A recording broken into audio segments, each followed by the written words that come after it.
It might be wet and cold outside, but it's a warm welcome from Whilton Mill for round 2 of the Teesside Karting hosted Winter Series. We are, of course, on tour once again after previous visits in prior years to PFI and Warden Law. This year, we move to Northampton for round 2. We are obviously at the Warden Law International Circuit. I am David Sullivan. Joining me on commentary today will be Tom Butterworth, a man who certainly knows his way around this Northamptonshire circuit. 1,200 metres long, 12 turns with elevation heading down towards the right-hander at Christmas Corner and established in 1991. As I say, alongside me, Mr. Tom Butterworth. Good morning everybody. Good morning Whilton Mill. Good morning all our viewers on YouTube. Weather looking a bit tricky today. It's going to be mixed conditions, so we've got a little bit of rain, not quite in the air at the moment. It's dry on circuit, although the display clearly shows it's going to be a little bit wet this morning. Then it is going to dry up later on and through the afternoon, and hopefully we can get onto some slick tyres later on this afternoon and go from there. Optimistic shout there, Tom, for slicks. I'm hoping so. The weather definitely doesn't look like that at the moment outside. These are not live pictures, unfortunately, but we will go live to the track very shortly and you can see exactly what we are dealing with. So at the moment it is a wet track, but we are hoping very much so that it dries out and we can get some really quick times down here today. So there are some live pictures on the screen. You can see the puddles on the exit of the final corner, just beyond the curb before the infamous final corner barrier here. Bambinos are getting ready. We will be racing from 9 o'clock, so we do have around about 5 or 6 minutes as our Bambinos, the Comma C50s, make their way out towards the dummy grid and holding area. 27 races on the card today then here at Whilton Mill, with the addition of IAME Bambino. The Mini-Max will be split from the juniors, which is going to be a common theme throughout the season this year at Teesside Autodrome. So we have got, like I said, 27 races on the card. 2 heats and a final with a reduced, but it's normally 3 heats and a final when we return for the Teesside Summer season. And Micromax as well. They'll be split away from the Honda Cadets. They've got a grid of 13 for our Micros, which is a good turnout for those. Normally we get a few going off the back at Teesside Autodrome. Bambino's then getting ready on the right-hand side there. The 21 of Bertie Clark, our pole sitter from yesterday. An entire second clear of the rest of the pack. On the left, joining him on the front row, will be the 7 of Austin O'Man. And viewers from Teesside used to seeing that driver with the number 16. He's going to run 7 this year after his 7th place finish in the Motorsport UK British Championship in 2021. So, sorry, we're just getting words in our ears. All good. We're all looking ready to go for bumper grids here, as we say. So we've got Bambino, then we've got Junior Pro Kart, then that is going to be followed by Honda Cadet, followed by Micromax. Then we have another Bambino class, the IAME Bambinos. They're going to go off in race number 5, I think it is. Then we're Mini Rotax. Then we go into Junior Rotax, followed by Senior Rotax. So we go Mini, Junior, Senior Rotax classes, finishing off with your massive bumper grid of Senior Pro Kart. Now we've got huge grids here, partly because of the location, partly because Teesside, as we always say, David, is the best paddock in the country to be a part of. So please get involved. If you are involved in karting, you are watching the stream, please come and get involved and come and say hello. With the Teesside paddock, it really is a fantastic place to be.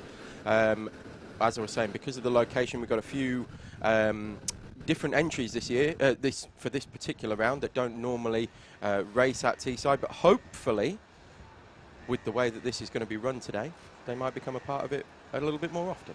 Yeah, Whilton Mill, obviously centrally located within the UK, which is bringing a fair few southern drivers up, but also, Tom, quite a actual smattering from Scotland coming down and joining us as well. We'll run through myself included. Some of them. Yes, yourself. Good effort, Tom. Thank you. Please do give the Alpha Live channel a like and subscribe. In order to comment as well, you'll need to subscribe to the Alpha Live channel. Please do get in touch. There's already a few comments coming in, and we'll cut to those in a few moments. First race up of the meeting then today will be our Comma C50 Bambinos.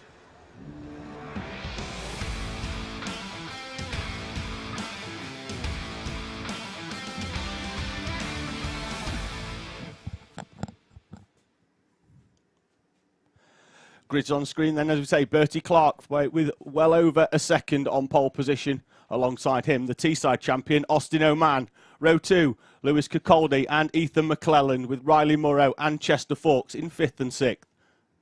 7th sees Harper Das, 10th in the British Championship last year alongside Henry Alger.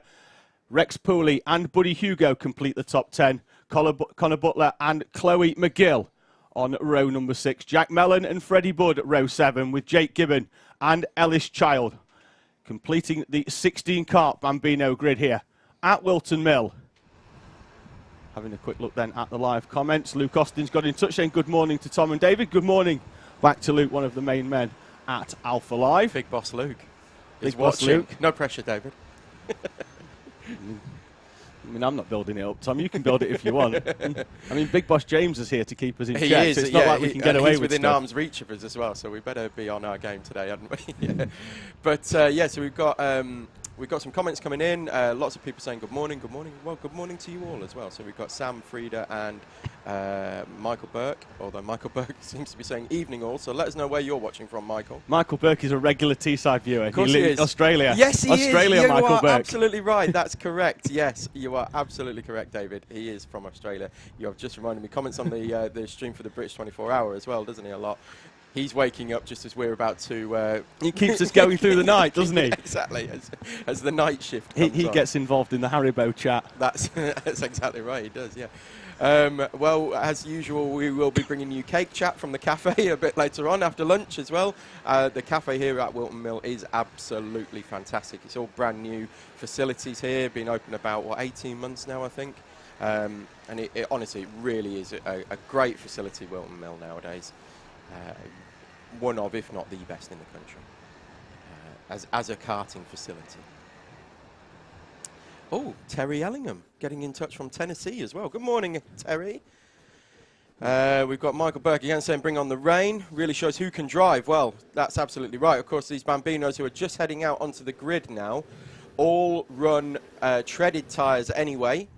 So even in the dry, they'll still be on the treaded tyres. So they've got a slight advantage here, where they don't have to make any choice of tyre at all. No, one thing to note though, Tom, after practice and qualifying yesterday, there was a few higher kart sessions, so the first race out, we'll see our Bambinos going straight into a race format, and down this end of the circuit as they head up the hill towards Christmas Corner. You can see on the outside there, very, very dirty, but also as they come round that corner, Tom, there's still quite a lot of mud on the circuit from one or two higher kart excursions yesterday, so this will be the first time the Bambinos, unless they've done a track walk, you see there on the inside, and a little bit of foliage on the circuit as they head down towards Ashby, that there is this, you know, because there's no morning practice here in the winter series, this is going to be the first time these drivers obviously turned the wheel today with these conditions, and this first lap is just very much a case of just get round the first lap, feel out the conditions, and then, you know, the races will effectively start for most of these drivers at the start of lap 2 once they've got used to these you know, these tricky conditions. You know, it's not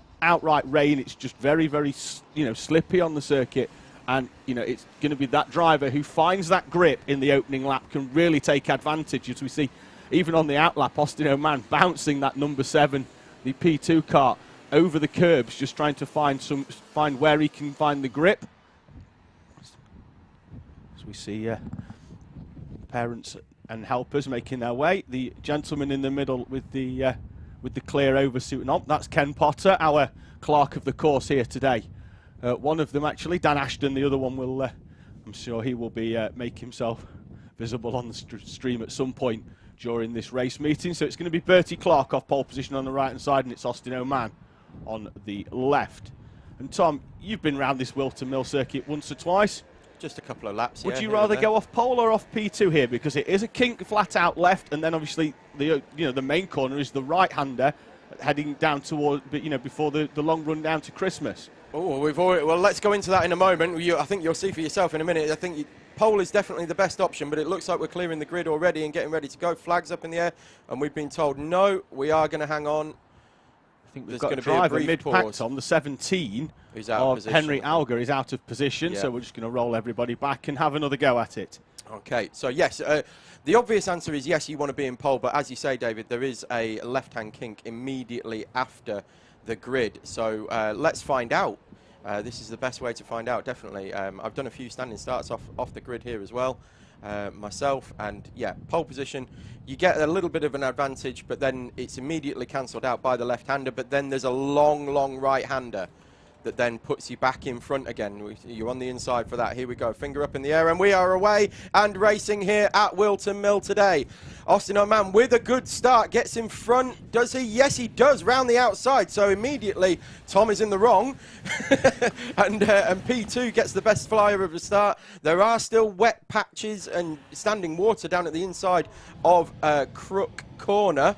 Or turn 2 as we call it, but Crook Corner is the official title. There are still puddles down there, and we've got one round already. Bertie Clark, Tom, the pole sitter is round down at Christmas, and we did say that it was going to be slippy down there on the opening lap as Austin O'Man appears on the run down to Ashby's with a considerable lead now, with the pole sitter. All their hard work yesterday being 1.4 seconds clear of the pack, gone within 30 seconds of the flag dropping here at Whilton. Yes, indeed. So, as we said, it is tricky conditions at the moment. These drivers really, this is their first racing lap, or first flying lap at racing speed here today. So they are having to feel as they go round. But Austin O'Man is going to be your leader. The 22 of Riley Murrow is in second place with 95. Harper Das in third place as we look at the second and third, just coming into the boot section for the first time. Very tricky here. Left, double right-hander, and then a short straight into, and then into the right-hander of Pitts Bend. So Harper Das going off for 05, up into P3 already, really finding the grip on the opening lap. Riley Murrow as well in second. He was off the third row as they come over the line then for the first time in this 8-minute opening race of the day, and it's O'Man, Murrow and Das the top three.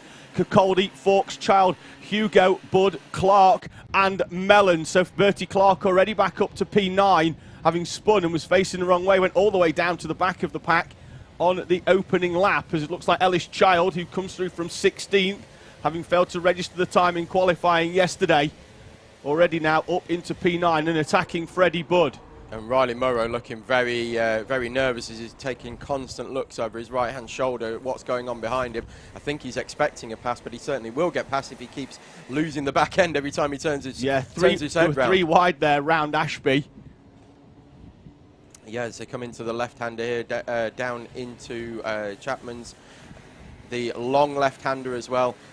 Very, very, it is an overtaking opportunity into there. You will see that in the quicker classes, your senior classes, your senior Rotax, your senior Pro Kart. You will see overtakes into there. You will also see overtakes into this corner, which is boot 1. And here, if you hold it round the outside into boot 2, you then get the overcut and back again through the final corner of the boot, and then again there's another overtaking opportunity here into Pitts Bend if you're brave enough. Yeah, you know, it's when you say brave enough, it really is a heart-in-mouth moment when you're too wide round that final corner here at Whilton Mill. There really aren't many corners at Whilton Mill where you can't make an overtake. That's what makes this track so good. So, as we said, there are puddles still on the inside of Crook Corner, which is turn 2. That will be the last place to dry out on the circuit. There will be no... that will be... the final place that gets dry. Everywhere else will be dry. There will still be puddles at that corner. Just the way that the incline of the course is laid out. It's on a hill. That's the very, very bottom of the circuit, the lowest part of the circuit. Coming up to Christmas Corner, it will be dry. So they'll come through those wet patches. Tyres will still be dry. Still be wet by the time they get up to the braking point, uphill into Christmas Corner. This is now downhill into Chapman's, into this left-hander. So the circuit is sort of built on a bit of a hill. So you sort of flip, you go up, then you go down, then you go up, and you come across it, and it's a brilliant layout here. Yeah, it is. Riley Murrow, despite looking over his shoulder a lot at those behind Tom, is driving superbly in second place, really attacking those curbs and using it to find that additional grip round the boot section here at Whilton. Through the final corner of Pitts Bend, our leader Austin O'Man down the road, and coming now at the 21, that's Bertie Clark's going to try and get down the inside of the 118 of Lewis Kirkcaldy, and through he goes into the oblivion left before Crook, and it looks like he's got that one done. And the speed, Tom, that he is coming back, I think that he's certainly going to get second. And, you know, the gap to Austin O'Man, almost 3 seconds by the time we get there. Look, actually, Bertie Clark hasn't managed to get through. Looked like he carried a little bit too much speed. Now he's going to try and get side by side. We're 2 wide for second. We're 2 wide for fourth as well. There's the differing lines. And can anybody get this one stopped down into the downhill right-hander at Ashby's? And now Bertie Clark certainly had the pace, Tom, close right up on the back of this pack with with you know, quite quickly, but now he's struggling to make the move to get through, and he's, you know, the charge back through has been hampered at P5. Well, we see this quite a lot with Bambinos. The differing lines, it's all about momentum. This is what we always say when we're watching Bambinos. It's all about keeping that momentum up, keeping that throttle pin. But now he looks like he's up the inside into boot one, and indeed he is. But Lewis Kirkcaldy is going to hold it round the outside. This is exactly what we said. And then Bertie Clark is going to get the overcut. Is he? No, he's not going to manage to quite make it back up the inside. But you will see that exact move carbon copied through the classes throughout the day today.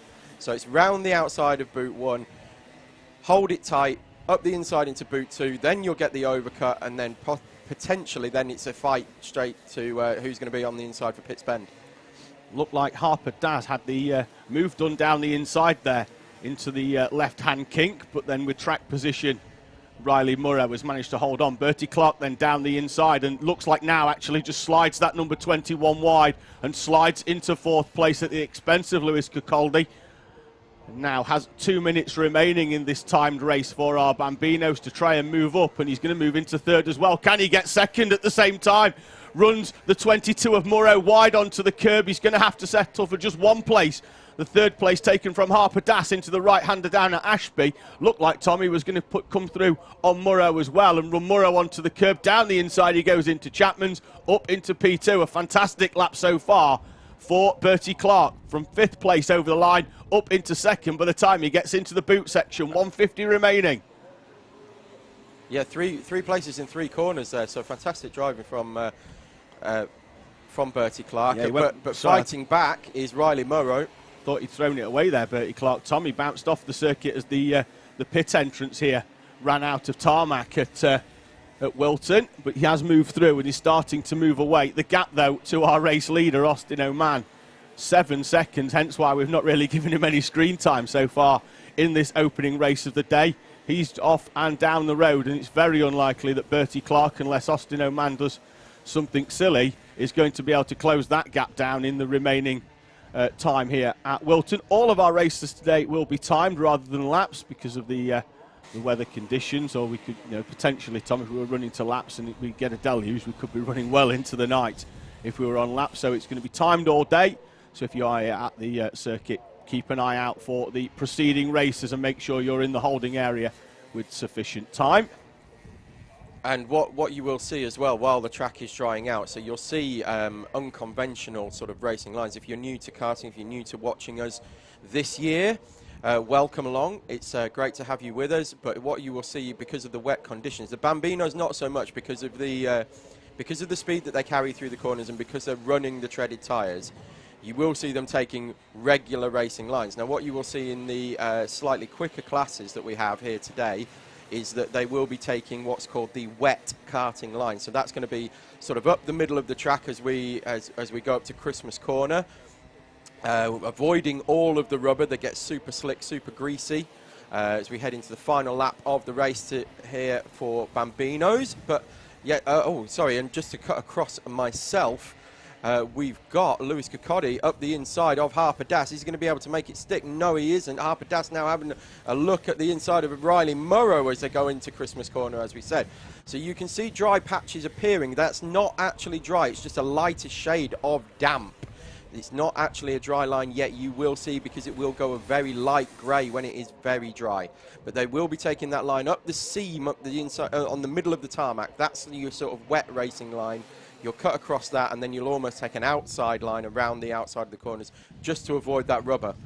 Yeah, Harper Das very confident on the brakes, Tom, up into that Christmas Corner, much later than those around him, hence why he went from defending from Kirkcaldy behind to almost attacking Murrow for third place.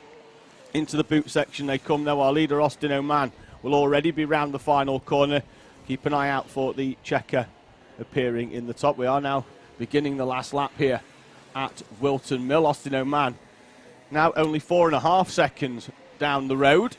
Because we're running plus a lap, aren't we? Yeah, time That's plus why. 1 lap. Yes. So we are with Bertie Clark now closing in at 4.5 seconds. So the gap between them. So this will certainly give Clark confidence going into heat number 2 here as we start where we finished the preceding heat. So it looks like it will be Oman and Clark on the front row again, but in different configurations, as this time it's Kirkcaldy late on the brakes down the outside as Harper Das moves off the traditional racing line to try and defend that 4th place, and is still within striking distance of Riley Murrow in front. No driver elects to come to the inside down into Ashby's, although Murrow takes that wide line that he has taken throughout the whole race, Tom, and has really paid off for him, because it's certainly opening up 5 or 6 kart lengths by taking that wide line round Ashby's, everybody else cutting to the inside. And I think that might be just enough for Riley Murrow to hold on for P3. We can see the starter there with the checker flag in hand already, ready to rock and roll for Austin Oman, and he's going to come across the line any moment now. But Riley Murrow holding on to a well-deserved 3rd place, and Harper Das coming from a long way back on the grid as well to take P4, and it is in fact checker flag taken by Austin Oman. And Bertie Clark through in 2nd place, Riley Murrow taking 3rd place, Harper Das in 4th, and Lewis Kirkcaldy in 5th. Then we have Ellis Child 6th, Buddy Hugo will cross the line P7, and then a short gap, and we will hopefully have, there we have in fact the 38 of Chester Forks. Chloe McGill in the 18, just crossing the line there. I'm very happy with that result. And then we have the 23 of Ethan McLennan rounding out your top 10, and that's Bambino's heat number 1 done and dusted already. Certainly is, Tom. That's 1 down with 26 races remaining here at Whilton Mill today. 9 different classes with 2 heats and a final. So Oman there with a fantastic victory, but Bertie Clark coming all the way from the front, all the way to the back, and then all the way to the front again, and closing in on Austin Oman at the end. A rate of around about 1 second a lap will certainly give that driver confidence going into heat number 2. Next up though here at Whilton Mill will be Junior Pro Kart.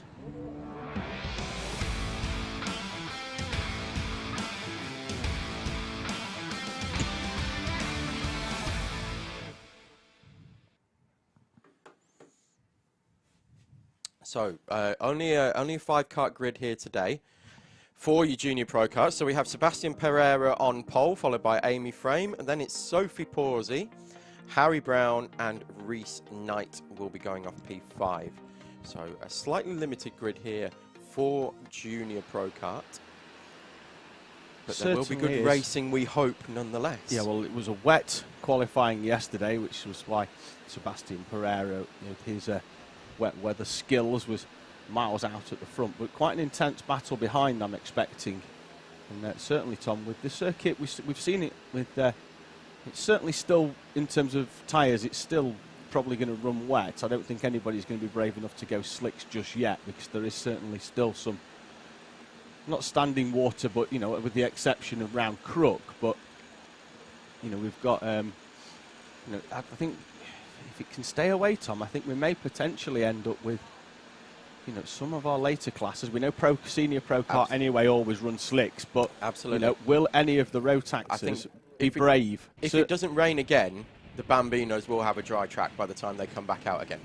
Is I think the best way to summarise it. Certainly a dry line at the absolute very least. It'll be a dry line, if not a dry track, providing it doesn't rain again. I mean, it's not looking brilliant out there at the moment, but the rain is holding off.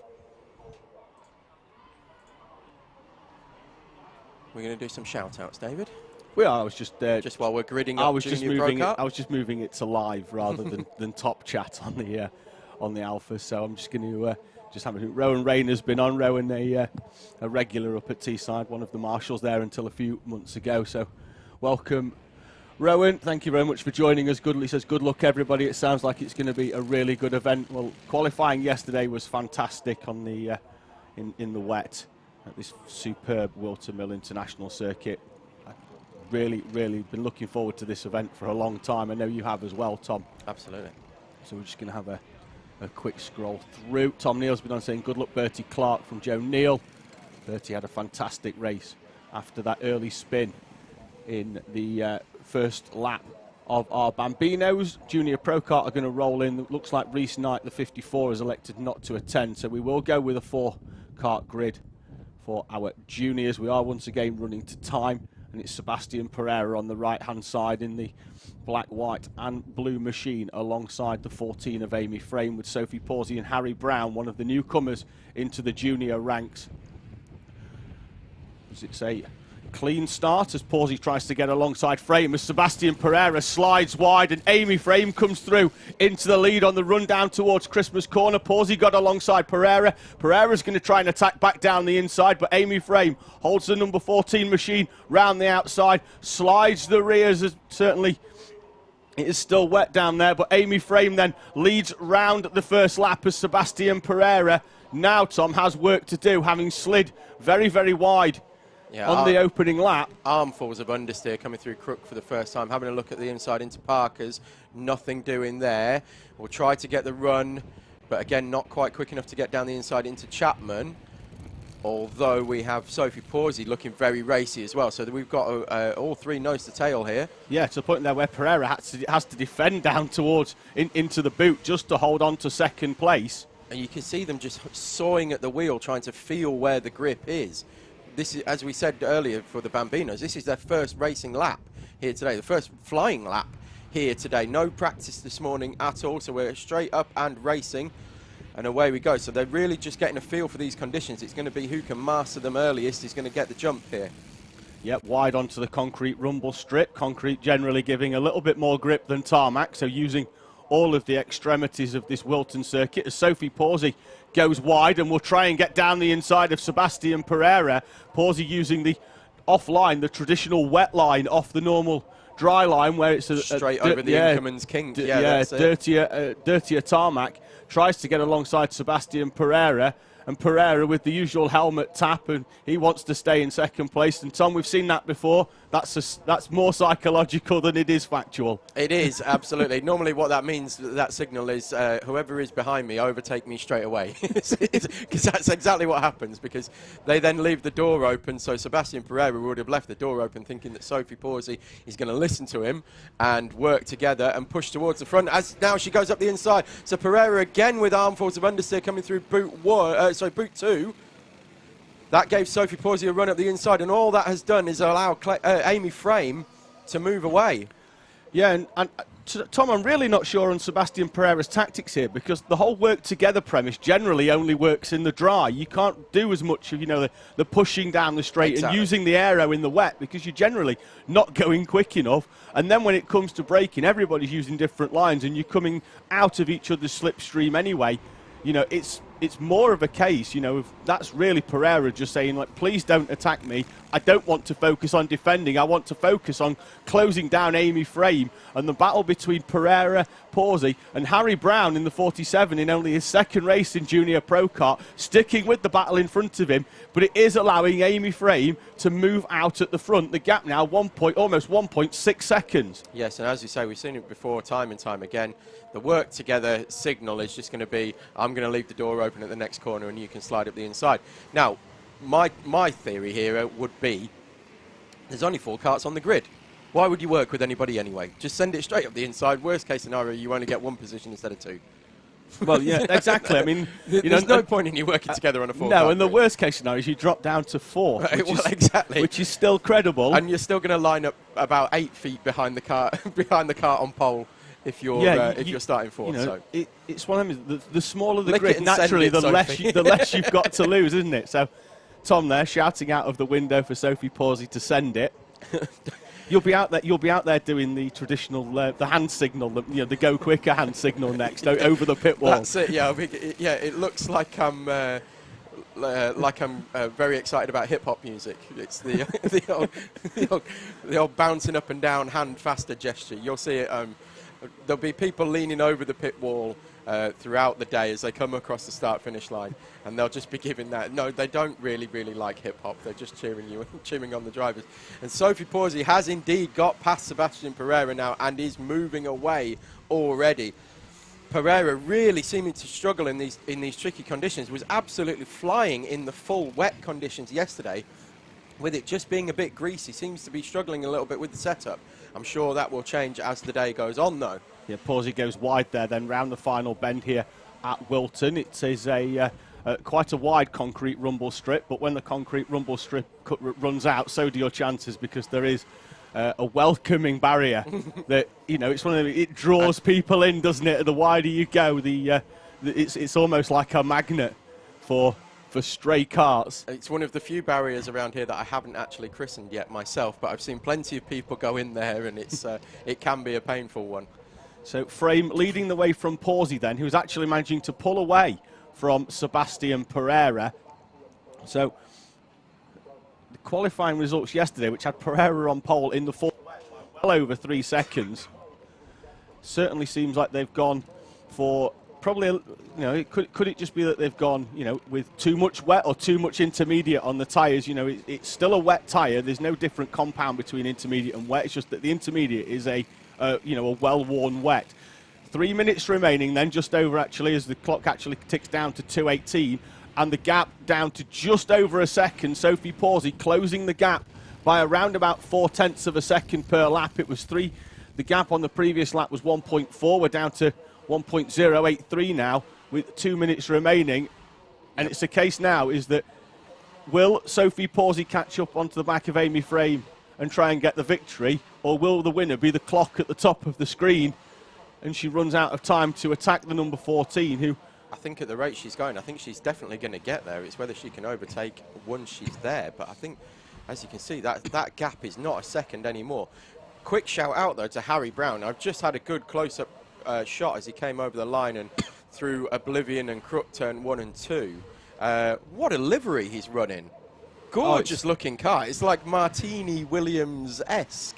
All white with some white, some red and blue stripes on it. Absolutely gorgeous looking car. Yeah, and you'll remember Harry Brown last year in the Cadets as Amy Frame slides the 14 round the final corner. Harry Brown, I say, moving up from Cadets at the end of last season into Junior Pro Kart.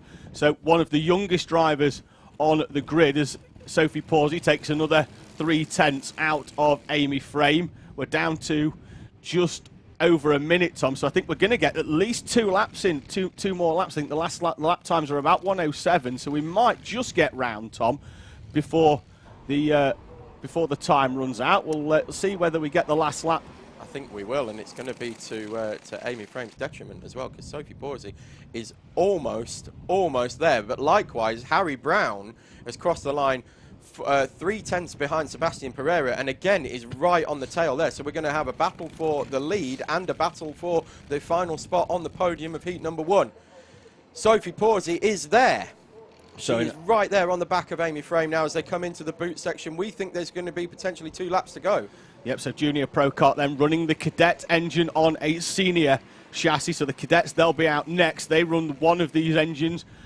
Junior Pro Kart for drivers from 12 up to 16, running with 2 Cadet engines on the Senior Pro Kart frame, as Amy Frame does actually open, seems to open a bit more of a gap through there as Sophie Pawsey sets the fastest lap with a 1:06.7. The gap closed by 0.4, but Amy Frame, Tom, looked like she opened up some gap through the first 2 corners, but Sophie Pawsey, very strong round Christmas and down to Ashby's. We saw her, that was where she was really attacking Sebastian Pereira in the early part of this race. She's now right on the back of Amy Frame, but as we saw in that battle with Pereira, catching is one thing, but getting past in the wet, completely different game. Absolutely, and she carried great speed through Parker there, but couldn't quite get up the inside into Chapman. How to think about it? Always right on the tail, and there's contact, and she's running to the back of him, spun around ever so slightly, and Sophie Pawsey has made her way through. Amy Frame about to return the favour, I think, in fact, and does, and there's... and then round she Frame goes. Spins on the second part of the boot. Sebastian Pereira inherits second place. Harry Brown in third. And that has brought all of that coming together and spinning and nudging and bumping and boring has actually brought Pereira right back into the mix, and he's now only a second behind. Harry Brown still on the tail of Sebastian Pereira, but has dropped back ever so slightly, and now Amy Frame 3 seconds back after that spin. And do you know what, Tom? I wonder if with this one we're going to catch a replay there where we know as we enter the final lap. Here's the move into the boot section that saw Frame spin round, and actually it was Frame spinning herself round as she just tried to catch back up onto Sophie Pawsey. Half a lap remaining, and this one, Tom, could actually go to Seb Pereira if the clerk of the course deemed Sophie Pawsey's move on Amy Frame into the left-hander as being too forceful. Absolutely. Pereira might, in a race where he has actually, failed to perform to his usual standards, he may inherit this victory. Well, that'll be what will remain to be seen as we go into the boot then for the final time. Sophie Pawsey through the right-hander, having taken her first race victory in a heat last weekend at Wonwell, will certainly on track at the very least take victory here in the second race of the day. Junior Pro Kart heat winner Sophie Pawsey holds on from Sebastian Pereira. Harry Brown with a fantastic third place, with Amy Frame in fourth. And Harry Brown, Tom, sticking with the pack in only his second race in Junior Pro Kart. What a fantastic result for him as well. Yes, indeed. Great showing on debut. Now, what I was going to say is we're going to see some... as we move into Honda Cadets very shortly, we're going to see who's got the experience around Whilton Mill, because I believe all of the drivers who we've seen so far have not got massive amounts of experience of driving around Whilton Mill, which is why you've seen the lines that they've been taking have been more conventional lines. Yes, they've also been running on wet tyres as well, as will the Honda Cadets. But what I'm going to say is it's going to be interesting. You'll see the ones who are coming up the middle of the track, up to Christmas Corner, up the hill for the first time. They're going to be the ones with the experience. They're going to be the ones moving forward. Likewise, as they come round the boot section as well, you'll see them taking a slightly tighter line up the inside. Where that seam is there in the middle of the tarmac on the left-hand side, you can see it's a little bit drier there. That's where you want your tyres. So we'll see who's got the experience as they come through onto Honda Cadets. But fantastic opening heat for Junior Pro Kart. We move on.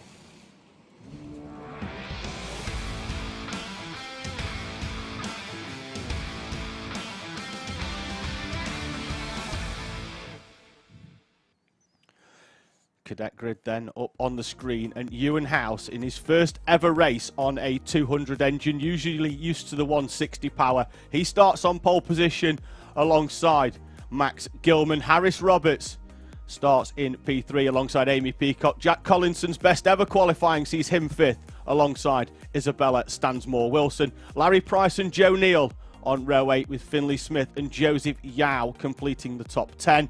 JJ Plowman makes the trip over from the Isle of Man. A number of drivers doing so this weekend. He starts alongside Jensen White, with Edward Wright and Harris Alley in 13th and 14th. Row 8 sees Thomas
Go, go, go!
Welcome back to Whilton Mill. Hopefully you can hear us outside on the Paddock PA and on the YouTube channel as well. We have had some technical issues for which we greatly apologise. The team here at Alpha Live have been working tirelessly to get the audio back. We have obviously been able to keep the pictures going for you on the live channels, but we have been working to get the sound back because we know, well, I was about to say we know that everybody misses the sound of me and Tom, but some people might have been quite thankful for the last 20 minutes or so without our tones interrupting what was some wonderful racing actually there in the Micromax, with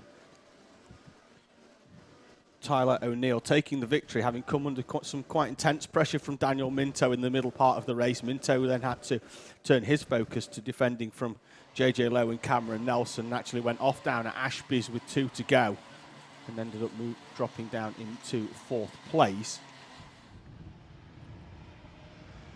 So next one out then, looks like we've got IAME Bambino.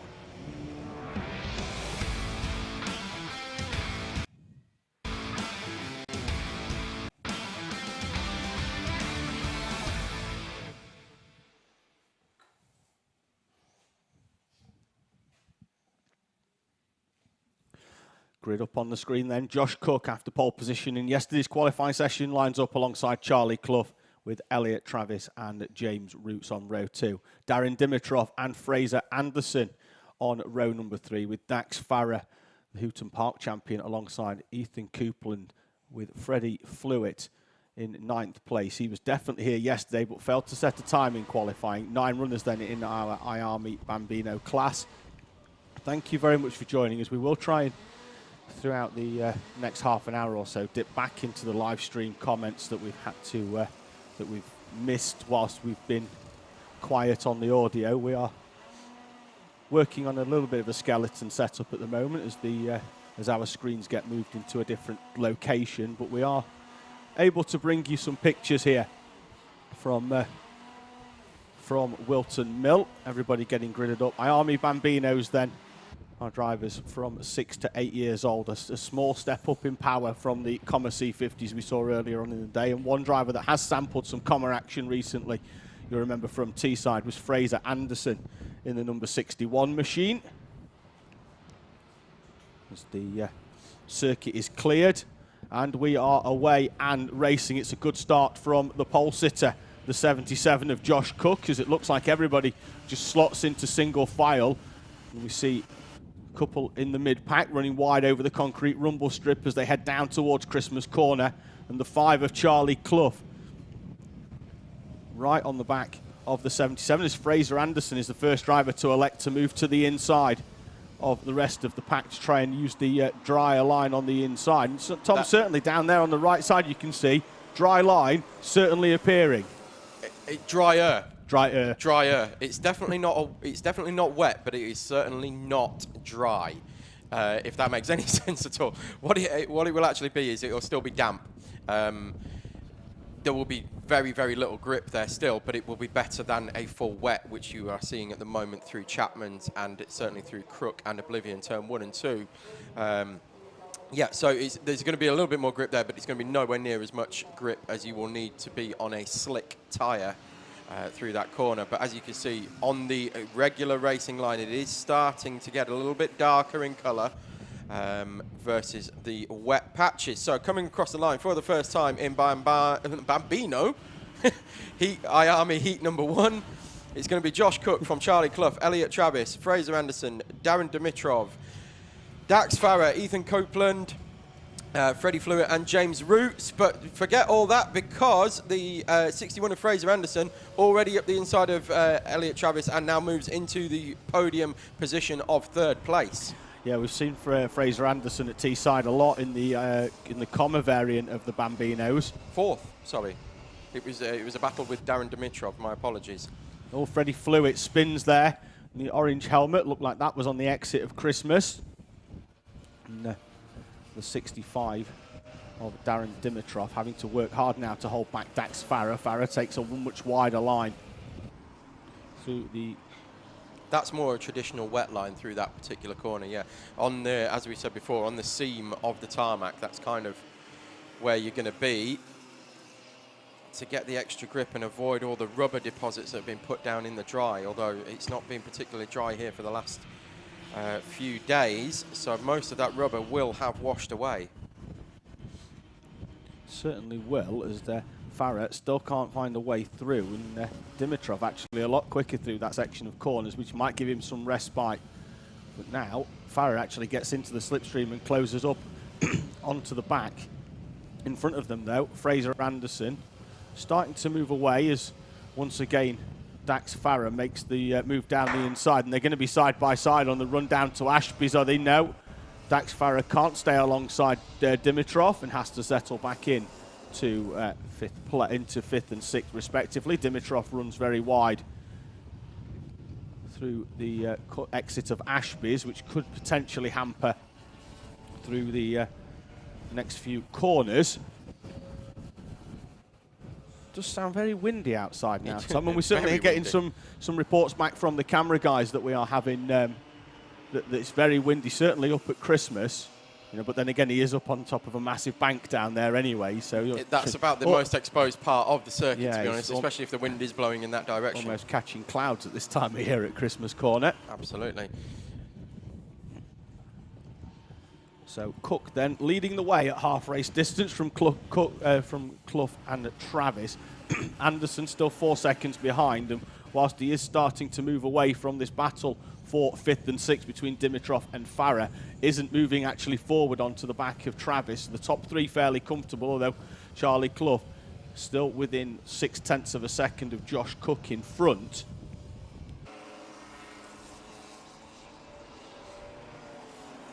It is definitely starting to dry up a little bit more and more as the karts run over this, run over the circuit more and more and more, and we've got a full grid going out for the next heat as well with 35 karts in it.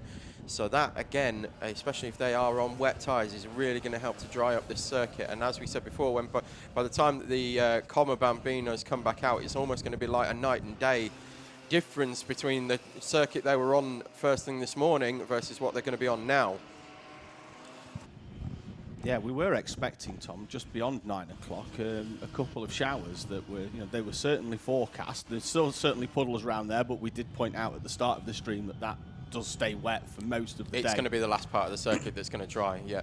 You see on the inside there, Tom. And that's I think someone, if they can be brave and go to the inside and get it, I think we're going to see that. That's where the grip is. We're going to see that with the more experienced drivers, because coming up soon we're going to move into the Rotax classes with mini Rotax going first, followed by juniors and seniors. But I think we're going to see some of the more experienced drivers coming heavily offline and diving to the inside there and using that part of the track to get the kart stopped. Take full advantage of the drying conditions here, as looks like Farah has finally managed to get past Dimitrov down at Ashby's.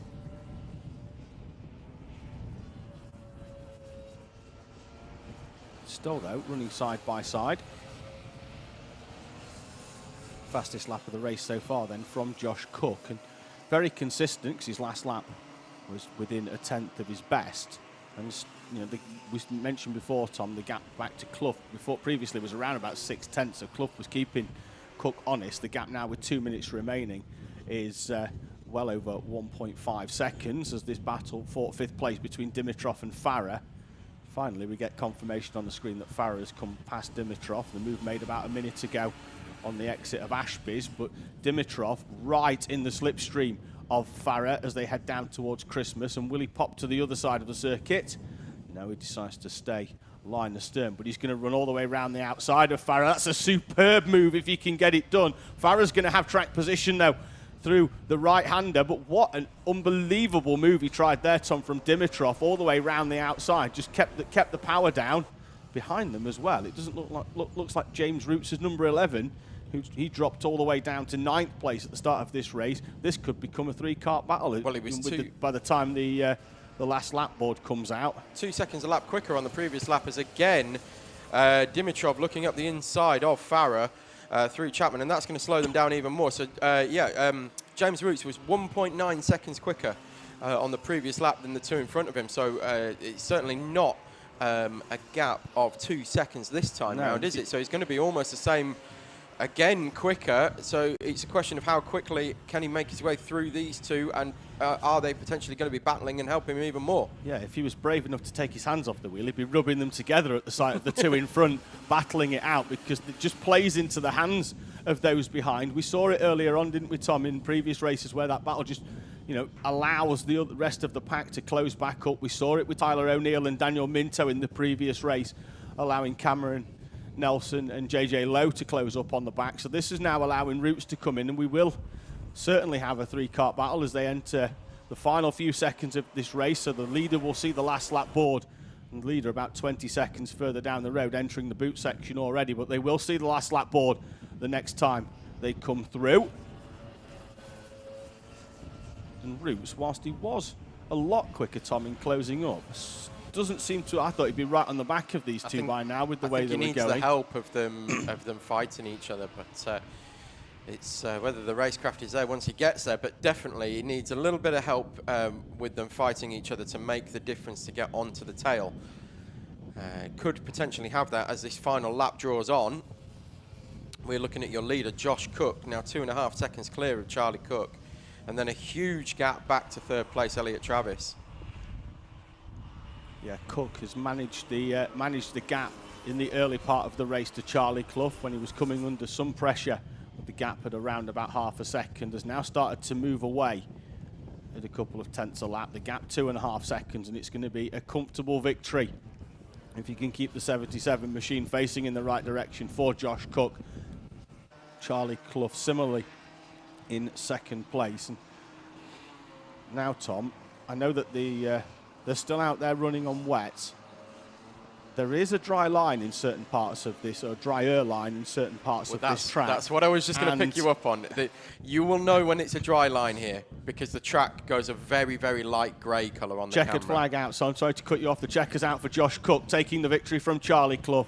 Elliot Travis will come through. There he is round the final corner to complete the top three in Heat 1 of our IAME Bambinos. And are we going to take bets yet, Tom, as to whether anybody's going to, you know, we've got some big grids in the next few races with Minimax, Junior Rotax and Senior Rotax, followed by Senior Pro Kart, who only run on a slick tyre anyway, as Darren Dimitrov actually gets back past Dax Farrer on the final lap for P5. So Dimitrov, Farrer and Roots in their battle, and that's the 77 of Josh Cook, who's made it over the line. Well, if you're going to have a problem, this is the time to have it. And has ground to a halt, so almost perfect timing there. You know, like I say, in terms of having an error, I mean, the team are still going to have some work to do. The Marshal as well has got the strap out to drag that number 77 machine back. Couple of exit gates, actually, and it looks like that one is right next to one, because that looks like there's a... they're going to be able to get that through right into the top end of the paddock, because that's on the run down to Ashby's. So while we're waiting for recovery of this car, we'll have a little pause between the heats, I think. It looks like it's not going to take too long to get this out of the way. But yeah, what we were saying about the track drying. So I don't think there will be anybody brave enough to go on slicks just yet. They certainly, unless there's a dramatic change during the heat, it's certainly not going to make a difference yet. Yeah. It is still full wet tyres at the moment. You will see, as soon as there are dry patches on the circuit will go a very, very light grey colour. As you can see at the moment, it looks darker. There's darker little patches. That's where it's drying up, because you're not getting the sheen off the surface where the surface water is remaining within the tarmac. What will happen then is when it dries up, it'll actually go an even lighter colour, but it won't be reflecting. All scientific, very scientific for you. What that means is basically, right now, it's still slick tyres. As soon as there's a dry patch on the circuit, you will be really, really quick for 3/4 of the circuit. Where you're not going to be quick, though, on your slick tyres is through what we're looking at here, turn 1, into the right-hander of turn 2, both of which are off camber corners. As you can see, then down here, this is the 3/4 of the circuit where you're going to be quick. This is going to be the dry section. Your slicks are going to pay off here. Further round the circuit, coming back down again towards turn 1 and 2, you've got Parkers, you've got Chapman, off camber corners again, both at the bottom end of the circuit, going to be wet. That's where you're going to struggle. Yep. You know the direction I was going in there, don't you, Tom? Is that it's big grids now all the way through for the next 3 or 4 races. You know, for 3 races, is that if you've qualified yesterday and you're in the latter third of the grid, do you have much to lose by rolling the dice? Next up, though, you can see them getting ready in the dummy grid and the holding area. It's Mini Rotax.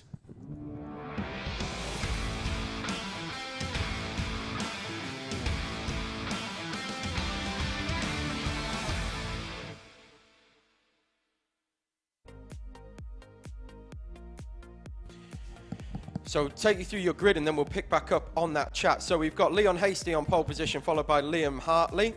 Then it's Freddie Housley, Oliver Bocock, Lizzie Mentier, and Lee. Then we've got Thompson, Nolan, Ben Simpson, Jared Fox-Whiteley, Finley Buck moving, Jared Fox-Whiteley moving up into the Minimax from our Teesside champion Cadet last year. Then we've got Finley Buck, Jake Flewitt, Finn McElwraith, Charlie Vary, Addison Smith, another one moving up, Lewis Goff, another one moving up from Cadets, Reese Owen and Ollie Poole, Emily Cooper, Michael Barnes, Elliot Powell, Taylor Dixon, Harry Platic Holland and Ben Adrian, another of our Cadet graduates, another Cadet graduate, Melissa Adrian, then we have Ollie Naylor, Charlie Kelso, Gregor Reed, James Roberts and Charlie Domonkos. Joseph Murphy, Dalton Haywood, Leon Barlow, another Cadet graduate not setting a time yesterday. Ollie Wise as well, not setting a time yesterday. And Lucas Blanford starts off right at the very back of the grid. But as David was right to point out to me, just as we were going through the sting to set up this grid, Lucas Blanford was at Shennington yesterday, which is why he said no time. We've already got a spinner off at the back. And in fact, one of those is Lucas Blanford. Sorry, in fact, it was Lizzie Mentier in the 50. But Lucas Blanford going off last place on the grid. Ben Adrian, Tom, that's Ben Adrian in the 48 on the outside. And I think this might, unless that cart can be moved, we might have to roll this one round for a second attempt. But the 48 of Ben Adrian, stationary on the outside of Christmas Corner. Are we going to get going, or is that cart going to be deemed to be in a dangerous position? It wasn't Lizzie Mentier. She's still on row number 3, having qualified P5 on the outside. I think it could have been Blanford. We are going to go racing then. It's a good start from Leon Hasty in the 80. He's going to come through, but once again, let's see if there's so many more carts, Tom, going through there. And it's going to be hard on the brakes then down towards Christmas Corner as they all go to the inside. The traditional Whilton Mill opening lap as everybody comes to the inside. Mentier goes right the way around the outside, slots back into position. He's got Fox-Whiteley in there as well, as you mentioned, our Cadet champion from last year at Teesside. And they are through. Let's have a quick look though, Tom, to have a look for the 59 of Lucas Blanford. There he is at the back yesterday, winning both his heats by over 5 seconds at Shennington as the 19 goes wide. Hartley then up into the lead. Hasty then back down the inside, side by side, up and over the curbs. The top two side by side already as Hartley takes to the grass in his attempts to get past Leon Hasty down into the boot on the opening lap. Yes, indeed. Oh, and we've got the 15 of Addison Smith is off the circuit as well. So we've got 2 of our Cadet graduates moving up this year into this class. First races for them at this circuit as well. I think it is anyway. And certainly they're not having the best of days so far because they've both pulled off. The way Smith, Tom, was holding the steering wheel there, it was almost like he'd either bent or snapped a track rod because he was just looking for the movement in the steering wheel on the grass. Over the line then for the first time. Hasty and Hartley, the top 2. Tyler Lee, Lizzie Mentier, Oliver Bocock, Freddie Housley, Ben Simpson, Jared Fox-Whiteley, Finley Buck, and Jack Thompson, the top 10. And they are starting, Tom, already to spread out on this track as we've got the 81 of Michael Barnes is off, down from 17th. That was at Christmas Corner. Looked like the back end just came round, and not sure if there was any contact or not. We didn't see it on camera. We just picked it up at the end. But yeah, that's the standard position where the back comes round on you up the hill into Christmas Corner, and there's no way of catching it. 35 and 20 here to swapping positions. So that's Oliver Bocock being passed by Freddie Housley for 5th place on the road as they come across the line. Already 3 laps in now, coming across the line for the 3rd time. Leon Hasty from Hartley, from Tyler Lee, from Mentier, Housley, Bocock, Simpson, Buck, Jared Fox-Whiteley in 9th place and Jack Thompson in 10th. All using that a little bit more of the drier line as they move up into Christmas Corner, taking the normal racing line, which is good to see. That shows that the track is drying out here even more and more. Yeah, Housley then in 5th place. He's managed to move through, and let's see whether he can close up onto the top 4. Mentier still on the back of Tyler Lee. So Lizzie Mentier, last year's Minimax champion at Teesside, mixing it up with the front runners here. at Whilton with Hasty and Hartley the top two. Hartley took the lead early on. Hasty got back down the inside at the end of the opening lap. And now the 19 of Hartley, Tom, seems to be struggling in the boot section, that's for sure. Certainly doesn't have the rear end grip of the 11 of Tyler Lee. Lee can't get too racy though, as the Rotaxes as well as the Honda Cadets now, Tom, as well for this season, will all be running the drop-down front fairing. Rotax and all our two-stroke class at Teesside have run that all throughout 2021 and will continue to do so into 2022. Cadets now doing the same thing. Blanford, as Tom points out on the screen, already up to 21st. Looks like he's now into the top 20, actually, as he disappears from the timing down the left side. So already starting to make a move through. And obviously not qualifying yesterday, that will hamper because they're going to move into the a realm, Tom, where they finish where they started, but he's also going to have to pick up in the two heats sufficient points, and we know coming through from the back it's going to mean that at best he's probably going to aim for a mid-pack start for the final. So certainly for Blanford, top 10's got to be the target, maybe even potentially a top 5 after if he can carry yesterday's form from Shennington into this race meeting. Already heading towards half race distance here in our mini Rotax class. And you can see it's still very, very tricky coming out of Pitts Bend. Lots of karts four-wheel drifting, Ling Hartley being the primary one of that in second place. Full-on slide coming out of Pit Bend. Yep, so looked like we were due to have 33 runners, although Cooper, Roberts and Naylor not running certainly round towards the tail of the field from 31st down. We know Ben Adrian is already out as well, having not made the start on that opening lap, as the top, that's second, third and fourth respectively, Hartley, Lee and Mentier running nose to tail.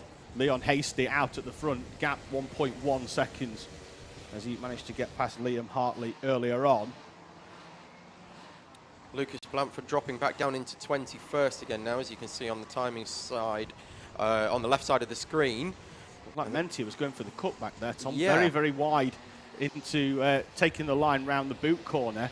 Is Hartley having to defend and even has a quick look over the shoulder back at Tyler Lee, as Lee looked like there could have been a little nudge in the rear there, Tom, from Tyler Lee. They're going to be side by side, and Lizzie Mentier is going to have track position at least for one overtake. Looked like she was going to come down the inside. She's going to try and go round the outside of the Christmas corner and will stay actually in third place. Looked like she was going to have track position, but looks like she was going to have to run wide. Tyler Lee, in going for second place, now finds himself down in fourth, although goes down the inside of Mentier. Mentier on the curb on the outside does get the drive.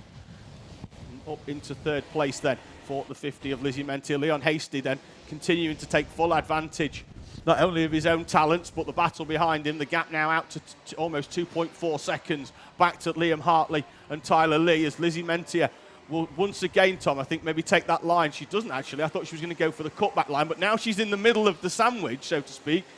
She has to be, she can't just be attack, attack, attack. She has to be half attack, half defend, because Tyler Lee, we've already seen with that move that he tried on Liam Hartley on the previous lap into the first corner, isn't shy of going for an overtake. Yeah, this is very much where you need all of that spatial awareness when you've got one from behind you attacking, but the best one with defence is attack, and she goes straight up the inside and round she goes. Too much curb from Mentier. It's a standard Christmas corner. You clip the curb up the inside and that sends you round, especially in these slippy, tricky conditions. That's such a shame for Lizzie Mentier. She was looking really good, and we're trying to see where she's coming through. It looks like she's at the back of the Freddie Housley train, so that will put her in about P8. Yeah, she was actually back on track, Tom. I think the problem was that one of her rear wheels was still in the mud, and it was just struggling to get the traction to get her back on the circuit. She did manage to spin it round, but yeah, too much curb there from Mentier in the overtake, and that means that second place quickly becomes P8. And we've seen it time and time again here at Whilton over the years. That curb in these wet conditions, it just unloads on the outside tyre and it loses traction, and that's it, round you go. So with 40 seconds remaining and a lap time of 1 minute in the wet. And Hasty has moved away by 5 seconds now. Well, Hartley did have to drive round Mentier's sideway number 50 on the previous lap. So the biggest winner. The biggest winner out of all of that was Leon Hasty, who's, as we said, now 5 seconds clear. of the chasing pack, but then there's a gap back to Freddie Housley, who is in now the head of a freight train, essentially, all the way back to Jack Thompson. Coming down the hill. In fact, we pick up on that, and it is Freddie Housley who's now lost a position to, I think that was Dalton Hayward moving up the inside. In fact, it was. Manages to hold it through the exit of Chapman's, and that leaves Housley open again to an attack from Finley Buck, who also moves through up the inside of the boot. Housley trying to get the cut back and doesn't. In fact, that opens the door for Mentier. Is she going to be able to get past into Pitts Bend? No, she doesn't. That's going to put Housley on the outside of Pitts Bend as well. Fantastic action here. This is all the battle for fourth place on the road. Yeah, Hayward, Housley, Buck, Mentier, and that's Ben Simpson behind in the red, white and blue Stilo helmet. As once again, some very differing lines through that Christmas corner. As we have a poll up, which we'll run you through at the end of this race. Last lap board is out then. It's Leon Hasty with a gap of over 5 seconds now from Liam Hartley, Tyler Lee, Dalton Hayward, Housley, Buck, Mentier, Simpson, Goff and Bocock. The top 10 as it stands, as the leader will probably be down towards boot already, as Mentier having now to defend from Ben Simpson. Simpson goes down the inside into the boot corner. We'll pick up on that in a few moments. He is through. Leon Hasty, though, takes the checkered flag, and victory in the first Minimax race of the day from Liam Hartley and Tyler Lee. Oh, no! Oh, hey, that's Hartley. Is it Housley? Sorry, Housley facing the wrong way. And he's going to have to sit patiently now and wait for the rest of the pack to come through. He's going to be well outside of the top 10. Lee, Hayward, Buck, Mentier, Simpson, Goff, Bocock and Thompson complete the top 10. Let's see if we can pick up down the left side in a few moments to see exactly what happened there. Oh, he's tried. Who was the driver trying to go down the inside there, but he got hung out to dry as they were both trying to argue over the same piece of tarmac. I think it was Hayward or Buck, potentially. Yeah, and I'm just having a quick look, Tom, where Housley actually did cross the line, because that is going to be where he starts the next race. He's well outside the top 10, 15th over the line, and that's where he's going to start heat number 2. Just having a quick look in the comments. We have got a poll running, and what we'll do with this one is we are going to exclude Senior Pro Kart, who only race on slicks, no matter whether it's wind, rain, snow, ice, or banana skins. So they always race on slicks no matter what. So we're going to discount them completely. So if you'd like to get involved in the live chat comments, will anybody get onto slicks, or will the afternoon rain prevail? Next up, though, having a quick look out the window, they're all on wet still. It's Junior Rotax.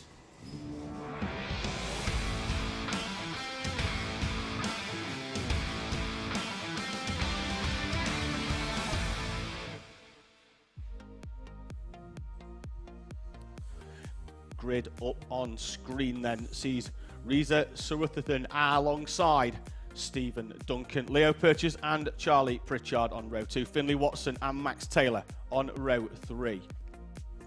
Gabe Fairbrother and Oliver Buckton on row 4. The top 10 then completed by Joshua Howard and Daniel Chabula, with Alexander Adams-Acton and Gracie Mitchell on row number 6. Row 7 has Evie Poulin alongside Isaac O'Shea, with Reese Bailey and Jay Smith in front of Stephen Barnes and Shane Collins. The top 20 then completed by Sophie Kinghorn and Angus Scrivener, with Dylan McKay and Tom Carter on row 11. Row 12 sees Bella Franklin alongside Ethan Haig, with Levi Earl and Archie Lyon, 25th and 26th respectively. Jez Williams, uncharacteristically for a driver currently here running very well in terms of form, down in 27th alongside Samuel Chapman. Lucas Jex and Morgan Jack Hudson Brown complete the top 30. Oliver Brett Smith, Sam Stoner, Jensen Hinchcliffe and David Thompson Mack, your runners in our junior Rotax class. So I'm not sure David Thompson Mack is actually with us, because he has been chatting in the live stream comments earlier on.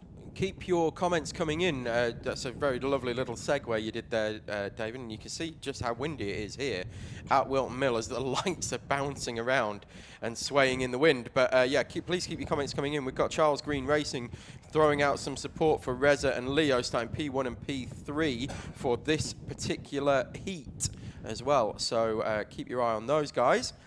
And keep your comments coming in. We will endeavour to give you a shout out as quickly and efficiently as we can. We're getting That's what we are, isn't it, We're David? getting asked a question here in the Efficient. com box. I'm trying to figure out whether that is another poll that you're putting up or whether that's a genuine question from me and Tom. Have a tea, please. I'm all good, thank you, James. I'm all good in the hood. If I have any more coffee, I will be bouncing off the walls, but thank you very much for the offer. Junior Rotax there making their way round another rolling start class, so with all 34 of them trying to get in. So please do once again. Ted Bradbury's on saying bets on Jez. That'll be Jez Williams driving from last to first place. Ronnie Smith also with some support for Jez as well, saying incoming Jez domination. Well, let's see how this goes then. And Ben Cook saying, come on, Alex, as well. So can the Welshman, the current British number 8 seed and leader of the Trent Valley Kart Club Winter Cup, make his way through from well outside the top 20 towards the front of this Whilton Mill grid? There's definitely some confidence coming in then. More comments coming in then on our live stream. We're about to go green. Hayley Leslie's been on wishing the SPR drivers throughout this race meeting all the very best. And we're about to go racing now. Everybody into the tram lines. We are green and we are away and racing. Let's see. Whoa, the leaders already. The 21, Stephen Duncan, and the 71 of Leo Purchase off second and third place, already facing the wrong way. And with it being the first corner, that's automatic demotion all the way down to the back. And as you can see, as we've said before, the traditional hold the white line up the inside into Christmas corner, as everybody does that, is whether you can go around the outside. And we've got a replay here, and it was contact from the 71 into the right rear corner of the 21 of Stephen Duncan, sending them both off the track. Yeah, I think that one's definitely on Purchase there, as everybody jacks into the left-hander. And so once again, with these bigger classes, that run down into Christmas corner, it's a fight for the inside. You know, very similar to that first run down at Fullbeck, isn't it? Everybody just wants to be on that white line at the inside, because if you're hugging the white line, nobody can come down the inside. And now, because we're up in these much faster classes now, you're starting to see, one, them using the inside curb on Pitts Bend, but also the cutback move through the boot section as well. Round the outside, up the inside into section 2, making the overtake stick there. As they head up to Christmas corner once again. There we go, that's the line I was talking about. That's the exact line that I was saying. You've got to be on that seam in the middle of the circuit. That's the dry line. That's where you avoid the rubber. That's where all the grip is in these quicker classes. Tom Butterworth knows his onions. I've been round here a few times, David. That's exactly where you want to be. Certainly is. And it looks like it's a defensive line, but you'd know when they were defending because they'd be all the way over to the right-hand side. That's the line for these conditions.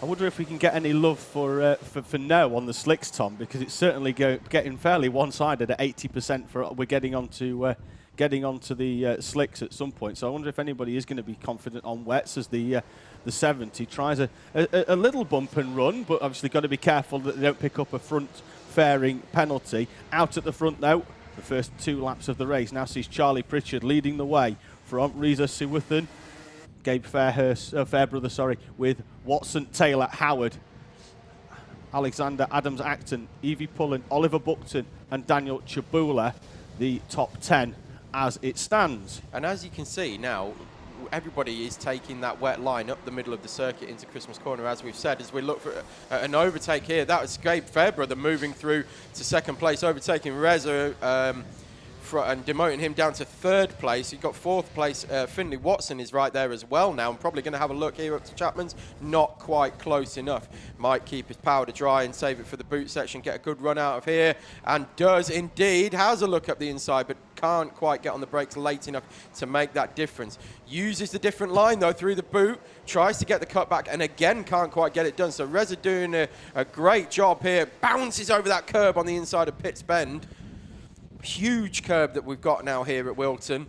Yep, over the line they come then, and the Jez Williams last to first challenge, as it's been dubbed in the live chat, now sees him up to 11th. Up to 11th. So the driver of the 9, as Fairbrother and Siwathan are having a little discussion in terms of side pods down there at Christmas corner, and coming through now. That in the background, that's the pack that has Jez Williams in it as he tries to make his way through. I think top 10's inevitable on the way forward. Tom, not sure he can pick first up with Pritchard being well, you know, almost 7 seconds further down the road. Well, never say never. We've seen stranger things happen here at Whilton, especially people even not just spinning on the last lap, but also the last corner. We've already seen that today, so you never know what could happen here.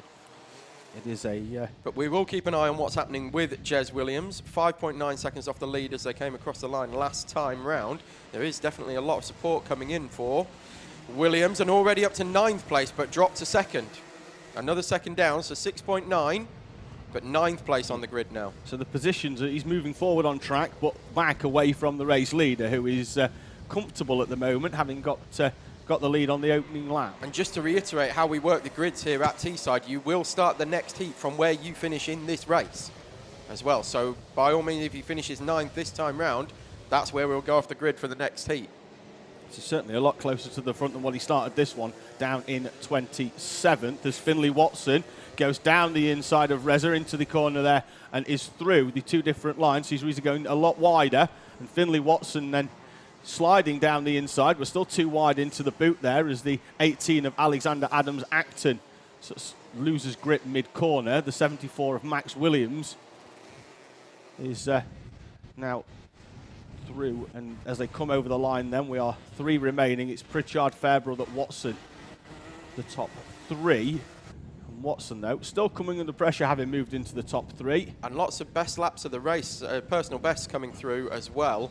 That's what those blue flashes are as they come across the line. That gives you their lap time. If it's in blue, that is a personal best. If it's purple, that is the best overall, the fastest lap of the race, which is exactly what we saw Charlie Pritchard do last time across the line, with a 58.8. The only driver actually so far dipping into the 58. That is a quick time compared to everybody else on the grid. Yeah, full 4/10s quicker than anybody else.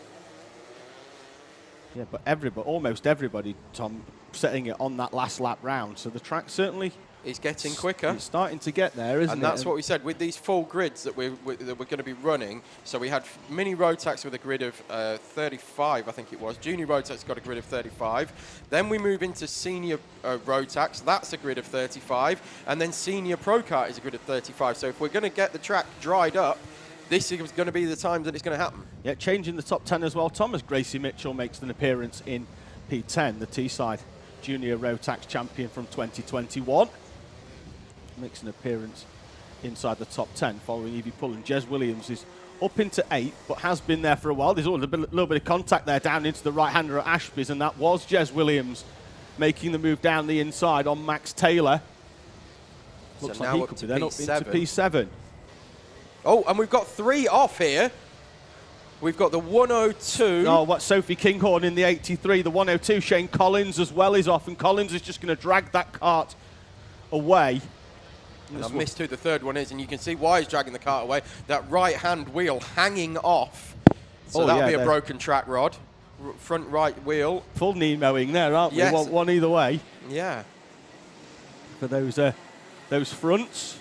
And that one going no further for Shane Collins. 50 seconds remaining, so we're probably going to get 2 laps in here, Tom, because I think the leader, Charlie Pritchard's going to get round before the time elapses. So we're certainly going to get 2 more laps of this Whilton Mill circuit here in Northampton, and it's another fastest lap, and almost every driver, Tom, on that last lap dropped into the 59s for the first time. We've got a couple in the 58s, of which Charlie Pritchard is again the quickest of them all, but we've got Alexander Adams-Acton, AAA rated. He was in the 58.8 in the 58s with the 58.8 as well. And Sawuthran is not letting Fairbrother get away, and bringing with him Josh Howard as well. Certainly is. That's Shane Collins. And, helmet still on. That's the universal sign of disappointment for a driver. Jez Williams moving up to 6th place again with a personal best of 58.2 that time round, which would have got him the fastest lap of the race on the previous lap. However, Charlie Pritchard on that lap banged in a 58.7. So we've knocked 3 seconds a lap off the pace from what they were doing at the start. Actually, Tom. He's gone sub 58, there, 57.8. Yeah, so they've not, as I say, they've not 3 seconds a lap off what they were doing in the opening section. So that, confidence is really coming. That is 1.3 seconds quicker than anybody else out there, and he's leading the way. You thought he might, you know, there is that case, you know, if you ease off, we've got driver off in the background there. Not sure who that is, but we'll try and pick it up towards the tail end of this race.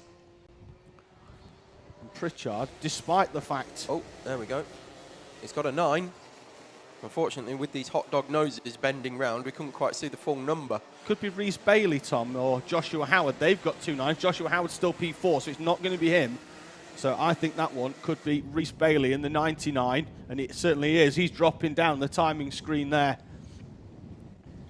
Down well outside now the top 20, and that's because he's stationary and walking away from his machine. That parked on the outside of Ashby's. Last lap board is out then here at Whilton Mill for the second round of the NRG Cycle sponsors Teesside hosted Winter Series. The Rotax class is sponsored by HRS Racing Engines. I've just seen, is Jez Williams running an 8 number, but he's got a 9 on our timing screen? Yes, I believe that is that is the case. That's right. So here's Charlie Pritchard coming across the line to take the win in heat number 1. Gabe Fairbrother will cross the line in P2. Then it is going to be Finley Watson, followed by Josh Howard. Jez Williams taking P5 from Reza Siwutheran. AAA Alexander Adams Acton crossing the line P7. Then it's Max Taylor, Evie Poulain, and Daniel Sebula in 10th.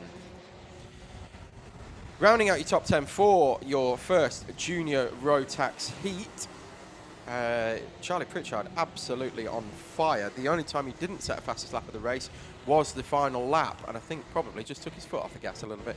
Got a massive gap, 7 seconds as he crossed the line, took it nice and easy. And can you blame him? And that is in fact a very bent track rod. That is on the front right. I think that's down at Christmas. That's Shane Collins. I think we saw him dragging that one away, didn't we? And the thing that's in a V shape that you can see there, that lump of metal that's in a V shape, should be straight. Is it in a V shape or is it in 2 parts and we're just meeting on the floor? Could potentially be that as well. But yes, it should not be that shape. That's for sure. It should be a dead straight line.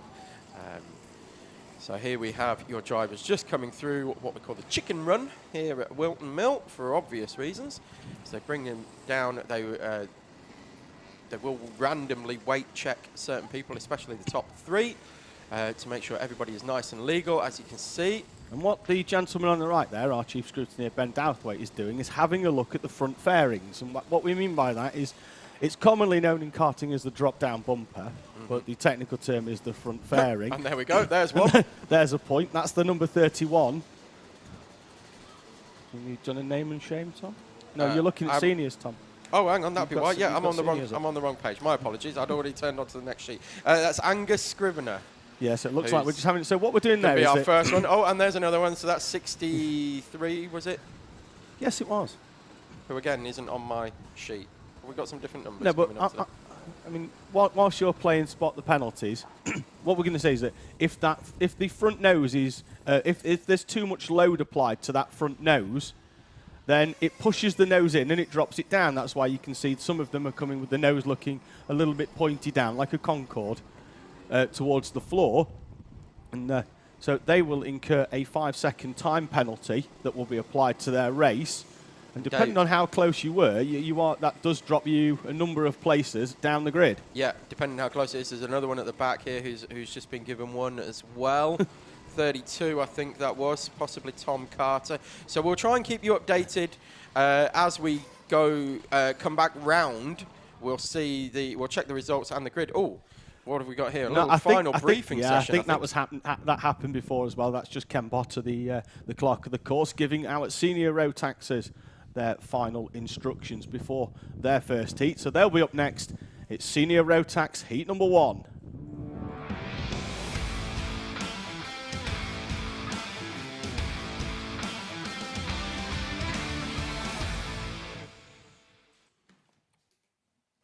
And I will take you through the grid here. So it is going to be Stephen Napier on pole position, followed by Tristan Rennie, Declan Russell, and Lucas Ellingham P4. Thomas Wood and Chris Miller in P6. Then it's John Knox, Gary Bird, Jack Lilly, Charlie Walsh, Shane Collinson and Les Taylor. Scott Smith, Ryan Garvey, Daniel Kell, our Teesside champion from 2020 in the senior Rotax kart, is in 15th place. Then it's Tyler Jex, Reese Duthie and Andy Collinson making a return to the Teesside grid. James Wood, Alexander Mikos round out your top 20. Then it's Scott Lowther, Nathan Smith, Stephen Richardson and Stephen Horner. Emma Brown, Andrew Powell, Dougie Cowan, Zach Bolton, Adrian Smith and Keith Mason round out the top 30. Then it's Paul Swan, Tom Reith, Jai Oliver and Ashley Savage in 34th place. Now all of these times were set in the wet yesterday, full wet conditions. As you can see on the circuit, it is starting to dry out. Still no bona fide dry patches yet. Certainly not that I've picked up on, and there are still very much some damp patches, and on the inside of turn 2 there's still puddles, so still not slicks yet, but will it be I think in fact it will be by the time we come round. Senior Pro Karts will be on slicks anyway, and in fact there are a few more no's coming in on our YouTube poll. Please comment in the stream, keep your comments coming in, keep the poll being clicked. Let's see what we can get, but it's 71-29 for yes, we will see slicks at some point today, and that's certainly the one that I'm going for. James, give me a click on the yes, please. Oh, I don't think he can vote on his own poll. But and here we go. We are underway here for Senior Rotax Heat number 1. These will be the fastest karts you will see today. That's already Lucas Ellingham off 2 wheels on the grass as he comes through turn 2. So that's P4 down to almost P12, I think, for Ellingham. And now he's going to have to go wide, but he's hard on the brakes and has the 199 machine sideways. He's going to slot back in, I think, into around about P7, is he, when he comes through? He is. And Ellingham with huge amounts of experience here, former junior Rotax champion here in the Whilton Mill Kart Championship as well. And current Whilton Mill Kart Club X30 champion from 2021 as well. There you go, so it's going to be quick in these conditions as well. Obviously we don't run X30 at Teesside, so he's switched to Rotax for this weekend as we've got a driver off and trimming the grass. That's the 18, although when I say grass, it's very muddy out there in these wet conditions through winter. That's Scott Lowther in the 18 machine, so he's going to drop all the way down to the tail end of the field.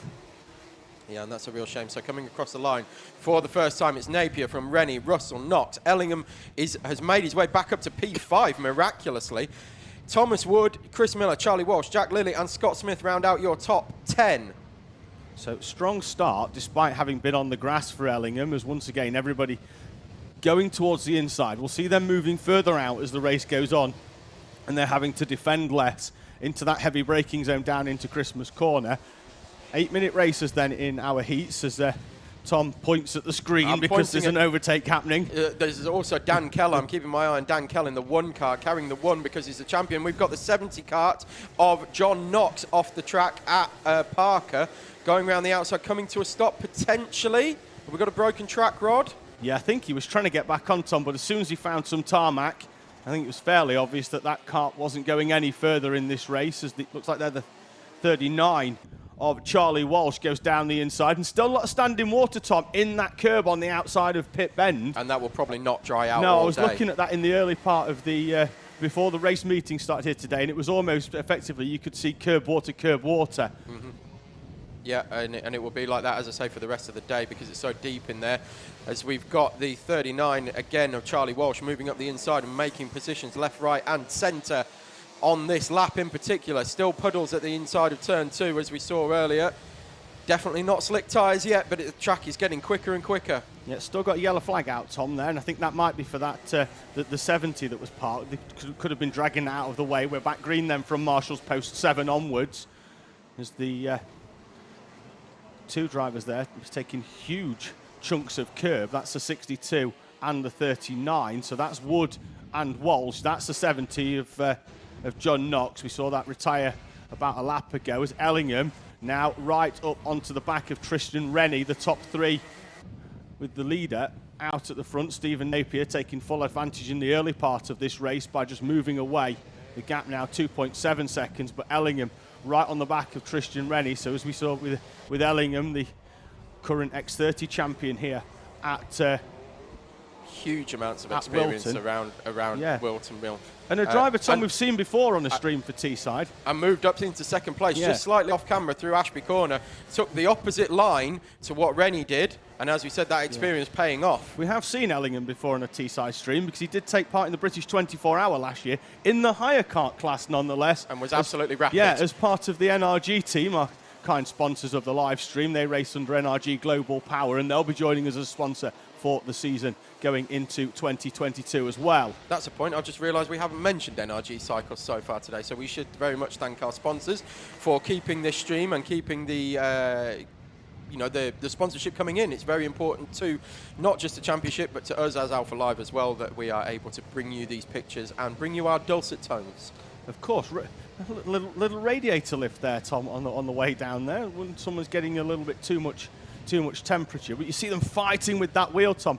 And the further you go down the pack, the wider the drivers seem to be going. You know, the front runners are definitely on the inside in towards Christmas, and they are having to. That's Dan Kell. Dan Kell has come into harm, and looks like there's another driver going very slowly there, and that could be what's caused that bottleneck down at Ashby's.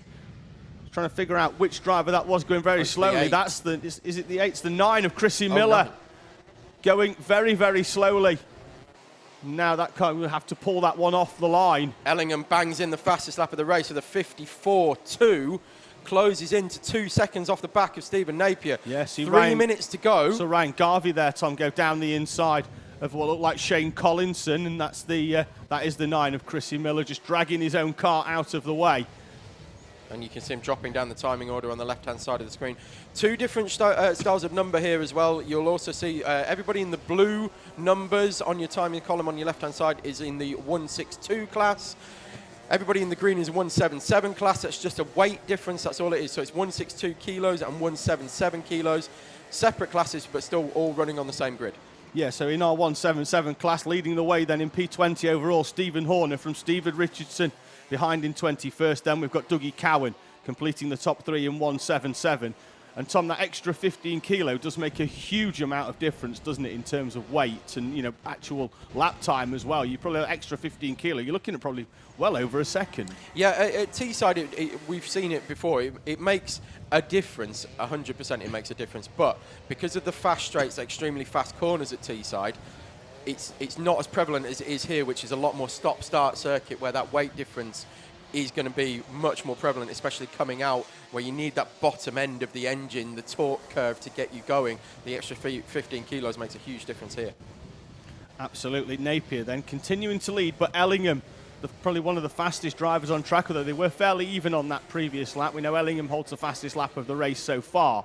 Gap is 2 seconds with 2 minutes remaining plus 1 lap on the timing here at Whilton Mill. It is, of course, the second round of the Teesside hosted Winter Series. We'll be back at Teesside at the end of March for round number 3. Entries for that are already open. And Ellingham was not only fastest lap of the race on that lap, but a second quicker than Napier. So sub 1 second now. Yeah, and in fact, here we are focusing on them now. So that is Ellingham in P2, Stephen Napier in P1. Coming down the hill into Ashby, and Ellingham is closing. That's not a 9/10 of a second anymore. I think we're going to be looking at about 0.3 by the end of the lap. And they're going to get 2 laps as well, Tom, as well. Yeah. But the time they're doing 55s, 55 is already down at the top, so they're going to get 2 laps. Ellingham was off track, don't forget, at turn 1 and 2. At the start of the race, dropped down to around about P12 and is now sniffing for a victory. Is already on the back of Napier. I called it at 0.3 seconds. I thought it would be. It's half that. It's 0.141. He is right on the tail now as they're going to go up to Christmas Corner. What line is Ellingham going to take? And what line is Napier going to take? He holds it into the middle of the circuit. Not full defensive line. So Ellingham then, who's caught up onto the back of Napier at a fair rate of knots, now has to get past him. Hard on the brakes down into Ashby's. Can he get the kart stopped? He can. And Lucas Ellingham, with 1.5 laps remaining, moves into the lead. Stephen Napier, who's had it comfortable for the entire race thus far, now is down into second place. And can he stick with Lucas Ellingham? But already, Tom, Ellingham is moving away. Yeah, he's got huge amounts of pace underneath him as Lucas Ellingham. As we said, massive experience around this circuit, double champion. both in senior and in junior, and this will be his first foray into senior Rotax, because as you said, David, that's exactly what we run here at Teesside. We don't run an X30 class, we run a Rotax class. Bang the Rotax engine on from JDR, and away he goes. Not made any difference at all. He's away. Not at all. But I mean, look, we saw this at the British 24, didn't we? When he spent most of the practice day just hacking round in a hire cart before the race. In fact, that he raced in the hire cart class as well. Is that it doesn't matter whether he's in a 4-stroke hire cart, whether he's in an X30, whether he's in a Rotax. You know, ultimately, you pick the talent up, you put it into a different seat, and you still have it. Into the boot section, then we go. Lucas Ellingham, who started the race pretty much on the grass, going into the first 2 corners, will come round the final corner. Heat number 1 in senior Rotax goes to the 199 of Lucas Ellingham. Fantastic victory, holds off Stephen Napier, who led most of the race. Tristan Rennie will complete the top 3. There he crosses the line. And then we'll see the rest of the top 10 come through, with Scott Smith getting past Thomas Wood on the last lap for 4th. So it's going to be Smith, Wood, Walsh, Russell, Lilly, Garvey and James Wood completing the top 10.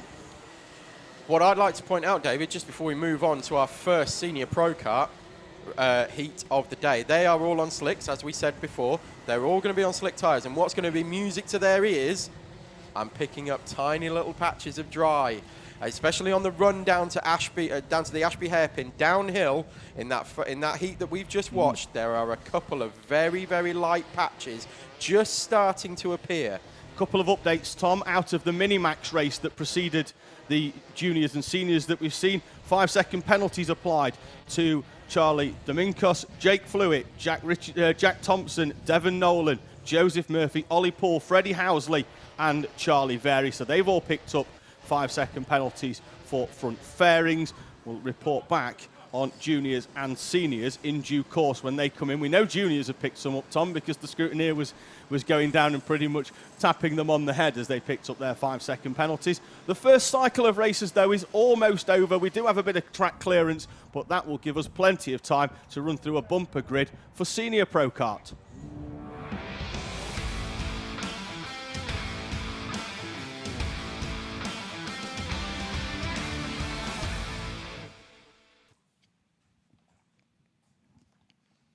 Jessica Alexander will start on pole position after a fantastic qualifying. Saw her pip our triple champion at Teesside from 2019 through to 21, Connor Lucas, to the pole berth. They'll start on the front row with young charger Asher Blythe in P3. Ed Hack brings the new Apollo kart into 4th place as that continues its development, with Callum Barnett making the trip over from the Isle of Man. Sees him in 5th place, with Sam Spinell, the Belgian, in 6th. Row 4 sees John T. Beswick alongside Scott Tate, Connor White and Jack Morris, the 2020 junior champion at Teesside in Pro Kart, completing the top 10 with an all Isle of Man row 6, Rob Fagg alongside Daniel Begard, Brandon Truman Reddish and last year's junior Pro Kart champion Lennon French will start on row number 7, with Joe Grinsell and Brandon Jennings row 8, Paul Scaife and Simon Doughty on row 9. The top 20 are completed by Callum Booth and Mark Tate. Thomas Lowther starts 21st alongside Steve Nichols, Jordan Guy and Jeremy Locke in 23rd and 24th respectively. Josh Eden and Tyler Richards start 25th and 26th. Then we've got Paul Stewart, Neil Catlow, Harry Roddis, and then we get into the realm of drivers that didn't qualify yesterday but are here today, so they'll go off the back. Thomas Braid, who had a good showing in our clubman class last year, starts 30th, with Adam Chamberlain, Gary Witherington, Ben Clark and Jordan Cranston completing the 34 runners. We certainly know Thomas Braid's here because I've seen him around the paddock this morning, so unable to make qualifying yesterday.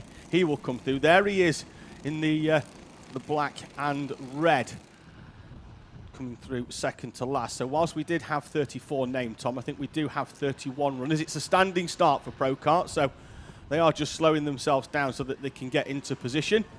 Slick tyres for everybody. Absolutely. Very key to point out if you're just tuning in. Slick tyres for everybody, regardless of conditions, in Senior Pro Kart. So in answer to the question, will anybody make it on slicks today? Yes, everybody will make it on slicks, as we've got one round. Is that some Ed Hack? Ed Hack's gone round. Oh dear, oh dear. He's going to be able to line up on the... He should normally take his position. It happened quite late on the roll-up lap and potentially got caught out a little bit by the pace that they were doing. So into position they roll then for our runners. And obviously Pro Karts do come here, Tom. They come as part of the BPEC series, but that is a rolling start in BPEC, isn't it? So this is going to be one of the first times they actually do a standing start. As our second clerk of the course, I think that's Dan Ashton, runs down towards the tail of the grid. Just make sure everybody is in position. Expect him to have a quick thumbs up, and we are about to go racing. We're going to keep an eye on the left-hand side of your screen there in the green helmet with the Sol Tyre flag on the top as well. One moving up into seniors this year as we're underway. That's Jess Alexander is holding the inside line, but look, Connor Lucas is going to drive straight round the outside from P2 and take the lead. Oh, and Jess Alexander got a little bit of contact and has gone backwards. We've got a few off there. Tyler Richards is off, I think, the 71. I think that's Brandon Jennings. Jess Alexander was forced very, very wide, I think, by the nose cone of Asher Blythe into that first corner. And Connor Lucas, Tom, has dropped out of the lead. He led comfortably round the first corner. Looks like he's overcooked it down into Christmas. He's down into P3. And Sam Spinale is going to come through. Is alongside Asher Blythe's going to get pushed out. Spinale's on the inside of Connor Lucas. There's contact between the two of them. They're going to be both wide. And back through, Tom, into the lead is going to come Jess Alexander. What a start for Pro Kart. And Scott Tate's right there as well. He's come through from about 8th or 9th on the grid, I think. Spinale and Lucas still side by side. The 77. Callum Barnett from the Isle of Man. What an unbelievable start from senior Pro Kart, Tom. Side by side, looks like Spinale was going to come through as Lucas gives him a forceful hit into the wall. Looks like Spinale managed to get it stopped. Connor Lucas there with a noticeable hit into the back of Sam Spinale into the final corner. These Pro Karts on slick side and wide. Looks like Dan Begard and Connor White to force wide. And Alexander, Tom, from the lead, looks like she's slowing there. Down there, she's down into 4. And Scott Tate has just taken the lead up to Christmas corner. Oh, and we've got more people off. Catlow, stationary on the outside, is caught by Tyler Richards. Jess Alexander looked like she was slowing, but looks like she might have just had a bit of a sideways moment. And looks like Scott Tate now is going to come through. Alexander's down the inside into the right-hander. And that was Asher Blythe, I think it was. The 18th, Jonty Bezic. Giving Scott Tate the old, don't worry about me coming past you. And in fact, I think it is Asher Blythe.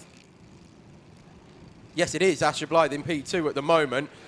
Giving Scott Tate the old, don't worry about me coming past you, mate. Just keep going. Keep your head down and we've seen Tom P2 off the start. We saw Connor Lucas took full advantage. Maybe Asher Blythe just wants to start P2 for the second heat. Yeah, potentially. You know, P2 potentially here at Whilton is the place to be. Now, Sam Spinale, after being off the track, crossing the line on the previous lap, has now banged in the quickest lap of the race. So he's starting to make his way back up towards the back of Connor Lucas. Wonder if there will be a little bit of a return of the favour here. Not sure, not picking up any warnings thus far on that opening lap, although there is occasionally a little bit more leeway given on the opening lap of many races. The top 10 as it stands, though, sees Tate, Blythe, Alexander, Lucas, Spinale, Beswick, Barnett, Truman Reddish, Morris and Ed Hack completing the top 10. You've got Terry Ellingham being in touch asking, are they actually crazy? Well, they're on slick tyres in a Pro Kart on a wet track, so we'll let the viewers make their own mind up. Well, what it does, it keeps costs down massively, doesn't it? It does. Because you know, on track like this where it is drying, those wet tyres last for about half a day. No, they last for about half a day, don't they? Because once it dries, you know, they are a softer compound. That block moves around and it does get worn down a lot. So, you know, the wet tyres. The wet, yeah. The wet tyres, yes. Yeah, exactly. So in terms of running slicks only, does keep the costs down. That's for certain. You know, it is a cost-effective formula. Running a sealed engine from RPM Racing Engines, you know, it keeps the costs down. There's a buyback facility on the engine as well. That keeps the costs down. Hence why, Tom, we always have a massive grid of them. Absolutely. And you can see that the track is very much drying out because the back end of the car is not... Whoa, wow, what a move that was up the inside. That was Alexander, Jess Alexander moving up the inside of Asher Blythe to take P2. That is a proper boot move. That is the boot move to perfection. Let's have a look, though, Tom, at the timing screen. On slicks, that in Pro Karts, which are considerably less powerful than the Rotaxes, they're doing the same speed that the senior Rotaxes were on wets in the preceding heats. Well, that tells you everything you need to know about the grip of the circuit at the moment. This is something really for the Rotaxers to look at, is that, Pro Kart are really doing them a favour by testing whether the slick is the way to go. Yeah. And at the moment, it really looks like it might be. Bambino will be out next there on a treaded tyre. After that, decisions to make for the paddock. I think most people will be on slicks if we don't see any more rain. Certainly there will be ones gambling towards the back of the grid and whacking the slicks on with nothing to lose. But here we go. So it is Alexander from Blythe, and Spinale has now caught up onto the back of this group of 3. Jess Alexander not letting Scott Tate get away with it, keeping him very honest. Scott Tate having a fantastic race, started by his standards out of position down in about 8th or 9th, I believe, but moved his way up very quickly with all the carnage that was going on the opening lap. Spinale, Tom, goes very wide round the first complex of corners and has dropped at least 2 seconds off the back of Asher Blythe. I'm looking at Connor Lucas, our 3-time champion in the Teesside Sprint Series, is down in P5 and 4.5 seconds off the lead, coming under pressure from Callum Barnett. Yep, Barnett, who one of a number of drivers, along with Rob Fagg, Dan Bugard and JJ Plowman in Cadets, making their way over from the Isle of Man. And, I think there was only one day, Tom, that they could actually get across because of the ferry, and they took full advantage of that. I think most of them have actually also tied in a trip to RPM to get the new 2022 seal put on these RPM 200 Extreme engines. So they needed to come and get them done anyway, tying it in with a weekend at Whilton Mill and some fantastic racing in our senior Pro Kart class. 2 minutes remaining then. That's going to be at least 3 more laps, potentially 4 of action here as the lap times continue to tumble. Scott Tate goes sub 57 on the previous lap there, 56.966 for him as he gets it stopped very sideways down into Christmas Corner. And Scott Tate, who started outside of the top 6, took advantage of the what we can only describe as opening lap carnage, as at least probably 4 or 5 different people actually led a portion of that opening lap through the tighter complexes of this Whilton Mill circuit. Is currently leading the way by 0.6 of a second from initial pole sitter Jess Alexander. I don't want to jinx it, but it does look, or certainly seem to appear, like things are starting to calm down towards the end of this race. Much more line astern, gaps starting to appear all the way down the grid.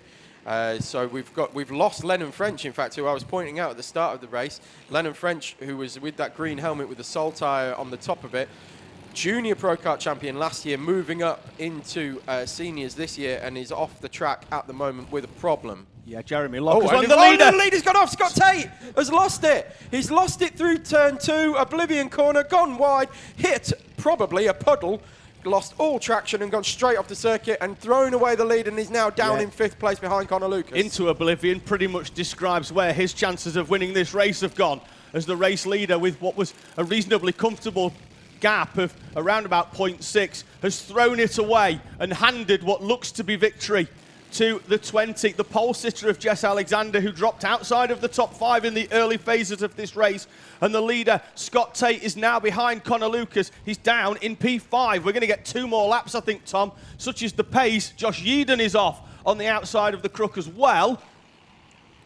But yeah, the pace, Tom, that they've picked up here in this senior Pro Kart on these slick tyres, it's certainly doing a fine job at drying the track out.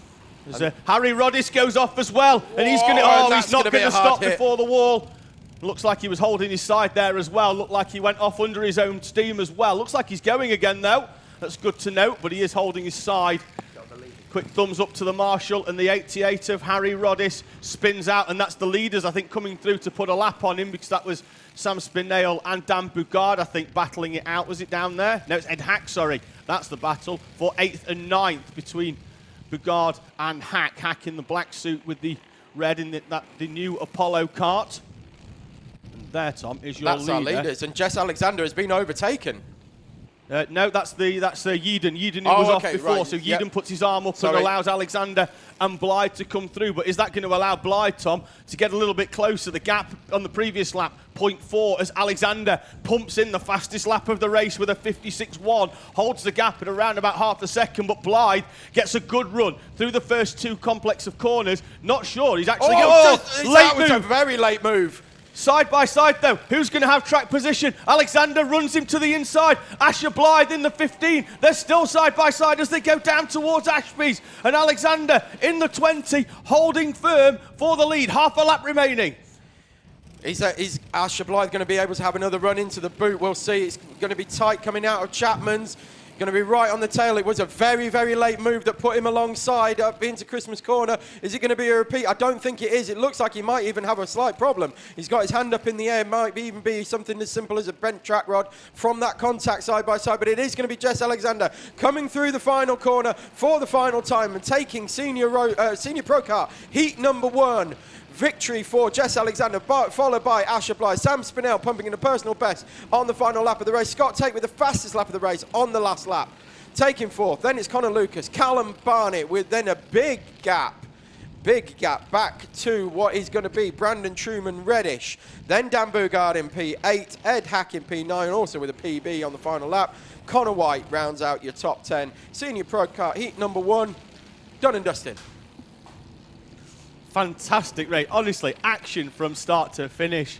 Tom's going to have to take a short break on that one because it was action from start to finish, as always, in Senior Pro Kart and all the way through the field as well. We had at least 5 different leaders, and that was just on the opening lap of the race here at Whilton Mill. Let's have a quick look at some of the updates from our Rotax classes. We've picked up front fairing penalties in juniors for Bella Franklin, Samuel Chapman, Lucas Jex, Angus Scrivener, Morgan Jack Hudson Brown, Dylan McKay, Jay Smith, Tom Carter, Leo Purchase, which is unsurprising after the incident at the first corner, and Jez Williams, who came all the way through the field up into challenge the top 6, has picked up a 5-second penalty. That one, not for a front fairing penalty, that's for an OTY, overtaking under yellows, and that is going to drop Williams down into P10. That's where he's going to start for the next race for heat number 2. The first cycle of races then comes to a close. That's 9 down, 18 to go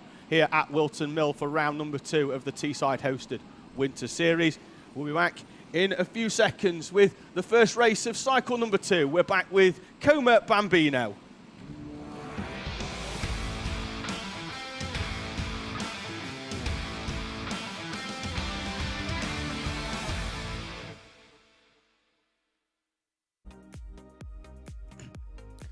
Just going to dip into some YouTube live stream comments. Please do get in touch. Freya Yeden's been on saying what a race.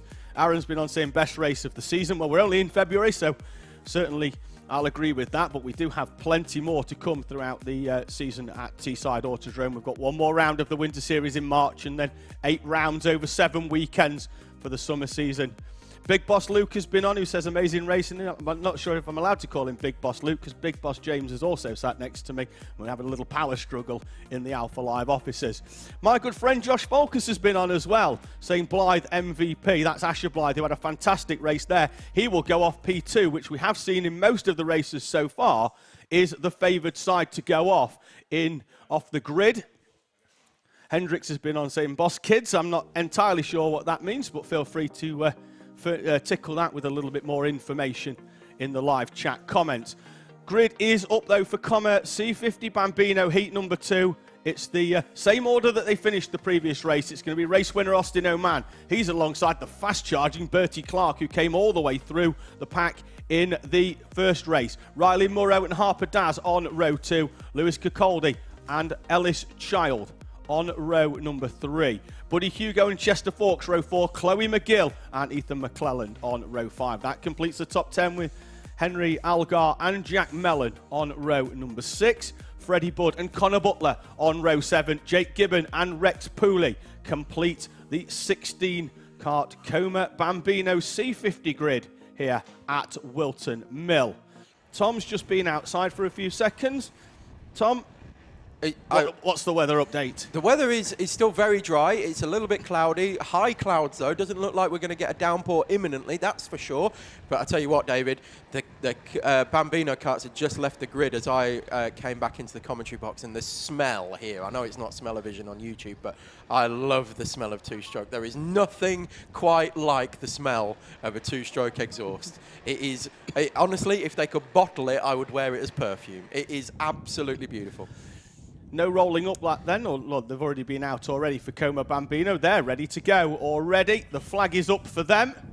The flag is down. We are away and racing. Let's see whether Bertie Clark, who went off on the previous race, but he's going to make the start, and he is in the favoured P2 berth, and he will have track position round the right-hander, Willie, from Austin Oman, and he has already moved into the lead. Oman, the Teesside champion, running the 7 from his finishing position in the Motorsport UK British Championship, another series covered by Alpha Live, and they go into the Christmas corner down at the end of the heavy braking zone. Looks like everybody this time, Tom, has made their way through. Yes, indeed, and lots of support coming in on the YouTube chat for Bertie Clark. Well, already leading here in heat number 2 and looks like pulling away from heat number 1 winner Austin Oman as they head round Parkers for the first time. Like we said, it's going to be completely different conditions to what they were out in the first race. It's going to be almost flat out everywhere for these Bambinos now because of the speed that they carry.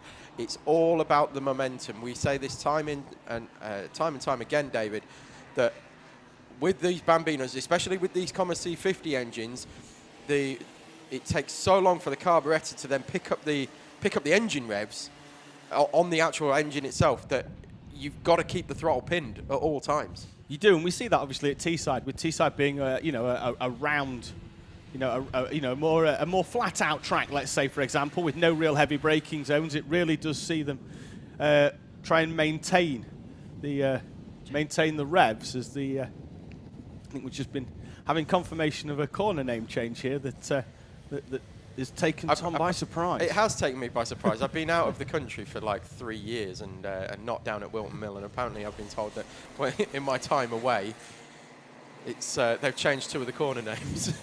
So I've been giving them the old names. So Bertie Clark then continues to lead, and the gap is 1.2 seconds as Buddy Hugo and Chloe McGill battle over 8th and 9th respectively. Looks like we had a driver go quite wide there in the background. Looked like that could have been Ethan McClelland. That's Ellis Child in the number 8, I believe, trying to get alongside. Trying to pick out there. That's the 88 actually of Ellis Child, trying to get alongside Riley Murrow, and does so down the inside. Murrow, I think was that the 38? It's Chester Forks. They're all over the shop and down the side. Looks like Ellis Child has actually dropped a few places on that previous lap as McGill and Hugo are side by side. Hugo gets round the outside and holds on to 8th place as Freddie Budd makes up a few places as well. Jack Mellon drops one down into 15th. And a good showing from Chloe McGill there in the pink suit with the white helmet. You can see just coming up towards us in P9, I believe it was. Yeah, had a poor qualifying session yesterday, didn't McGill? They put the new engine on. Obviously, these engines, as you mentioned before, they do need that carbon build-up in the engine. So the new engine was on. They do need to spend time building that carbon up on that engine. So this being effectively used as a race situation, but more of a test session to get that engine up. And now she's moved up into the top 10, battling it out with Buddy Hugo. And the 38 in front of them as Chester Forks takes a slightly wider line there as they head down towards the boot this time. And Buddy Hugo has managed to get alongside. Looked like Forks was trying to move across, but he found the number 4 of Buddy Hugo in, where he wanted to turn in, as Hugo then runs wide and Forks comes back down the inside. They're still going to be side by side as they go round the final corner. Hugo has to slot back in, but gets the overspeed and gets back in front of Chester Forks, chopping and changing through every corner. These Bambinos, aged between 5 and 7 years old, once again putting on a show for us here at this Teesside hosted event at Whilton Mill. Indeed, as we look at Austin Oman in P2 being hounded now by the 95 of Harper Das. Harper Das having a good run here in heat number 2. They head down towards Ashby Corner, and the newly named left-hander of Wilkins, and then what I've been calling Chapman all day is apparently now called Oziers. So they come through the Oziers corner here at the left-hand side. This right-hander doesn't have a name. It's just a little kink. It's the exit of Oziers. Into the boot section. Left. Flatten the curb here on the left-hand side. Don't touch the curb here on the right-hand side, although Austin Oman certainly did with the short chassis that they use here in Bambinos. It doesn't make too much of a difference. But certainly in the senior classes on a damp track, that curb, much like Christmas Corner, is a recipe for spinning if you clunk that. So as we've seen Austin Oman, Tom, actually take the when I say take that line, I mean take the line as in smashing most of the curbs or most of the corners for most of the day. And you'll see down here into Christmas as well, actually. I think he takes a much wider line, but then actually goes really, really wide onto that bit there in order to go right over the curb. And we've seen him actually, certainly when it was fully wet, using the curbs to actually get drive off the corner, than being concrete rather than tarmac, was certainly giving him a little bit of an edge over those behind him. But Harper Das in the 95 managing to stick with our Teesside champion Austin O'Man. Yeah, as they head down into Osiers once again.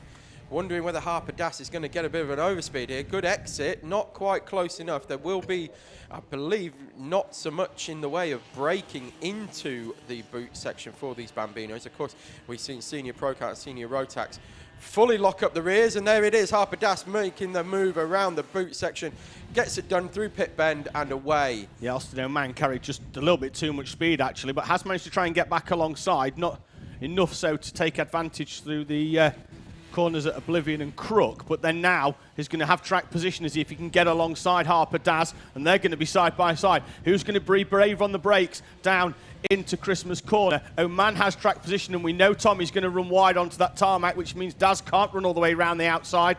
Going to try and get back, and will he get the cut back down the hill towards Ashby's? Looks like we're back as we were this time a lap ago, with Austin O'Man still in second place. All of this, once again, playing in the hands of Bertie Clark. We're only 5 laps in. He's nearly 10 seconds away, and I'm sure he will be with these two battling at the end of this lap. Still 1.5 minutes remaining, though. Yes, indeed. So Bertie Clark with huge amounts of speed. I mean, we saw it in qualifying, we saw it in the previous heat, but could not quite make up the positions all the way to catch up with Austin O'Man. Ended up going off P2 on the grid. But as we can see, Harper Das not quite able to get that boot move done this time round. Perhaps keeping powder dry a little bit for the final 2 laps as we head over the grid. So, in fact, there will be potentially 3 laps to go. Possibly. I think Bertie Clark, being some 10 seconds further down the road, may well get round. They're doing 1:07, so I think they might just get through before the timer lapses. We're certainly going to get one as we've got the 84 coming through. That's Freddie Budd down the inside of Buddy Hugo, and Hugo actually picking up support in the live stream comments from Philip Simpson, who loves his colour scheme. So do we, because it's a commentator's dream when they are just bright yellow. It was the same in Cadets, wasn't it, for a season when Leon Barlow just wore a bright yellow helmet with bright yellow wheels. Exactly. It was the easiest spot we ever could see. We were saying that it makes it so much easier for us when they've got powder-coated wheels that are a certain colour. And in fact, there's somebody in Cadets. I'll try and find it now. Bear with me a second. Well, who's running purple wheels as well, and was running at the front. Well, while Tom's having a quick browse, we'll have a quick look at the rest of the field beyond the battle for second and third of O'Man and Daz, with Moroka, Caldy, Child, Hugo, Budd, who has really come into it in this race. Tom Freddie Budd started well outside the top 10, has moved up into 8th place with Chester Fox and Chloe McGill. I'm not sure what Ellis Child's doing there, but it looked like he was giving his visor a clean. Yeah, I don't know. I don't know what he did. It looked like he prayed halfway through the boot section. It is.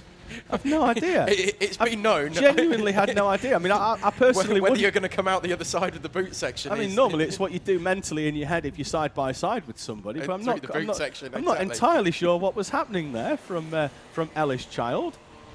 He is currently, though, in 7th place. Freddie Budd makes up another 2 places on that previous lap, up into 6th place. And it's been a fantastic race so far, Tom, for the 84 machine. We pick up Bertie Clark on camera. Now, that is your race leader as we head through to get the last lap board.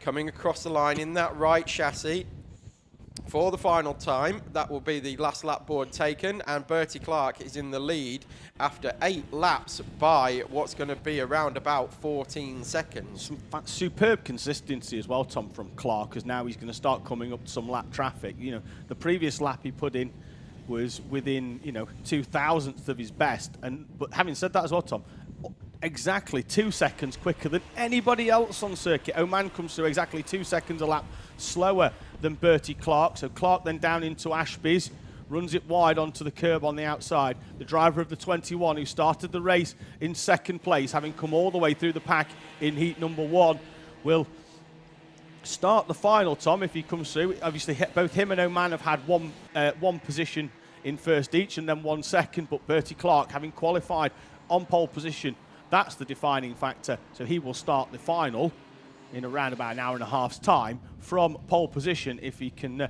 negotiate the final corner, he's going to come through and take the checkered flag. Keep an eye out for that at the top of the screen in a few moments. Here he is coming through. So Bertie Clark takes victory.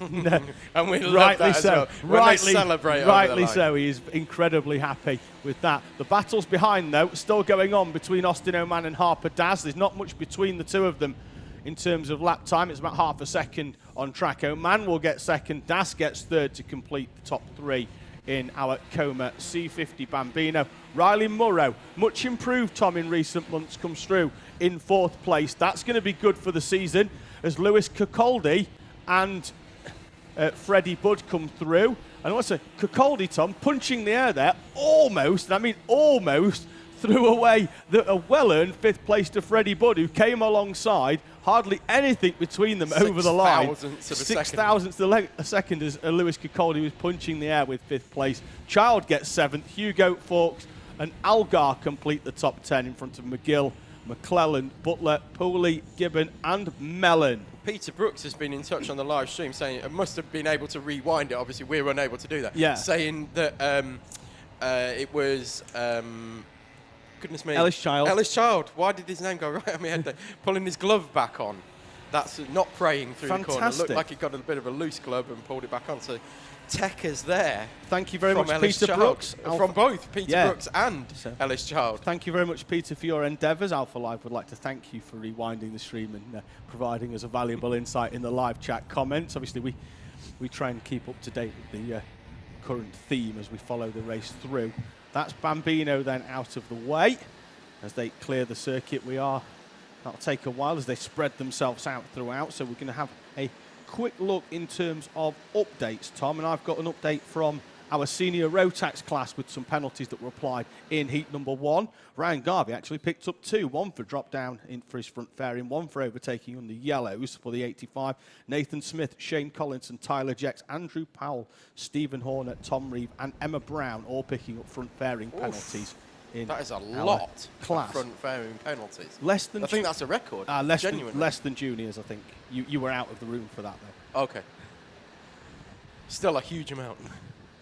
Anyway, although that juniors did have that first, the juniors and seniors did have that first lap with a fair few excursions, didn't we, on that one? Yeah. So we're gonna head on to our junior pro kart field.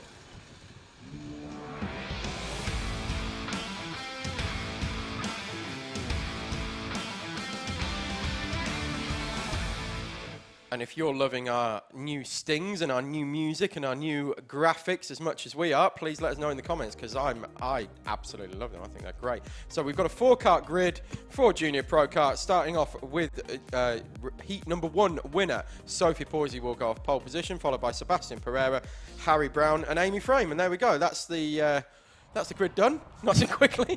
They're already moving around what is the newly named Wilkins corner and into the also newly named Oziers on their rolling up lap for the grid. So it looks like we might be going pretty quickly here. They will do a standing start though. It will not be a rolling start. Surely they've all got to go slick, Tom. I mean, let's have a quick look if we can. But surely after that extra pace, Pereira looks like he's on wets. Let's have a quick look. Let's have a quick look with this one. And see. In fact, you know what I'm going to do? I'm going to run out onto the grid and have a look.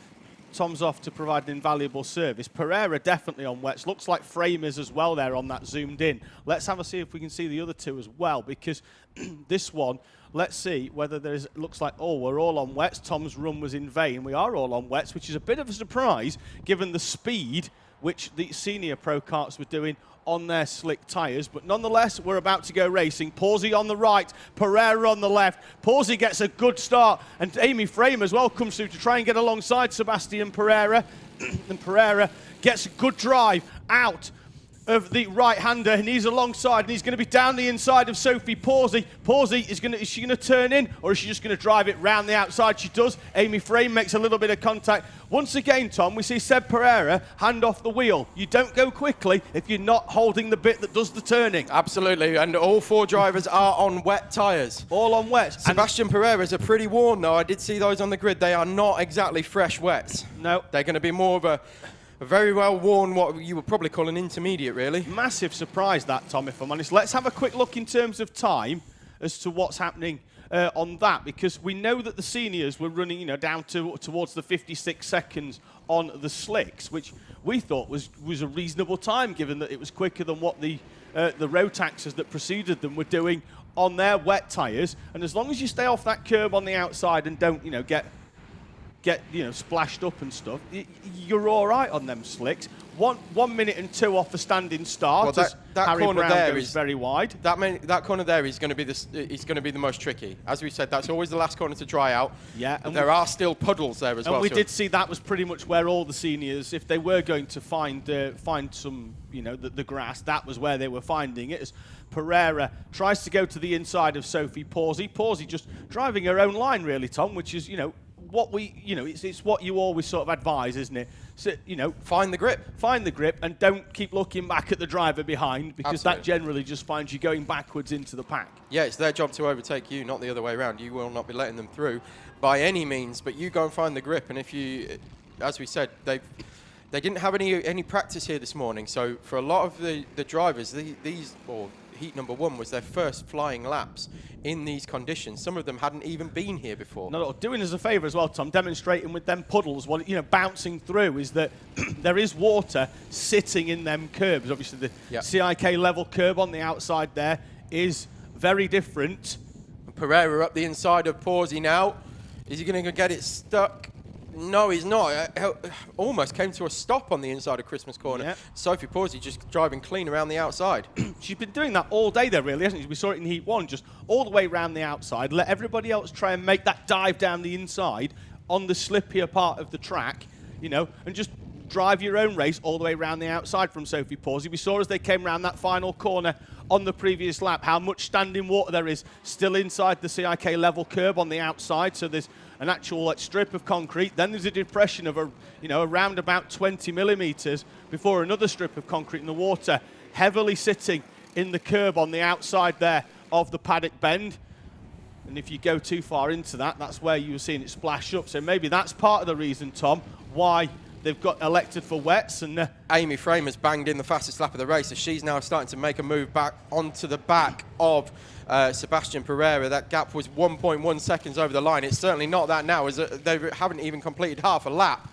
And she is almost there with Pereira. The slipstream will start to now take effect, and she will be towed up to the back, especially as Pereira is now having a look up the inside of Sophie Pawsey. That is going to slow his overall momentum down. Yep, half race distance almost, and it certainly will be when they come over. Support coming in for Sophie Pawsey on the live chat from Caleb Lawson-Donachie. Do keep them comments coming in. We'll be sticking with it all day as well. Mr. Angry's been in touch. My good friend. I've already complimented him once already, Tom, and he's my good friend Josh Volkers. Nice to have you with us, Josh. Keep your comment coming in. Be nice to have you back on it. Hashtag be kind. It'd be nice to have you back on a sprint grid as well. After let's put last year when he turned up, as Pawsey goes wide and allows Pereira to come through. And we say Josh Volkers, last year senior Pro Kart driver, turned up last season at round number 4. And, first race back in a sprint for a number of months, took a fantastic victory at Teesside at round 4 last season. We will obviously be back at our native circuit in a month's time for the final round of the Winter Series, as we saw Pereira there take full advantage of Pawsey running wide through the crook corner, and he's moved through and into the lead. And he's pulling away. And certainly, Tom, now I think those like as you were saying, those very worn wets are starting to come to Sebastian Pereira. I think they've warmed up nicely now. Played the long game with this one, hasn't he? And it was a case of, if you can get through the opening couple of laps on them, they will come to him. And now expect Pereira already. You see him out the front there, disappearing, as Sophie Pawsey now finds herself being going backwards, effectively into AAME Frame, as Frame goes through but does slide wide in that wet crook corner. but has managed to move through into third place. And still there, Tom, right at the back, Harry Brown, who once again continuing his development in this Junior Pro Kart class. We are missing one driver from Juniors who was going to run Junior Pro Kart and Junior Rotax this weekend and go double class. That was Max Shields. Unfortunately, an injury picked up at Wunwell last weekend means that our championship runner-up in Junior Pro Kart and a driver who's moved into into Junior Rotax as well, and whose plan is to run both classes for most of the season. Unfortunately, he's got a broken thumb in a no-fault accident, and that makes it sound like an insurance claim, but in an incident he had last week at Wunwell, means he is here at the meeting watching a number of his friends race, but is unable to take part in proceedings here as Pawsey once again runs wide, and that's going to allow Harry Brown in the 47 to get right on the back. And this looks like, Tom, that the 77 machine was certainly set up for the early phase of the race, but is now not handling in a way that Sophie Pawsey looks like she's really appreciating. No, it's going to be a struggle now until the end of the race. Fortunately, there's not too many laps to go, but as I said earlier, that Harry Brown colour scheme, that Martini liveried-esque colour scheme that he's got going on there is absolutely fantastic. I think that's the favourite of the day that I've seen so far in terms of liveries. We normally do a driver of the day as well, don't we, David? So we'll wait to the end of Heat 2 before we announce sort of contenders. But, of course, it could all well change in the final. Oh, Brown goes very wide round paddock and then actually around the pit bend and actually has to wipe his visor.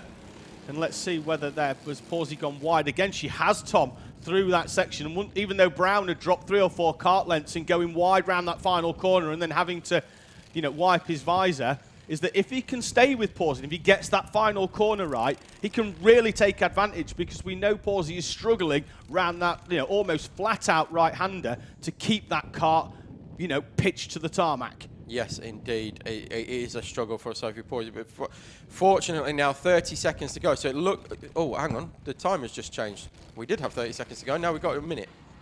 Not quite sure what's happened there. But it looks like we will get 2 laps.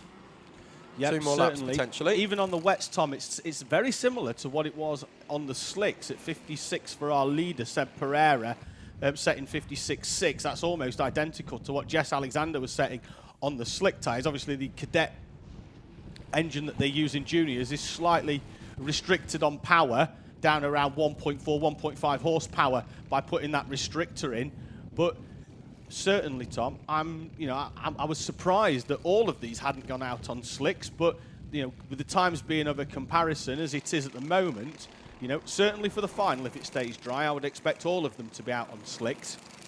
If it stays dry, that's the big question.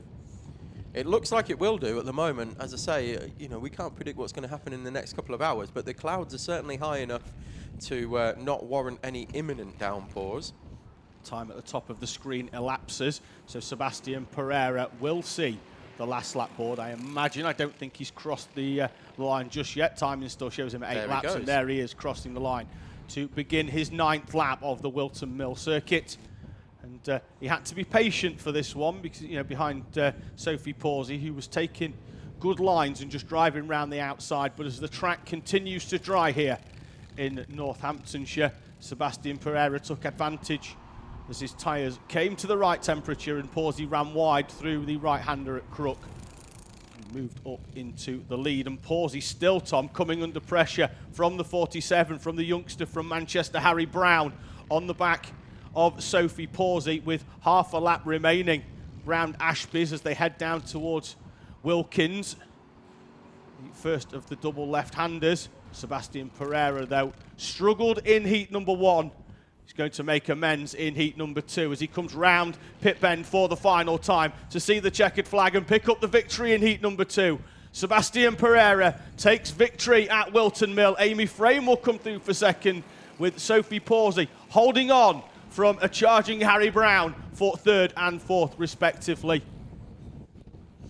And even though it's a small grid, Tom, all the way through that, we had the battle with Pereira and Pawsey, then we had Pawsey and Frame, then at the end we had Harry Brown, coming right up onto the back. And I've been mightily impressed with his transition. We've seen it before, Tom, is that, Yes, it's Junior Pro Kart. Yes, it's just sticking another Cadet engine onto the senior frame, but you're adding almost 60 kilos in weight to a machine for these drivers who are used to being able to throw a Cadet kart round like it's a dog toy, to then go into a much wider, much longer senior pro kart. We've seen drivers that have gone on to win championships at Teesside in Rotax classes. When they transitioned into junior pro kart, they struggled for the first 6 months. It's not an easy class to get used to. Mightily impressed with how Harry Brown has transitioned into that junior pro kart machine.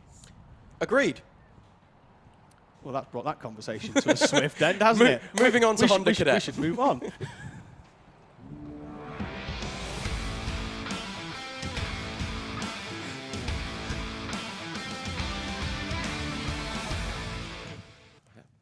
It's a beautiful monologue there from David, and all I could do was agree with him.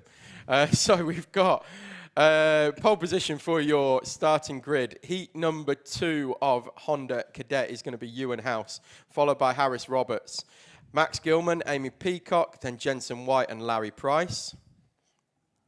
Finley Smith, Joseph Yao, Jack Collinson, Thomas Potter round out your top 10. Potter, of course, moving up from a lowly grid position by his standards in heat number 1. We'll see whether he can continue that climb in Heat 2. Edward Rye in P11, then Drew Davidson in P12. JJ Plowman, then Harris Alley, Sam Hayes, William Howard, Samuel Yeadon, and William Chapman. Then it's Mason Webster, Mason Dinsdale, Charlie Earball, Riley Sims Ezard, Carter Chamberlain, Joey Swan. Then Holly Swan and Isabella Stansmore Wilson round out your grid of 26. Of course, Stansmore Wilson not completing heat number 1 with a technical issue. We've got to have some slicks in this one, Tom. Just having a quick look at Senior Pro Kart, we have had quite a bizarre disqualification, but I will explain why. Is that Senior Pro Kart have moved now, Tom, from the Bridgestone YDS, as we know, onto the Dunlop SL1 tyre for 2022, and we have had one driver DQ'd for incorrect use of tyres. Okay, it looks like everybody so far on the left-hand side of the grid is all on wets. Yeah. Have we got anybody? Oh, who's that? Right at the front. Is that you? That's Harris Roberts. They are wet. They are wet, but they're quite well used. What's Thomas Potter on? That's what we want to use. See that? I know he's on wets, but what's the state of them? Everybody's still wet, Tom. Potter, as we saw, was an absolute demon at Teesside when he put some really, really old wet tyres on, and they almost became slick through the course of the race, and he absolutely flew. Yep, we're away in racing then, Tom. Ewan House from pole position gets a good start, and actually straight lines a little bit more than expected as Amy Peacock moves up into P3 at the expense of Max Gilman. Looks like Larry Price has made a good start as Edward Rye runs wide through the crook corner. Amy Peacock goes wide, and it looks like Larry Price is going to come down the inside on the back of Max Gilman round that corner, and Amy Peacock, who made up 1 place, then drops 2 down into Christmas corner. Is Potter, Tom, already making his way through. I think there is up into at least 6th or 7th in the background. It's 7th. Fantastic start as well, though, from the O-plate, who won that at Teesside. That's Joseph Yao coming through. And we'll be able to see when they come over the line this time. William Howard, he's a driver that we need to look out for because we saw he had problems getting off the line. That's why we had a double roll round at the first heat of our Honda Cadet class, because his kart was stationary on the grid. Joseph Yao gets alongside Larry Price through pit bend. Price will try and get back alongside, but he will be on the outside for the left-hand kink. Let's see where they come out of the line. They come over the start line, almost side by side. Out at the front, though, Ewan House leading the way from Harris Roberts, Max Gilman. Then on paper, it's Larry Price, but on screen, it's Joseph Yao coming through in 4th place. Price is 6th, Peacock 7th, Thomas Potter in 8th. He's in front of the 33 of Finley Smith. That's 9th, and let's see if we can pop out and see who is in 10th. Looks like it could potentially be Jack Collinson with Drew Davidson behind in 11th. And that was Thomas Potter repeating the move that he did on the previous lap, up the inside into Chapman's, and moves into what I believe will be around about P5. He's right on the back of the O-plate. In fact, 1 place in between them, so he's just overtaken Finley Smith, I think. Although he's not showing up in our timing column on the left-hand side, I've just noticed. Perhaps we've got slight transponder issues, but it is Ewan House with a monstrous lead, crossing the line, 2 seconds clear of Max Gilman after only 2 laps completed. Harris Roberts P3, Joseph Yao P4. On the timing column, we've got Larry Price, Finley Smith, Amy Peacock, Jack Collinson, Jensen White, and Drew Potter Davidson. off on the outside of Crook Corner on the grass, manages to keep it facing in the right way, but he's going to drop between Amy Peacock and Jack Collinson. That's 7th and 8th, so he's going to drop well down outside the top 5. Yeah, so had made his way all the way up, dropped it coming through Oblivion and then into Crook Corner, the left and right. Probably be flat out, certainly in the dry in these Cadets. And then Potter already making a move back up the inside into Wilkins. And moving through in front of Amy Peacock. But as we said, Potter not showing up with his transponder on the timing. So we'll just have to wait and see where he comes across the line. And if indeed that transponder starts working, or if indeed there may be any kind of... would there be any potential penalty for transponder not working, David? Well, it's not really their fault. I mean, we'll be able to keep track on, on track, and we'll be able to see whereabouts they pop in. It looked like William Howard there. Looked like his nose at the front was bouncing around a little bit as Drew Davidson goes wide through the crook. He's holding off Harris Ali and Edward Rye, like one of the drivers from Bambino last year. Finished 3rd in the Bambino Championship, and he's transitioned very well into Cadets, probably more so than what I was speaking yesterday, more so than what his dad expected, as Potter goes down the inside of both Finley Smith and Amy Peacock into the right-hander. Peacock looks like she's alongside Smith as well, so Smith loses 2 places. It's not Peacock actually, is it? Oh, it is actually. She slots back in behind actually Finley Smith. Larry Price in front of them in the 97.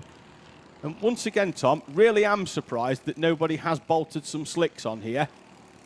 Yes, as am I. I would have thought somebody, sort of from 20th place on down would have at least one would have gone for it. Yeah, good move there by Finley Smith. Gets back down the inside of Larry Price. Perhaps the difference is negligible around here, and that, it's not worth taking the gamble. Yeah, there's certainly 1 or 2, and I imagine it's one of them is that if you do put it on the grass, if you're on slicks, you really are just going absolutely nowhere. You're not even going to be able to get it back on track, are you? We know in the much quicker classes it is going to make a massive difference in lap time. Perhaps with these Cadets in these conditions, they've not or elected to just keep things in the status quo and just stick on the wets because it's safer. Yeah, I'm looking out the window. Tom, Micromax are up next, and this certainly slick tyres bolted to a number of those machines. 3.5 minutes remaining. Ewan House leading the way. There's the dummy grid as it is. We've got certainly wets 1 and or 2. slicks. Yeah, it's going to be a huge disparity for whichever one of those is the right decision, as Amy Peacock makes a late move to the inside of Larry Price. Larry Price then having to defend that 6th place from Amy Peacock, which is now in turn back them into Jack Collinson and Jensen White. The battle from 6th down into 9th place, not too far back as well in 10th. The 76th of Harris Ali still within touching distance as everybody behind sets personal best.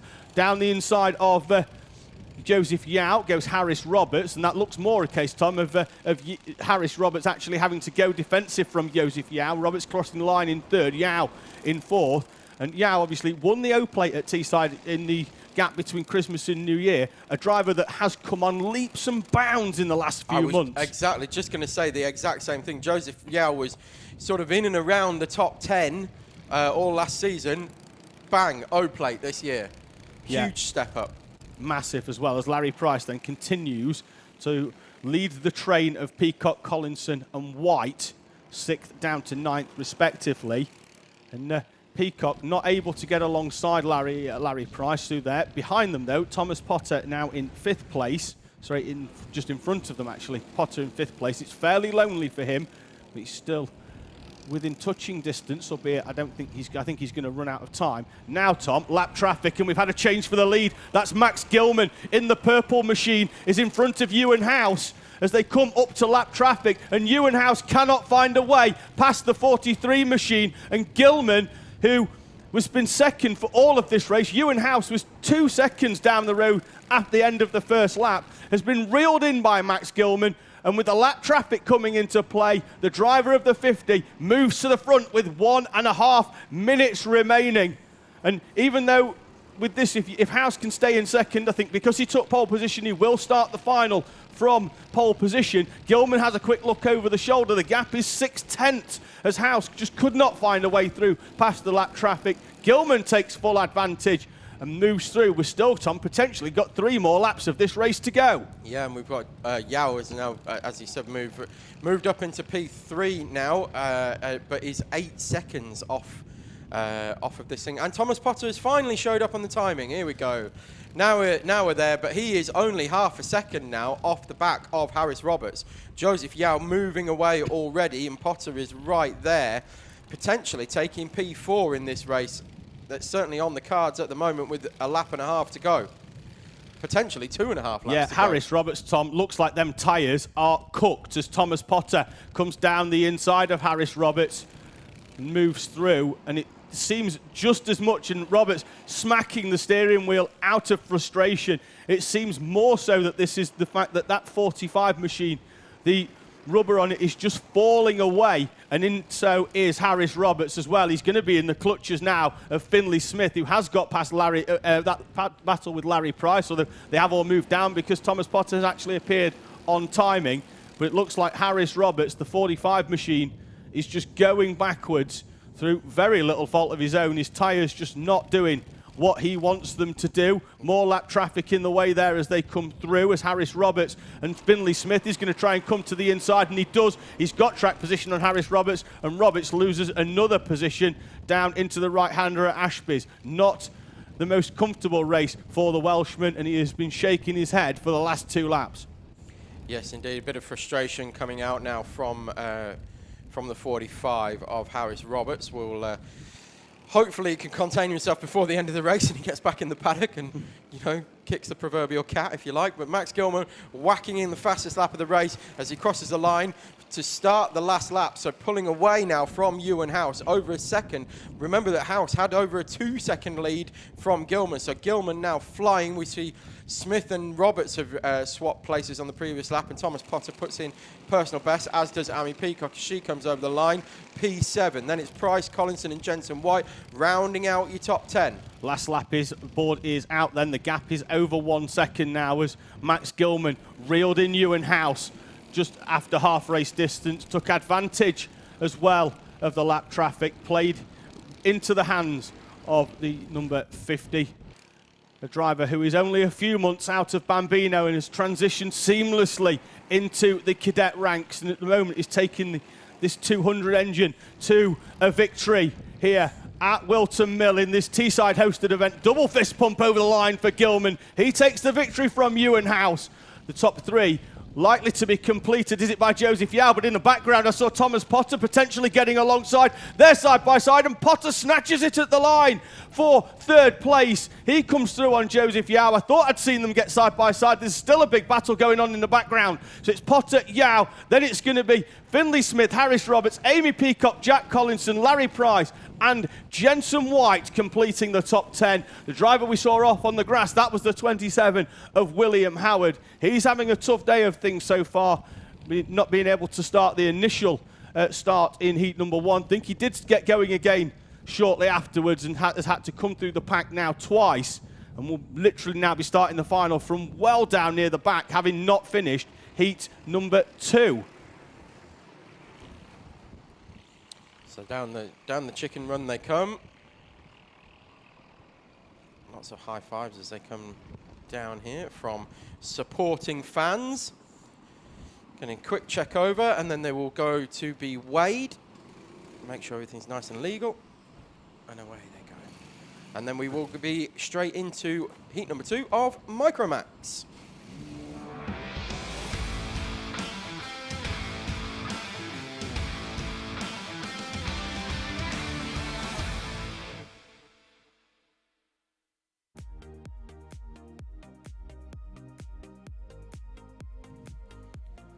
Daniel Minto will start from pole position with Manev Jiao, JJ Lowe, George Spetchley, Cameron Nelson and Kyle McLean, the top 6.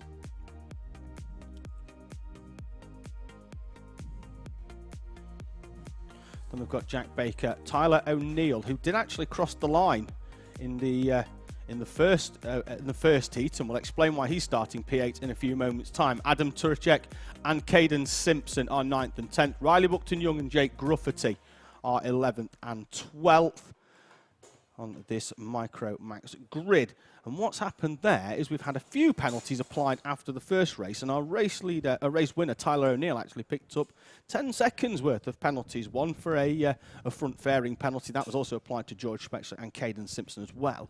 And O'Neill also picked up another 5-second penalty for an unsafe rejoin according to the timing. So that's why he crossed the line in first place, but will be starting the race from 8th place. So Daniel Minto credited with the victory then in that first race. Manav Diao in second. JJ Lowe, George Spexler in the top 4 with Cameron Nelson and Carl McLean. They'll go off row number 3. Looks like our drivers have been given some additional instructions. I imagine, Tom, this has a lot to do with the fact that their rolling up lap in heat number 1 was was only a fraction shy of race pace. Sorry, who is that? In Micromax Heat 1, they did have a very quick rolling up lap. Oh, right, yeah, sorry, well, they had yes. 2 very quick rolling up laps, yeah, didn't because they went round again, and then we're still struggling to get information because they were going round so quickly. Right, so we've got slicks and wets. Yeah, looks like Diao's gone on wets. Is that on the left? Or they do look very worn down the middle. And certainly, I know that the pole sitter Minto, I think, is he on slicks as well? We'll have to see on this one because we'll see when the camera comes in on the start. I think we're certainly going to have 1 or 2 on slicks. And if I was down towards the tail end of this field, Tom, I'm a big fan of rolling the dice. Thank you for joining us here then at the Teesside Karting hosted Winter Series. We've got P2 is definitely going off the grid on slicks, so not necessarily further down the grid, going off on slicks. Do get in touch in the live chat comments. Looks like Minto's gone wet, Tom. Ratty79's been on, saying that he's enjoying the action, his wife not so much so. Stick with us, Ratty, and Mrs. Ratty too. I'm sure we can turn you into a race fan by the end of the day. I'd wonder where that was going then, David, but yeah. I'm sure we can. We can try, definitely. It will be all action, all up and down every single grid and all the field as well. Yep. All day. Buckton Young, Tom, there on the back row. Looks like he's gone slicks, and why wouldn't you really? If you're on the back row, give it a go. Absolutely nothing to lose. So worst case, he's still on the back row. Yeah, MY race team there making a decision to go for the slicks. Looks like we are much better in terms of... Much more organised this time. I was just about to say exactly the same thing, David. Yeah, much more Noah's Ark rather than what we have before. Angela Spechley Price has been on wishing George Spechley good luck. Well, we're about to see how he does from the second row here at Whilton Mill. The Teesside hosted round 2 of their winter series. And Micromax is go. We're away and racing. It's a good start then from Minto. Off pole position and Manav Diao as well. As JJ Lowe comes through with George Spechley, and Cameron Nelson actually moves up from 5th into 4th place. Let's see if we can all get it stopped. Dow, great move there from the 44. He gets down the inside, but as the circuit switches back, all that's done now really is open the gap up between the top 3. They've lost 2 or 3 kart lengths back to Diao in just making the move down the inside. It's going to take a lap or 2, Tom, I think, for those that are on slicks to take advantage, to sort of get used to where the grip is and get the heat up. Exactly, get that temperature up in the slick. Then it'll start to give the grip, and later on in this race, it's a long game putting the slicks on at the moment. It looks like you're going to struggle at the start, but towards the end, you will be very, very fast. Let's see if that's right. Has disappeared. On wets. Wait for him to come through. He's just got to try now, Tom, not to cook them. That's the problem. And what we mean by that is that if he puts too much temperature in them in these opening couple of laps, they will do absolutely nothing after about lap 4. 3 seconds, though, quicker than anybody else on that opening lap of this Whilton Mill circuit. Certainly has got them up to temperature, but now it's a case of, you don't want to overdo them. Second place, Diao, certainly on slicks there in the 103. Looks like Spechley behind in the 40 has elected to go with the wet tyre. Yes, indeed. So, as we said, mixed grid, we've got Riley Buckton Young as well in P11. Also, we know also on slicks. 8.6 seconds off the lead as well. So, Dew struggling, as we said early on, to get the temperature into the tyres, but, they could potentially be 1 second to 2 seconds a lap quicker towards the end. So, keep your eyes on this one. George Speechley in P3 at the moment, also on wet tyres, as is Nelson behind. The thing is now, can Minto, in the opening first couple of laps, even if he cooks his tyres, can he build up enough of a gap as Tyler O'Neill, who crossed the line in first place in heat number 1, but had started the race. And there's your leader. Minto is off and out of the lead. Diao comes through. The wet tyres for Daniel Minto. It doesn't matter how much wet you've got. If you stick it through a puddle, you are going to find yourself off track. And he's going to be down now, I think in 5th or 6th place. It's going to be 5th for Minto. Diao in what looked like a fairly comfortable lead at the time. We knew that he had to build up that gap in the early phase of the race, but he's now in 5th. And I've just seen the drive that Diao got off of Ashby Corner, and those those slick tyres are now coming to him, and I'm pretty sure we're going to see him drive away. O'Neill, though, Tom, on wets behind, is closing in. He's come through from 8th up into 2nd. The same is going to happen here, though, is that he may well get the drive in the early phase of the race, but if the circuit continues to dry and the temperature in those slicks goes up, though Diao does need to stay off those curbs because he's going to splash them with water, and that's not going to help him through here. Hard hit in the back there, and they do run these drop-down front fairings. So there's a slippery surface flag out, Tom. So I don't know if someone's dropped some oil. Some mud. It was Minto coming back on the circuit. Yeah, dropped a load of mud as he came back on, and it went round for about half a lap as well. But yeah, Diao has managed to hold the lead coming through Crook and Oblivion turn 1 and 2. But that is the wettest part of the circuit. So that's where the wet tyres are really going to pay off. And you saw that with the extra grip. Looks like someone's been off there on the exit of Ashby's as well, Tom, because it looked like there was a, you see that, when tractors have come out of fields and there's just mud on the road for about half a mile. That's pretty much what it's like if someone's been off here. And obviously with Minto going off in them wets, though the tread just gets full. And given that they're not... We've just heard in our ears that actually the reason why the slippery surface flag is out is because it's raining. So Diao is now going to feel the opposite effect of taking the gamble and potentially lose out to these wet tyres. So we said it was going one way. It could well go the other way. And the second, third and fourth, Tom, all on wets. Diao sliding that car around. He's going to hold on as he round that corner. They're going to be almost 2 or 3 wide down the hill in towards Ashby's. Gets it stopped, but he takes a much wider line through. And Manef Diao's going to drop down into P3 as Tyler O'Neill comes through in front of Cameron Nelson. What I will say, though, about O'Neill, Tom, is 2 laps ago, he did give Diao one hell of a whack going through Crook. So and there is potential for a penalty. Yeah, 5 second for a drop-down penalty as well, as we've just been informed as well. We've got 630 viewing live right now, so thank you for tuning in. Thank you for sticking with us with Alpha Live. Don't forget to hit that like and subscribe button. Keep your comments coming in on the stream as well, and we'll do our best to give you a shout out. But yeah, great numbers as well that we're getting here today. And of course, so, as much as we'd like you to stay with us all day, if you can't, you can just go back onto the Alpha Live YouTube channel and watch the whole race day back, as well as all previous races from Teesside and everything else that Alpha Live cover from the past few years, including the Motorsport UK British Championships, the Rich Energy British mini bikes as well. You can watch all of that action on the Alpha Live YouTube channel, as well as live action throughout the rest of the season, including, Tom, where they can listen to both me and you for 7 weekends of the season for the Teesside Owners Sprint Series, as well as the 2022 British 24-hour race. Best race of the year. By a million miles. Just, and we love Teesside, we love the sprints, but there's nothing quite like racing a kart at 3 in the morning round the Teesside International Circuit, the longer variant of the one we use for the sprint series up in the northeast. We're getting reports now that the rain has stopped. So I imagine that our man up at Christmas, given that it's a lot higher up there, is the first one to radio in and tell us when it's raining, as Manef Diao gets another big whack through that corner. And we know it's slippy through there, so he is going to be a lot slower. This time it was George Spetchley giving him a nudge in the rear. It's, as we said, it's where the grip and the soft compound of those wet tyres, that's really where it makes a difference. That is, and always will be, the wettest part of the circuit, the slowest to dry, just because of its positioning relative to the rest of the circuit. It's the lowest part of the circuit. It's also quite well shielded as well. So that's always going to be wet. That's where Diao is really going to struggle with those slicks. However, the rest of the circuit in particular is where he's going to start to pick up the time. Although it does look very much like we are in that transition phase right now. The slicks aren't really making much of a difference. Riley Buckton-Young is also on slicks as well, is in P12, but is not that far off the back of P11. Diao looked like there was going.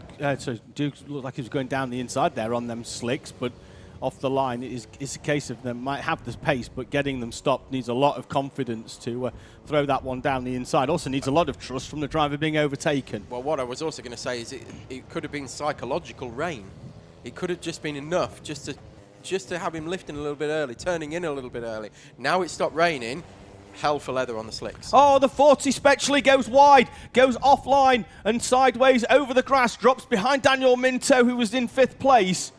And George Spectrally, and once again, Tom, is going to just, he's showering the circuit with mud as he's got to clean it out of there. And I think they could potentially have more of a problem with that kart. Let's see whether he comes through. He's dropped well off the back of Daniel Minto into 5th. He's got quite a gap back to the 48 of JJ there Lowe. goes Dew. Look at the drive that Dew got on there, coming off of Oblivion Corner and up to Christmas. Yeah. I said that was the wettest part of the circuit where the slicks were going to suffer. Now you're seeing the transition. That part of the track is drying. Slicks are making a difference. So Cameron Nelson has to cede and give 2nd place to Manev Diao. Down the road, though, Tyler O'Neill has a gap of 5.4 seconds. And I really, really cannot see Diao bringing that one in, despite the fact that he's now starting to move away from Cameron Nelson. And once you manage to get past Nelson, the issue is that it's if Nelson goes wide there, he can drive through. Who's that going slowly offline? Try and see it was a black car, and we know that both O'Neill and Minto do that as well. So let's see if Diao comes over the line. O'Neill's not come through yet. Diao's going to come through. It looks like that was Tyler O'Neill going very, very slowly. Still in P2. Yeah, and it looks like this certainly got a problem, because I don't think that's just tyres, Tom. No, I'd agree. He must have had an off somewhere. Even wets to slicks, Diao cannot. Nobody can reel in 5 seconds a lap. It was half a lap as well for Diao. Does he have a puncture? Is that the problem? I was thinking that as well. Has he pulled one off the rim potentially? But as they go into the final lap of the race, looks like Tyler O'Neill was going to get it. We saw that flash of black with the stationary car, with the car almost stationary. Looks like he could be back up to speed though. The gap was 1.2 seconds when they went over the line. He does certainly seem to be pulling away from Nelson and Minto behind. Minto, that kart obviously spattered with mud already as they go into the boot section for the final time. Yeah, and Dew on those on those slick tyres has made it pay dividends thanks to Tyler O'Neill going off the track, Daniel Minto going off the track and not being under pressure from George Spectrally, who's also gone off the track. Checkered flag. Manav Dew makes the slick tyre gamble pay off, but only just from Tyler O'Neill and Daniel Minto. Then it's Cameron Nelson and George Spectrally rounding out your top 5.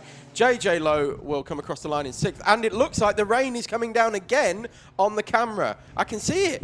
There's rain.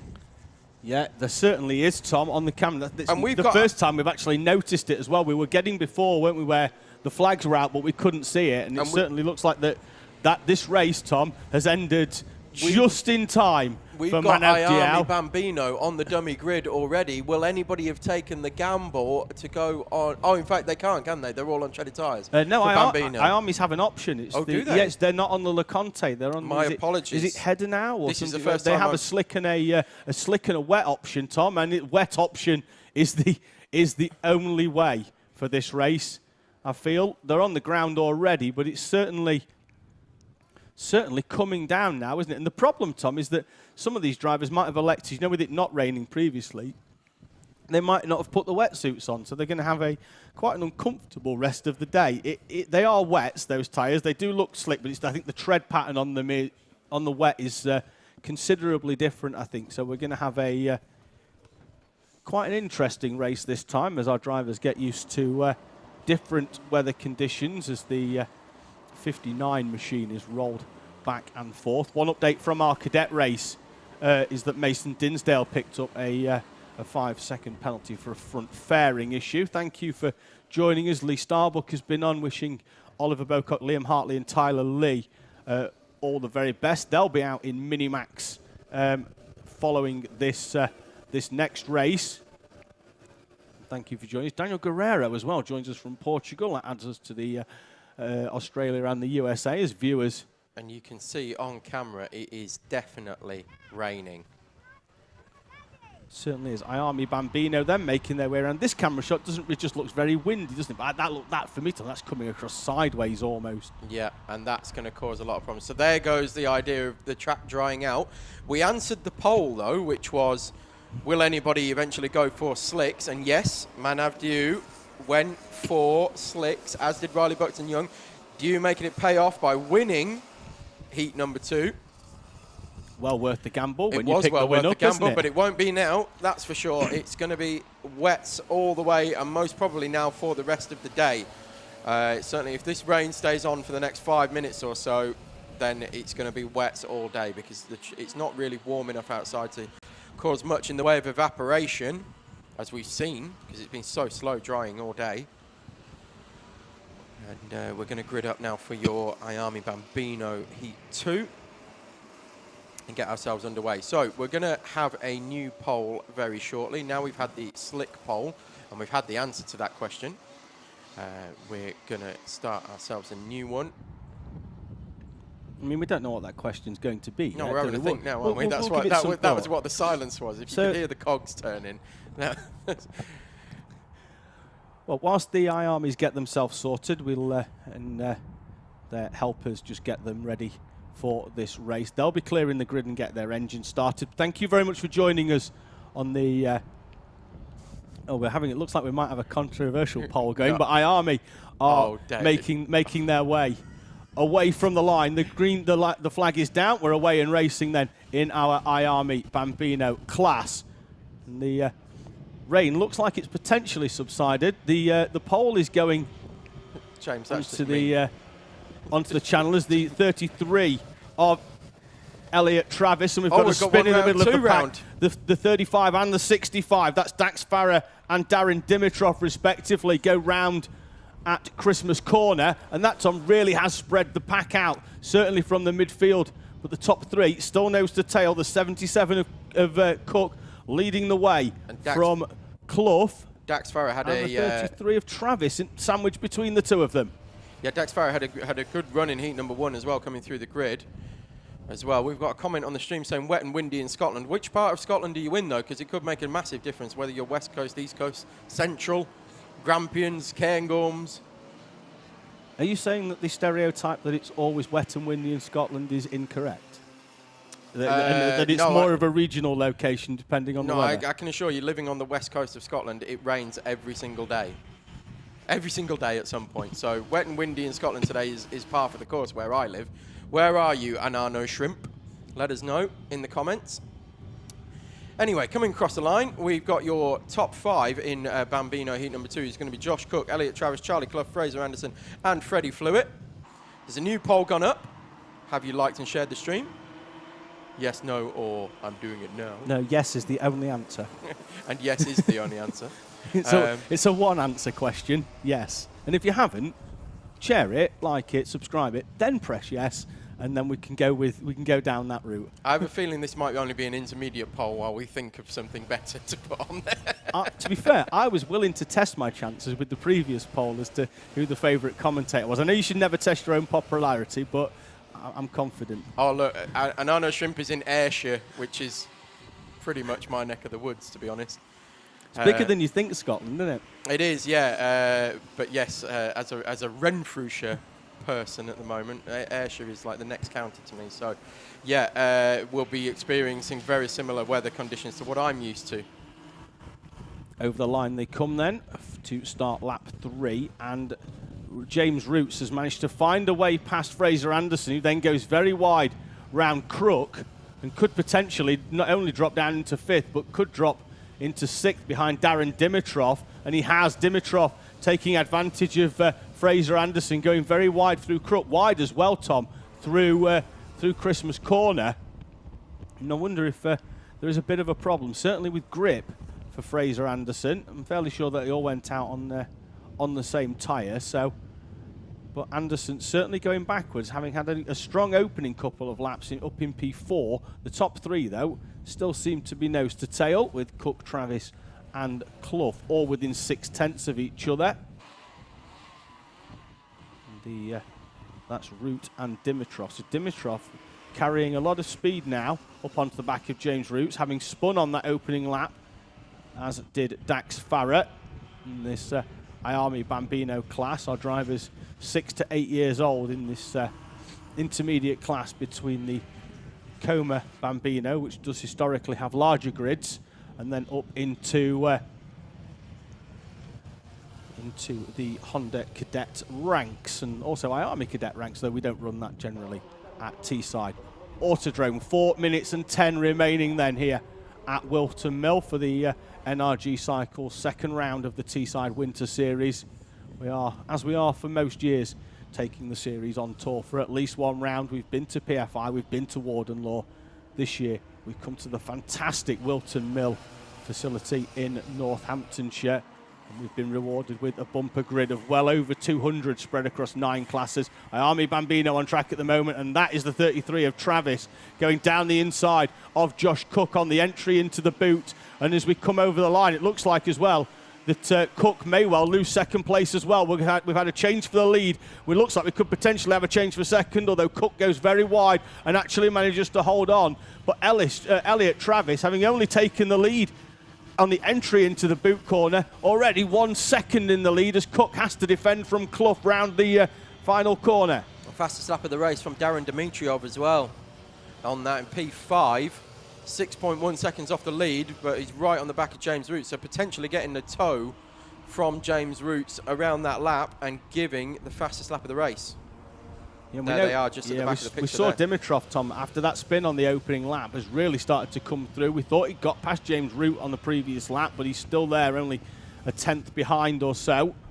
And I imagine if he can get through, he's still got 3 minutes remaining. He's still got, he's got the pace to get at least onto the back if there's a battle going on then between the top 3, although Elliot Travis on that previous lap 1.3 seconds quicker than his 2 nearest rivals in second and third respectively, as Dimitrov does have to take a much wider line trying to get past James Roots, and James Roots not making it easy for Dimitrov, and Dimitrov, who did come back through the pack after that early incident, has found it difficult so far to get past James Roots. Got alongside earlier on in the race but couldn't get through, and once again runs wide round Crook and just cannot get close enough. And Roots goes off the line to get to make that break as Dimitrov carries huge overspeed round the outside of Christmas and looked like he was going to actually slot back in there. Didn't lift, I don't think. Just carried the speed, and it stopped raining by the looks of things. Certainly, I would agree with that, as Dimitrov is still trying to find a way through and can't at the moment. All over the back of Clough, though. Oh, sorry, of Roots. I don't know why I keep calling him Clough, because Clough's 4 seconds down the road, although there he is on screen now. Still chasing down Josh Cook. Dax Farah surprisingly not making much progress. He's got onto the back of the Flewitt and Anderson battle for 6th place, but hasn't managed to make way through so far. We'll see what positions they are in coming across the line, as Dimitrov has now got past Roots, as you see there on screen, coming through Crook and then Oblivion, and then up the hill up to Christmas Corner, and he's already pulling away. And Farah, in fact, as we say that, has just moved up to 7th place, but he's a full second still behind Fraser Anderson. So surprisingly, Farah, after the initial incident that involved Dimitrov, is now full 10 seconds behind. Yeah, and Dimitrov has managed to find a way through, and let's see whether he can pull away, and whether the problem that he had was that he just couldn't get through past Clough, or whether it was just a fairly even space between the two of them. I'm confident, Tom, that he's going to pull away, but now with 5 seconds or so down the road to the rest of the pack, I think he really is going to struggle to close this one in. We are going to get 2 more laps, though, because the leaders are already coming through an over start finish. So they're going to have plenty of time. I think they might even get, at least 2, because the time is going to elapse, and they'll get the last lap board next time round. Travis putting in the fastest lap of the race as well by 9/10 of a second quicker than anybody else out there. Or in fact, 7/10 of a second. Dimitrov was the second quickest on that lap. Has closed the gap to 7.9. 3.3 behind is Charlie Clough. So there's a 4.6 second gap there. I don't think that's going to be possible in 2 laps, but I've been wrong before. Yeah, I'm not convinced that he's going to do that. I think you'd struggle if they were in a cadet to close that in that sort of time. Yeah, I don't think it's going to be possible. No, but the IAME this IAME Bambino grid is the times that they're putting in are very close for a Bambino grid. Yeah, you know, normally it's not spread out. No, like normally we do see quite a big split, and obviously C50, the entry class, which you can join from 5 years old rather than IAME where you have to be 6 to start, is much more why we see that disparity in the times because of the split between the actual, the front runners and the age groups. You can run all the way to 8, you see, in Coma, and the same as IAME, so you can actually stay in Coma before you move into the cadet class if you so wish. The IAME giving that sort of halfway house between the Comas and the actual lap times, Tom, are almost 3 and 4 seconds quicker in these IAME Bambinos. So actually providing quite a nice transition into the cadets, because the Coma Bambino to cadet class, it's about 10 seconds between the two classes. Charlie Clough is still looking very racy here on the back of Josh Cook. The last lap board is out, so we're coming into the final section of the circuit now as Elliot Travis, well over 4 seconds clear he will be by the time he crosses the line. That is going to be Elliot Travis taking heat number 2 in IAME Bambino. It is going to be Josh Cook from Charlie Clough just taking the final spot on the podium, and Darren Dimitrov looking very happy with himself in P4. Good recovery drive for Darren Dimitrov there. James Roots rounds out your top 5, and then it's going to be Fraser Anderson, Dax Farah in P7, Freddie Flewitt in P8, and then Ethan Coupland will come across the line in 9th. Just having a look at Elliot Travis's helmet there, and I don't know whether it's intentional, but it's very Alan Prost-like. It is Prost-esque, isn't it, with the blue and the white? Yeah, it's like right. It seems to be the right colour of blue. So many as well. people go for like the Senna one, or they go for a Schumacher one. We've seen Teesside before. You don't see a lot of the Professor. You don't see a lot of the Prost ones, and it's nice to see. What isn't nice to see is sympathy for the camera guys. We don't tolerate that at Alpha Light. So we've got Anano Shumpa's been in touch and said, my heart goes out to the cameraman out there in the cold. I hope you guys give them warm drinks. We give them warm drinks. We give them warm gloves. We give them warm jackets. Of course, they all provide them themselves, so we don't. But we don't give them sympathy. We definitely don't give them sympathy. No. We've also got Peter Rolch, who's been in touch and said he's drinking a warm pint in Ireland. Well, whether it's warm or cold, it's still a pint. So we're jealous of you, Peter, and I hope you enjoy. And then Mark Reynolds has said, coming in from Rye House, and it's wet and cold at Rye House as well, which is only sort of about 45 minutes down the road from here. A freshly tarmacked Rye House as well.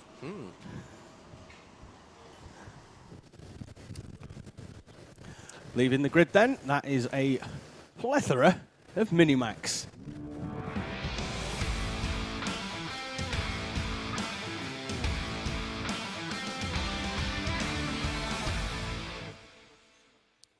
Plethora being a great word, David. I love it.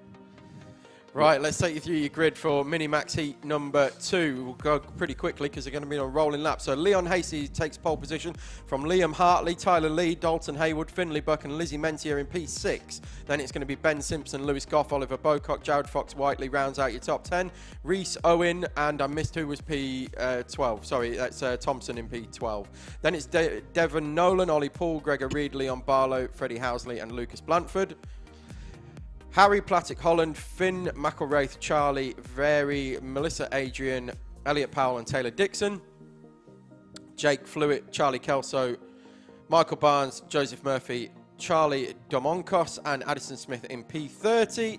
Then it's Emily Cooper, Ollie Naylor, James Roberts, Ben Adrian and Ollie Wise. Both DNSs, actually, for the final 2. So they were on the field, and that was a kart going very slowly there. We'll try and pick out who that is in a few moments' time. But Ben Adrian didn't start because he parked up on the rolling out lap of Heat 1, so he should be off the back of this race. We'll confirm that in a few moments, but we are away and racing, and Leon Hasty, the pole sitter, moves through, and the top 4 from the previous race are the top 4 round the first corner. Hasty, Hartley, then it's going to be the 68, and it looks like, the 68's come through as Tyler Lee goes to the inside. Lizzie Mentier hangs it out round the outside. A lot cleaner, Tom, round Christmas corner this time. Now they've all had some experience of that corner on the opening lap, as it looks like there's a dive down the inside there, and Mentia is going to get hung out to dry on the as she's now dropping further down the field into the clutches of Jared Fox-Whiteley behind in the 22. Yeah, Ben Simpson was one of those doing the overtaking there in the number 3 car. I'm going to be interested again. I know we've been saying it all day, but who's taking a gamble on slicks here? Has anybody gone for it? Probably not, because of the rain that was coming down when they'd have been choosing their tyres to get onto the dummy grid. Yeah, over the line they come then for the first time in this 8-minute race. Leon Hasty leading the way from Liam Hartley, Dalton Haywood, Finley Buck, Tyler Lee, Jack Thompson, Oliver Bocock, Ben Simpson, Lizzie Mentia and Jared Fox-Whiteley, the top 10 in front of Devon Nolan. Lucas Blanford coming through up into P12. There he is in the background with the yellow helmet, the number 54 machine. After yesterday's exploits at Shennington, saw him going off the back of the grid in heat number 1, up now into... oh, that's the 30 that's off as well. That's Emily Cooper, who had a difficult heat number 1 as the 54 goes down the inside. Of Mentia, that was. Don't have 54 on the original comms note, so we'll keep an eye on the timing in a few moments, because I imagine they're going to appear inside the top 10, as Mentia was 9th, having started it's Devon inside Nolan. the top 10. It is Devon Nolan, yeah. So Mentia struggling in this particular heat. Of course, she's done fantastically well in Teesside Sprints last year. Maybe she's gone slicks, Tom. Don't know. We'll see. As we can get a good view actually down here into Christmas. Nope, they're definitely wet. There's that band down the middle that you can tell the rear tyres. Yeah, you can tell they're effectively like two halves, aren't they? Like they've been moulded together. Correct. So it looks like almost everybody has gone for the wets. Certainly those at the front that we're currently focusing on at the moment. Yeah, as we said, when they were choosing their tyres, it would have been raining, so I think everybody would have gone for the wets. That is a fantastic comment in the chat, so I need to get some specs. So I thought there was a traffic cop on track, and I'm trying to figure out who they mean, but I imagine it'll be someone with yellow and blue livery that looks like, police interceptor. Oh, that'd be Lizzie Mentia.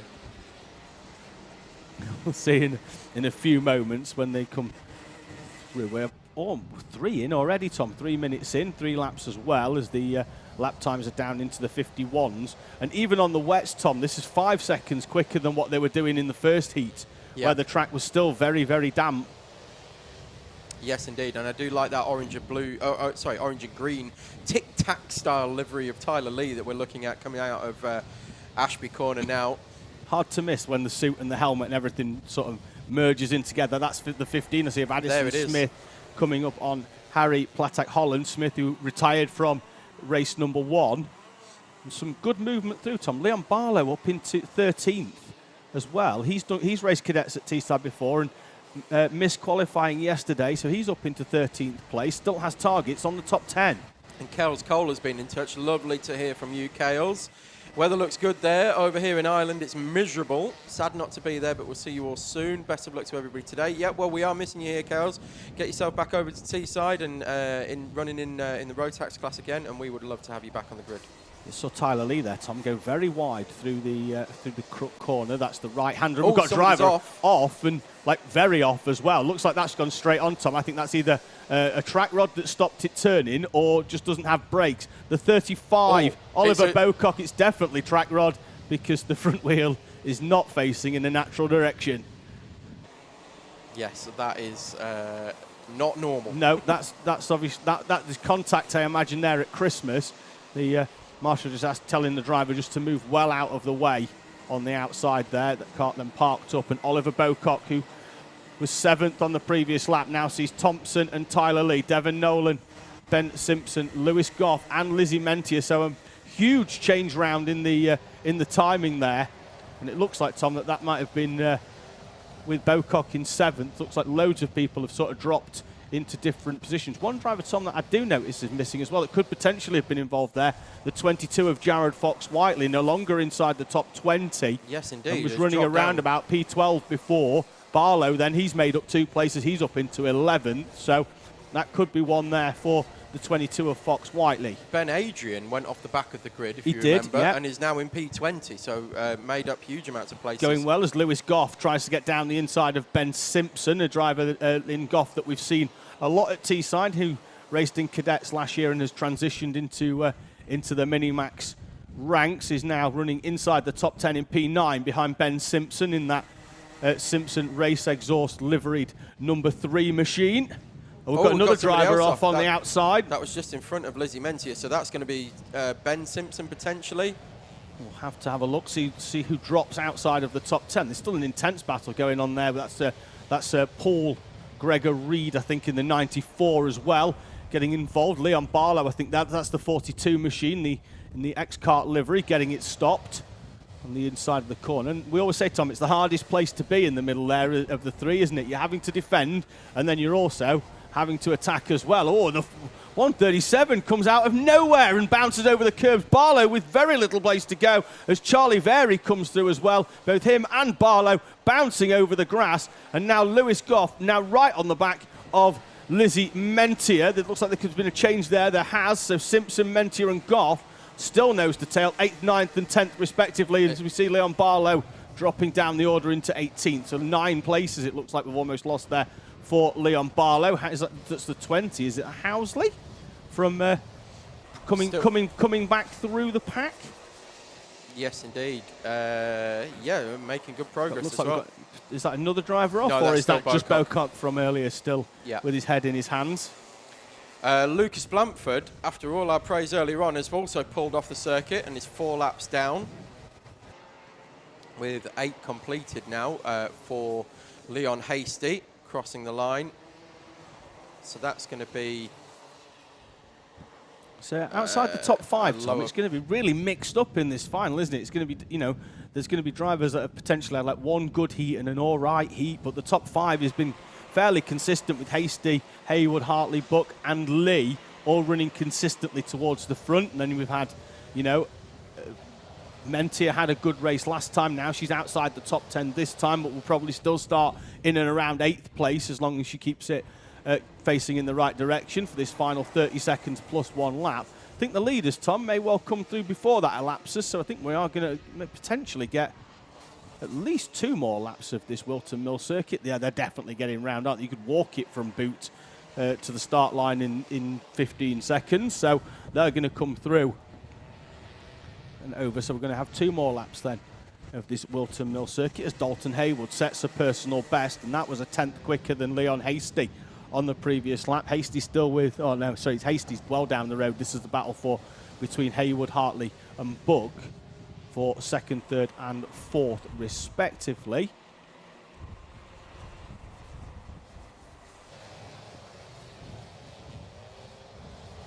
And 1.5 laps remaining then here in this Minimax final, Minimax heat number 2, which will set the grid for the final with the points from the 2 heats added together to create our grid. And the 19 going very defensive into that corner. So Hartley defending from Buck, and then Buck decided that he had to rewrite the book, so to speak, and tried to go round the outside into the entry into the boot, which he tried to get then into the inside for the right-hander. Couldn't carry enough speed though, and ended up getting squeezed out by Liam Hartley. This is though handing 2nd place with every corner that they battle to Dalton Haywood as the 19 defends even with his head turned left to make sure that the 31 of Buck doesn't get alongside, and that is the gap they've now allowed Dalton Haywood to open up.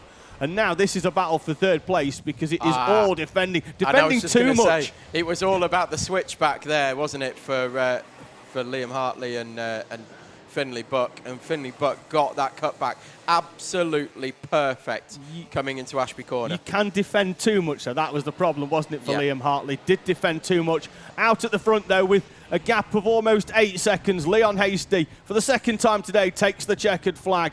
Dalton Haywood comes through for 2nd place. Hartley will lose out on 3rd place to Finley Buck. Tyler Lee will complete the top 5. Devon Nolan, Jack Thompson, Freddie Housley, Ben Simpson and Lewis Goff complete the top 10 in our Mini Max class. I imagine that there will be 1 or 2 penalties applied, Tom, which is inevitable on a 34 kart grid, but it's going to take around about 10 or 15 minutes. That is Emily Cooper, because I recognise the helmet. She's been there since the opening lap because that kart has been pretty much stationary since then, I believe. As the race comes to a close. We see there down at the bottom the drivers that haven't made it towards the end. We know Oliver Bocock was one of them because his kart has two wheels facing in completely the opposite directions down on the outside of the little fast kink through Inkermans. So we've got Junior Rotax out next. We will move on to them, and then we will have more tyre chat.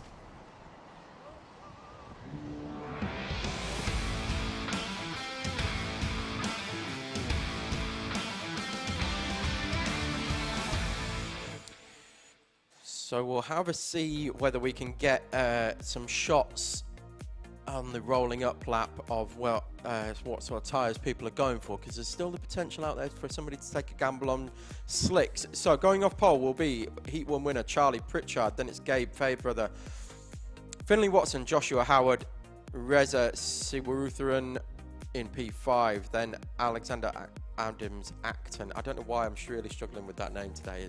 We're going to go AAA. Max Taylor, Evie Poulain, Daniel Sabula and Jez Williams round out your top 10. Then it's Gracie Mitchell, Stephen Duncan, Oliver Buckton, Stephen Barnes, Angus Scrivener, Dylan McKay, Jay Smith and Levi Earl.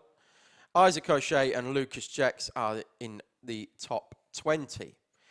Then it'll be Archie Lyons, Leo Purchase, Bella Franklin and Samuel Chapman. Oliver Brett Smith, Ethan Haig, Jensen Hinchcliffe, Morgan, Jack Hudson Brown, Sam Stoner and Tom Carter. Then it will be Sophie Kingshorn, Reese Bailey and Shane Collins. So we're going to try and have a look at who's on what as we go round on the rolling up lap. See if anybody is on slicks that we can see immediately. Oh, it looks like we have got a few off the front who have taken the gamble on slicks. In fact, most people on slicks, it looks like. So who's gone the gamble on wets? That's going to be the big question. Keep your comments coming in on the live stream while we've got the rolling up lap. We've got Hadley Simpson Racing who said good luck Finn and Josh. And Jake Howarth, Guan, Charlie and Josh as David comes back from a slight comfort break. Looks like most of the karts on slicks, David. Absolutely, and that's what I went out to check. It was definitely just to check they're on slicks, but I'd like to thank everybody for making a gap for me as I ran back to the com box. Slicks, Tom, I think is the way forwards on this one. Who's gambled on wets? Well, it's a massive gamble. So I could have one down there. The 46 of Chapman looks like could potentially have gone wet. And we've got a false start, so we are going to go round again. Yeah, you see the back of the pack, Tom, still coming, round the middle section of boot. Yeah. I think this will benefit them, the ones on slicks as well, because an extra rolling up lap does give them chance. As you can see, heavy weaving, locking up the wheels, heavy braking, trying to get as much heat into those tyres as possible.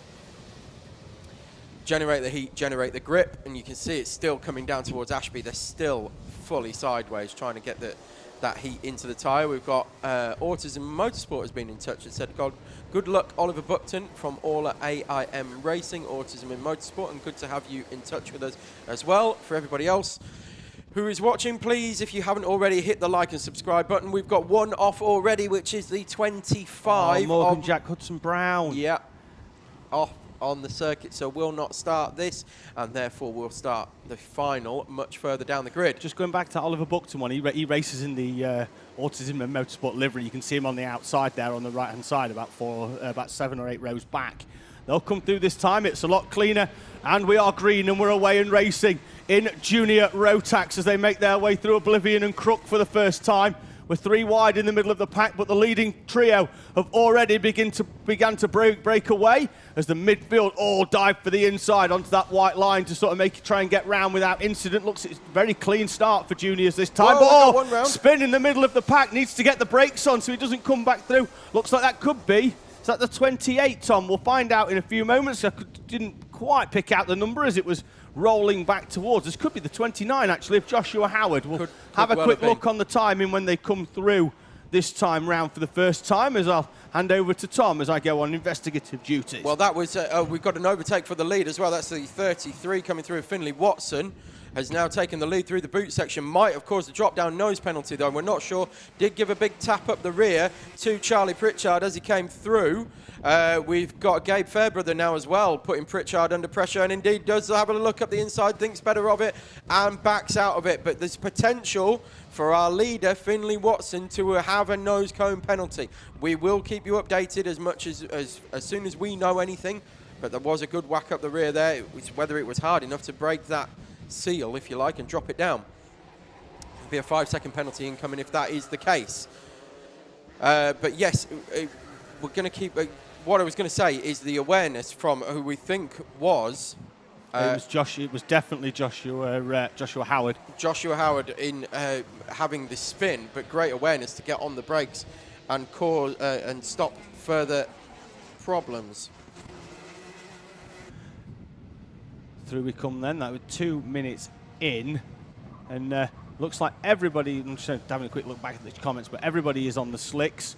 Just looks like Joshua Howard maybe caught a little bit too much curb, but then did exactly what the 67 gets quite hard in the back there of the 27, goes wide, and the 21 has nowhere to go. And Stephen Duncan drives straight onto the grass, nowhere to go there other than to plough straight into the kart. The grass was the safer option, but it has lost him a huge amount of time trying to get past the 27 of Evie Pullen in front there, and then Duncan absolutely nowhere to go. Brief shot of the weather. Windy still. Wet, not so much so. Well, everybody on slicks. It looks like everybody on slicks anyway. Potentially a couple taking a gamble down the back of the track for a wet or a little bit of rain incoming. See, Stacker appears down the left side then, so your top 10 at 3 minutes in. Fairbrother, Pritchard, Watson, Chibula and Williams, the top 5. Seawitheren, Taylor, Adams, Acton, Earl and Pullen, the top 10. We saw Pullen involved in that earlier with that incident which saw Stephen Duncan drop all the way down to the back. He had nowhere to go, as it looks like could have been Stephen Barnes, I believe, trying to get through on Pullen. Ended up facing with the machine facing sideways. He's down in 12th place now. Sabulo in 4th place, setting the fastest lap of the race.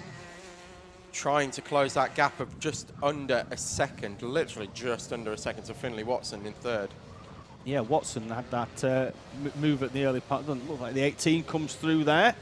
That's Alexander Adams Acton. Look, there was a little bit of nose. Obviously, the nose penalty, it's not just like, you know, if they drive too much into a wind, it doesn't make them drop down. They are dropped down for a reason, and you know, it's not, you know, like you generally, if you get your hand and you slap it slightly, it doesn't push in. It needs a whack. So, you know, to give it a the best description possible, I think, and that's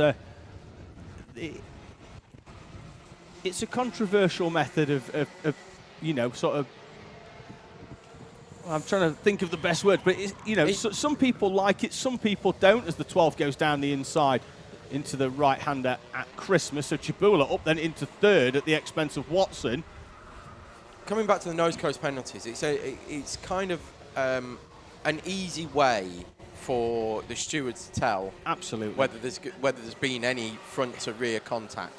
It was getting silly a while back, wasn't it? Yeah, you know, like 4 or 5 years where loading people into corners. So loading is where you've got a queue of about 5, 6, 7 carts potentially, and the one at the back basically just pushes them all on into the corner, which then pushes the 4th place one into the 3rd place, and so on. And you end up with a snake just being pushed straight on at the corner, and the person in 6th or 7th are just going, thank you very much, and going straight through into the lead. So that was the reason for the drop-down noses coming into place. And like you say, David, it was getting a bit silly. It certainly solved the issue of loading to an extent. Whether then...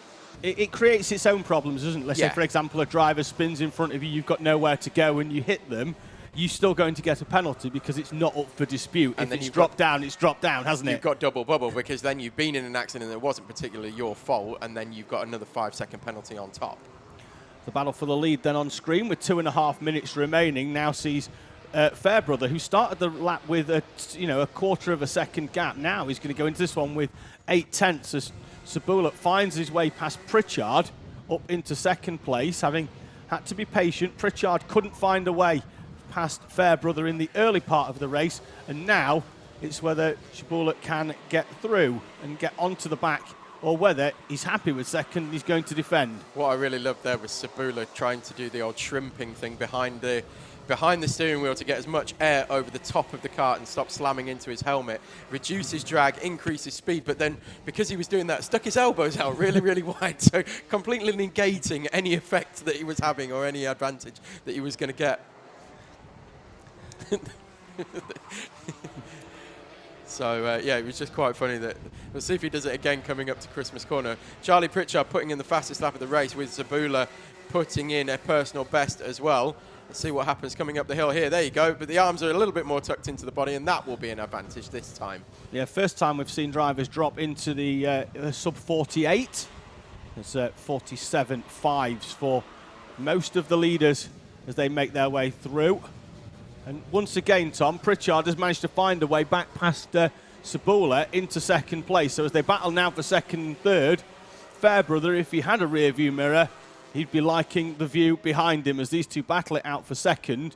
It's going to potentially just hand the victory to Fairbrother, because naturally, in trying to overtake each other, they are going to slow each other's pace. The gap on the previous lap was 0.6 of a second. You see now 1.8. They've lost 1.2 seconds just by overtaking each other as they head towards the checkered flag. But you know what this is the battle for, is the outside of the front row in the final. Potentially, although they are having to do some quick maths in their head, because they're having to pick, add up their finishing positions from previously. Looks like we've got lap traffic that they are potentially negotiating now. That's the 77 of Jensen Hinchcliffe. We'll get past without any issues as our leaders making their way around. And because it was dark this morning, Tom, because there was rain, it looks like a lot of drivers going for the clear visor. We don't see that quite so much, because we do know that racing, as well as being racing, it's also a fashion contest. We have to wear the non-clear, either the smoky or the iridium visor, even if it's dark, because it looks good. All you need to do is turn up in the paddock at the British Kart Championship to see the fashion show that goes on with the mechanics. It's the high fade, pair of shorts, and the team T-shirt.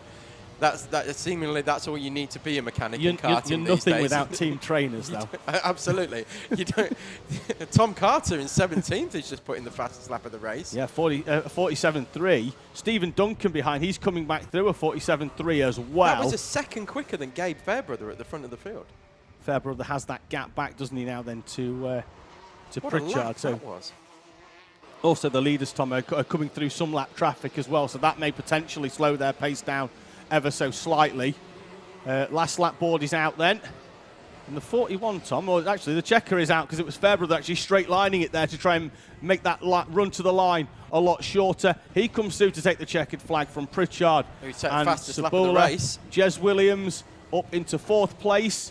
And that adds to that his 10th. So I think he's going to be starting round P6 for the final. Watson, Earl, Adams-Acton, Suutheran, Mitchell and Taylor then completing the top 10 here at Whilton Mill. I'm just going to have a quick dip into the potential penalties that were picked up earlier on. We're going to start with Micromax and see whether I can get an update on where they were. And we've got Micros in, and we've got IAMEs, and we've got Minimax results in as well. So Micromax, there was a penalties applied for Tyler O'Neill and George Spetchley. They picked up 5 seconds apiece. Oh dear, they were up at the front as well. They were. So that has dropped them to 4th and 5th respectively. I think that was from 2nd and 3rd, or 2nd and 4th. So then we're going to have a look then at the IAME Bambino. No penalty applied there. They, of course, don't run the drop-down front fairing, so it would have just been a driver indiscretion picked up by the clerk of the course. And we have 8 penalties applied in our mini Rotax class. The first one going in finishing order. We've got a 5-second front fairing penalty for all of them. It's Lewis Goff, Gregor Reed, Reese Owen, Taylor Dixon, Ollie Poole, Ollie Naylor, Addison Smith and Joseph Murphy. All picking up front fairing penalties. Still got plenty of time.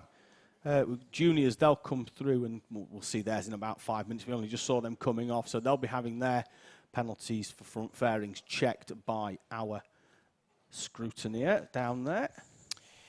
So dummy grid up and running for junior Rotax and just heading out onto the grid now, so we'll head over for that one.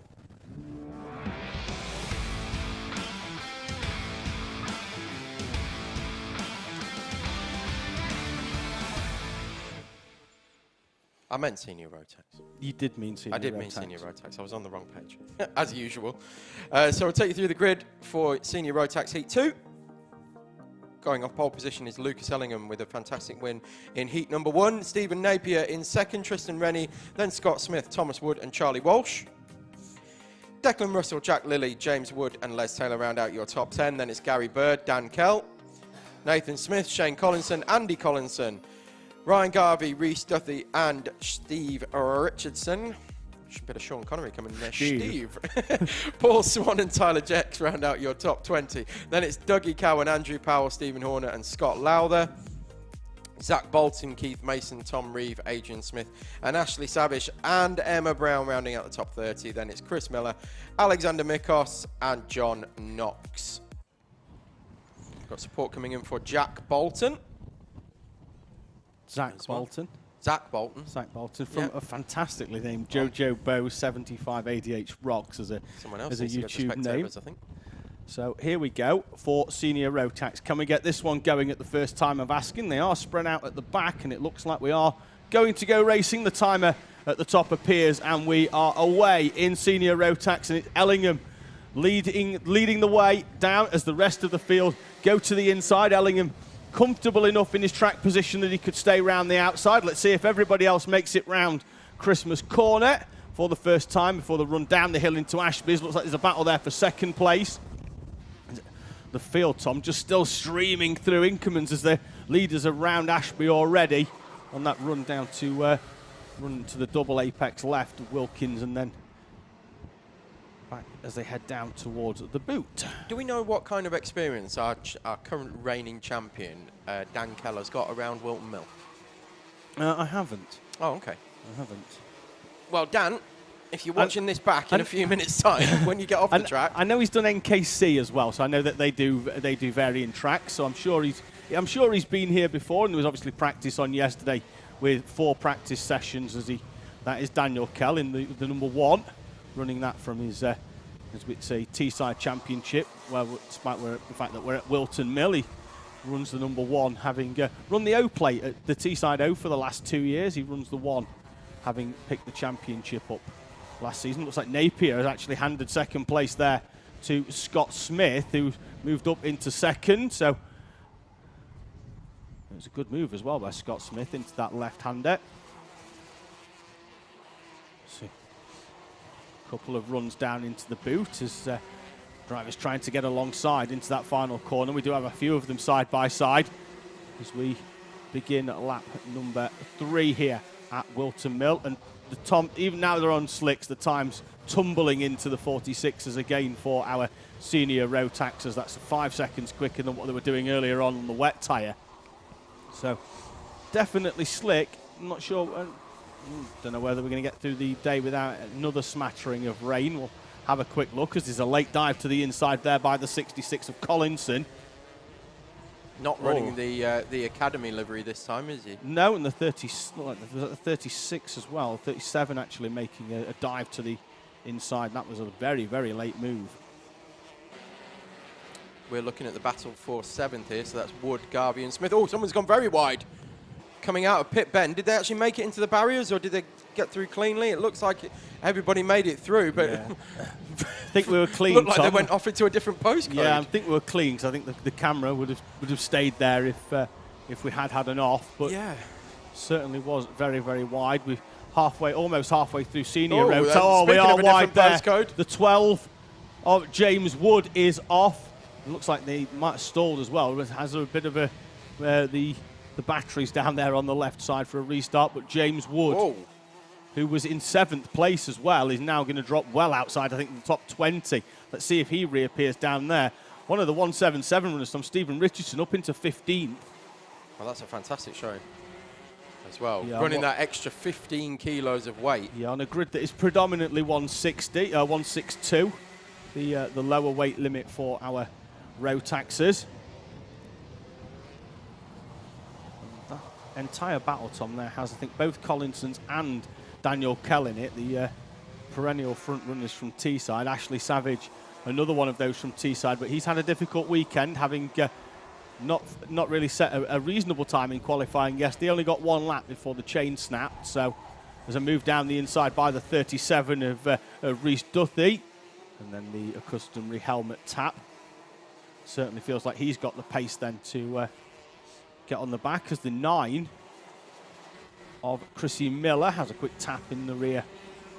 And this just a line astern of karts all the way through. Shane Collinson at the head of the pack, then moving up into in the 66, moves inside the top 10. And this, Tom, goes all the way down, I think, to about 20th. It's just nose to tail karts through from 10th, 11th, 12th, count them as you go, all the way back to Tristan Rennie, I think, who's well out of position, Tom, in 18th. Yeah, started second or third, I think, on the grid. Of course, we saw him have problems earlier in the race. Collinson is going to get hung out. In fact, let's say Collinson's going to get hung out to dry. It's two of them. It's Shane and Andrew, the 66 and the 74, all battling it out in that battle. One of them in the cosmic livery, one in just the plain white. Daniel Kell there in the one on the back of the 66 of Shane Collinson. That's the, yeah, and they're changing position as they come through Christmas Corner again. It's going to be like a fruit machine, I think, the timing column on the left-hand side by the time they get round to the start-finish line. Spin it and hope for 3 in a row. That's the one. Although we're hoping nobody spins it here, quite literally. So that's the 9 and the 74 swapping positions again, twice in 2 corners. That's Andy Collinson and Chrissy Miller just swapping places around each and every corner, and they're still going at it as they come into the boot and are trying to get the overcut again. That's the 66 of Shane Collinson. So we've got Andy Collinson and Shane Collinson trying to be sort of the Legion of Doom tag teaming. Rhys Duthie's starting to move away, isn't he, as the battle behind. He's got through and he's managed to break away. Although in these weather conditions, it could be a bit more like natural disaster as a tag team duo. People of a certain age will get that. Kids, ask your parents. Like, yeah, early 90s. Early 90s WWF wrestling. That's what we're talking. Out at the front, Tom, Ellingham hasn't been able to pull away quite as much as we thought, given the pace that he carried in Heat 1. Although that was on wets, wasn't it, towards the end of that race? And the gap's still 2.1, so it's comfortable out at the front.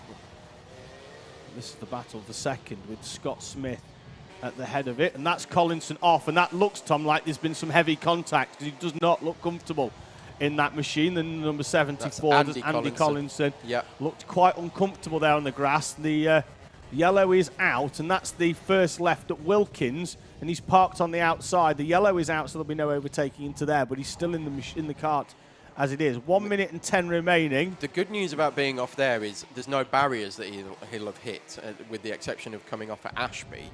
But then you wouldn't really make it all the way around there if you've been off at Ashby. So potentially no barrier here, and that's a good thing. It's what else has gone with it. See, there's still yellow flags out as well. So it is Ellingham, but Scott Smith looks to be closing back in now and bringing Napier with him.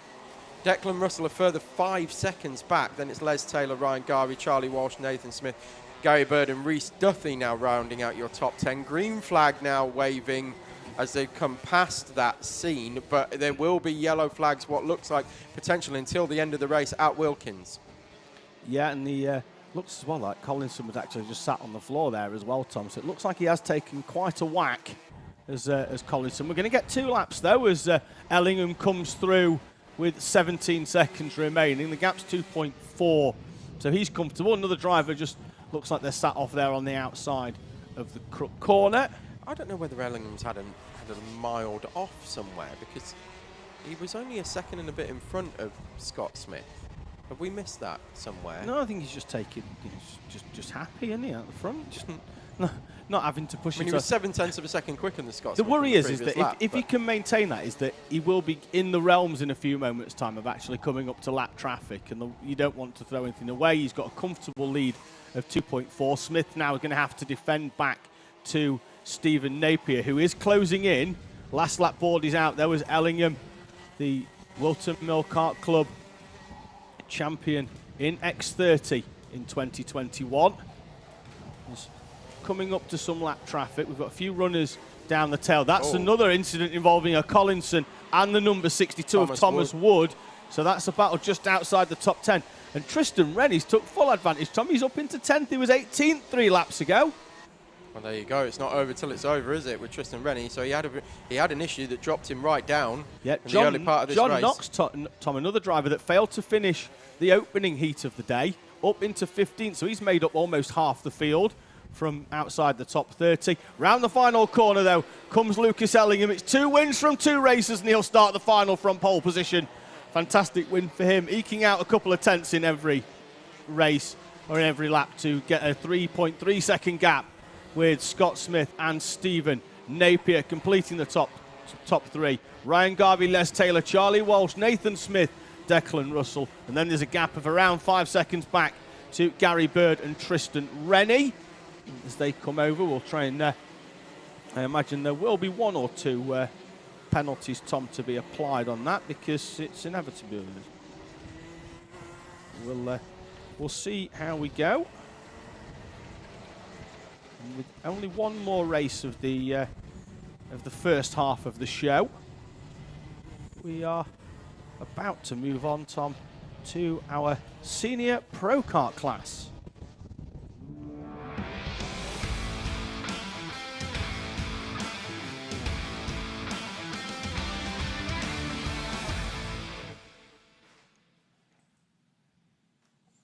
So I'll take you through the grid for Senior Pro Kart. Bumper grid here as usual and with Teesside. Senior Pro Kart pole position, heat number 2 goes to Jessica Alexander. Then it's going to be Asher Blythe, Sam Spinell, Scott Tate, Connor Lucas in P5 and Callum Barnett in P6. Then it's Brandon Truman Reddish, Dan Bugard, Ed Hack and Connor White, John T. Bezic and Mark Tate. Rob Fagg, Thomas Braid, Jack Morris, Thomas Lowther, Simon Doughty and Steve Nichols. Paul Stewart, Callum Booth, Jordan Guy, Tyler Richards, Adam Chamberlain and Neil Catlow. Then it'll be Joe Grinsall. 26th will be Josh Yeadon, Harry Roddis. Lennon French in P28 having problems in heat number 1. Jeremy Locke and Brandon Jennings rounding out your field. So I say the final race of effectively the morning session will be back at around about 1:30 for the first of our finals. Will start with Coma C50. They've been called to the grid for 1:30. So we are going to get a gap of around about 15 minutes between our heats to give us a brief lunch break. Allow our marshals and medical team, the camera staff as well to pick up. Do we have one driver? We do have one driver there on wets. Looks like it was Ashley Savage had rolled the dice going out on wets. Oh, in that previous one. It's spitting a little bit outside as well. I mean, it doesn't make much difference for the Pro Karts. They're going out on slicks anyway, but we'll see how we go. Driver on the left there will go off P2. That's Asher Blythe. Driver on the right, we've got race 1 winner, Jessica Alexander. Comment coming in from Terry Ellingham saying, well driven once again for the 199 of Lucas Ellingham, having taken the victory in the last race in Senior Rotax. I think we have got a slight delay, Tom. Obviously, we've got a few carts to be collected. That one of Andy Collinson to be collected from over pretty much in the middle of the circuit as well. And obviously, it's not a straight run, although it looks like we have. You can hear it out the window before we can see it on the screen. The noise of our Senior Pro Karts making their way out onto the grid for the final race of the morning session. Although it is unmistakable rumble of 30 twin-engine 4-stroke karts. Yep, junior penalties are in, Tom. So let's time to break the news to some unlucky recipients. Front-fairing penalties applied to Levi Earl, Reese Bailey, Tom Carter, Lucas Jeggs, Ethan Haig, Bella Franklin, and Samuel Chapman. So that's 7 penalties applied in the junior ranks. The seniors will have to report back after lunch break. I'm fairly sure they're not going to come back in, and they've got to be assessed down in Parc Ferme and then relayed back to timing for that all to be updated and the penalties to be applied retrospectively. Brandon Truman Reddish going off on the outlap, and on them slick tyres, he's going to have to push that machine. Not the first time this weekend Tommy's been off into that mud. He went off into the quagmire yesterday, although there was a more of a welcoming puddle. There's absolutely no way them tyres are going to be clean by the time he goes off a standing start in half a lap's time. I'm going to be more worried about what's happening with the state of the circuit as he comes round as well. Oh, we've got one driver off into the pit lane already, Tom, there. See if we can get an update on who that is. So we've got at least one driver with a problem. We've got Brandon Truman Reddish with a problem on keeping it on the track down in that corner, and that kart is not going to be... certainly, the place you don't want to be at this standing start is right behind Brandon Truman Reddish when he spins them wheels up at the start. The driver behind is just going to get a face full of muck. Well, I think he's going to be starting in last place anyway. I think he will now because of where he... Oh, no, he's actually going to drive down the track into position. I think sufficient space between them set out here means that he's going to be able to take up his position. So you could well be right then. Somebody is going to be right behind.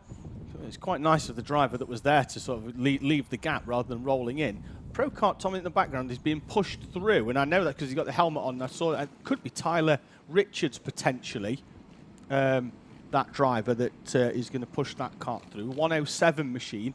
May well. Let's see whether he's on the grid or not. We've got a thumbs up from the back and we're about to go racing in Senior Pro Kart. Jess Alexander jumps in the seat to try and give the number 20 machine an extra bit of propel towards that first corner, and she is through. It's a lot cleaner this time, as it has been with all our classes in Heat 2, rather than the opening race. So there is a little bit of contact in the background. Bugard pushing Scott Tate down the inside. Let's see if everybody comes through. I haven't seen Tyler Rich. Oh, there he is in the 107 machine coming through. So it wasn't him who went into the pit lane because he's got a clear oversuit, and the driver that went off hasn't. So let's see if there's a driver that comes through in a little bit further behind. But there was certainly one Pro Kart that went off into the pit lane early. I'm not sure whether they'd had a slight problem, and I'm able to get back out as they make their way down towards the boot for the first time. The top three as it stands then will be Alexander Blythe, and then the 113 machine of Sam Spinale, who certainly knows his way around this Whilton Mill circuit, although he has decided to see extra parts of it there through the final corner. And that's going to cost him two places. That's Booth coming through as well. They kill us, don't they? They kill us. We make half a compliment and then they do that. Yeah. The commentator's curse. Ryan's been on. He's just asked when's Rotax on. You're around about half an hour too late, unfortunately. The mini Rotax, then juniors, then seniors went on. But we do have more races for all of them coming up for the finals. As Spinale goes back down the inside of Barnett into Ashby's and moves back through. And now Barnett and Bugard, nose to tail, two Isle of Man drivers, in front of Scott Tate, who was leading the way in heat number one until he threw what looked to be a certain race victory away, running wide through the crook corner, whilst he had at least a 1 second lead back to the rest. Harry Roddis in the 88 is facing the wrong way. Still proving to be slightly tricky conditions out here. I know we're on to slicks for pretty much all of the grids now, with the exception of the Bambinos, who have to run a treaded. But yeah, it still looks very slippy out there. And they're just to highlight it. Yeah, that was Connor White getting into the back of Brandon Truman Reddish and going into a half spin that's allowed Ed Hack to come through. Behind them as well, Tom. Behind them as well. Tom Braid, who started the day right at the back of the pack, having not qualified yesterday, only turning up for today, starting to come through as Barnett and Spinale go side by side, and Barnett doesn't give Spinale any space to come back on the circuit, and he's forced wide and bounces over the curb. Dan Bugard takes full advantage and moves through as well. He's going to go up into 6th place. You know who we haven't heard from so far today is the Bugard fan club, who I have nicknamed the Boogie Bunch. Well, I mean, he's the only member and he's racing, Tom. I don't know what you want from him. Normally we get some support coming in from Dan Bugard. So if you are watching, members of the Boogie Bunch, get involved in the comments section. Mrs. Bugard, Baby Bugard, one of the two. Yeah. Yes. Get in touch. Get involved. We'll give you some shout-outs as well. Well, that's Simon Dougherty on the 757 machine, getting it stopped right in front of Callum Booth in the number 13. Yeah, Booth almost looked like he was getting struggling to get it stopped. Oh, as Connor Lucas goes down the inside of Asher Blythe for second place, has the helmet tap and then has Blythe give him a little nudge to sort of aid that run down in towards the boot. The gap, though, to the leader, Jess Alexander, is 1.4 seconds. It could be more, obviously, with that overtake taking place. Half race distance as Alexander sets the fastest lap of the race. Quickly eclipsed, though, by Connor Lucas, who sets a superb 53.8 whilst doing an overtake on Asher Blythe as well. And he's just disappeared from the number 15. Keep your eye out, then, for the number 43. 1.5 seconds as the gap, but he is the driver on the move. Yeah, triple champion of the Teesside Sprint Series. Connor Lucas now moving up into second place. Started off 5th. Was instantly up to 4th and then moved on and on up into second place. We've got some support coming in, so we've got Murray Adams saying everyone loves a boogie watch. Gerard Singleton saying Tom Braid go. Well, hoping so. Thomas Braid is currently, I'm just waiting for the timing panel to roll around. I'll let you know in a second where he is. And then we've got more support coming in for Dan Burgard as well. And Max Weekly saying hi as well. Another fastest lap of the race from Connor Lucas, but it's only a 10th quicker than Jess Alexander as the two Apollo karts now starting to make their way through past Scott Tate, who's going to lose 2 places in 2 corners at the expense of Ed Hack and Sam Spinell, the 49 and the 113 respectively, moving past Scott Tate. They'll go up into 6th and 7th. There's Tom Braid in the background. I think he's just in front of Jack Morris, so he's going to come through in 12th. 12th, 30. Yeah, Rob well, came over the line well. in 12th place. Yeah, he's there with Morris. Yeah, so we're coming over the line. We're going to have 2.5 minutes plus a lap as they come over the line this time, or just over 2.5 minutes plus a lap. So we should get sort of 3 to 4 laps in. Jess Alexander setting another fastest lap of the race, 52.6, a 10th quicker than Connor Lucas that time. The gap 1.4 seconds as 113 of Sam Spinell and Ed Hack, I think, have both done Dan Bugard. And now Scott Tate is potentially going to drop in 3 places in 2 corners. Thinks better of it. Bugard losing 2 places, though, down the front straight and into turn 1 and 2. Yeah, Hack opens the door and Spinell goes through it as well. There is Tate down the inside into Ashby's. And Dan Bugard, who started the lap in P5, is now in 8th place. V3 Racing has been on here to support sim race driver Asher Blythe. Well, he's doing great so far inside the top 3, held second for most of the race until Connor Lucas moved through, and he hasn't managed to stay with him, unfortunately. Lucas was the driver on the move, but his lap time is being matched by Jessica Alexander, although Lucas does set the fastest lap of the race on the previous one, a 52.5, and that's eclipsed by Ed Hack with also a 52.5, but a fraction quicker as well. And I've noticed Scott Tate has moved through on Dan Bugard now and taken 7th place. So Bugard going backwards, unfortunately, as this race goes on. Comfortable gap though. Oh, it was a comfortable gap, but now he is going backwards, but it's backwards onto the grass rather than backwards just down the timing screen. He's having a quick look there to see whether the brake's working. That's the one on the left. It was certainly looked like it was working when it locked on the way into that corner, and he's going to drive that one, I think, into retirement. So Dan Bugard, who was going backwards by a few places, found himself going backwards at Christmas Corner and has dropped all the way down. And I'm fairly sure, Tom, he's going to bring that one back into the pits because he showed absolutely no urgency to get that machine back on the track. And we'll be expecting an angry message from him later on as well, because we've been bigging him up all race, and ever since we started doing that, he's just gone.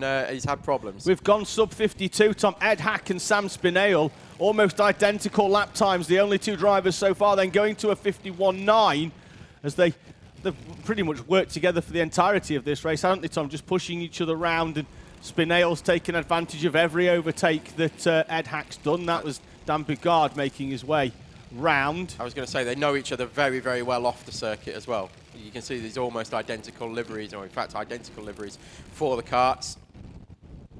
Yeah, so they know each other well from the BPEC series, and then obviously we're now racing alongside each other in this. I'm not even sure Bugard's making that one back to the pits, Tom. He's just pulled it off on the entry into the boot because you don't want to take that left and actually be on the racing line whilst we're all split apart. These 2, Tom, Ed Hack and Sam Spinell, could well catch Callum Barnett in front of them.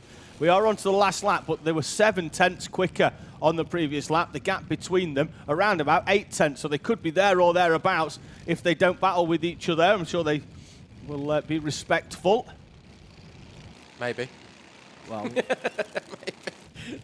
Let's find out. Tom Braid. Tom Braid. Tom Braid facing the win. I don't think he did that alone because his arm went up into the final complex of corners then for the final time. Jess Alexander has enough comfort to look over her shoulder, and with one race in the bag already for a victory round the final corner, it's going to be 2 for 2 and pole position in the final for the Glaswegian. Jessica Alexander crosses the line for victory.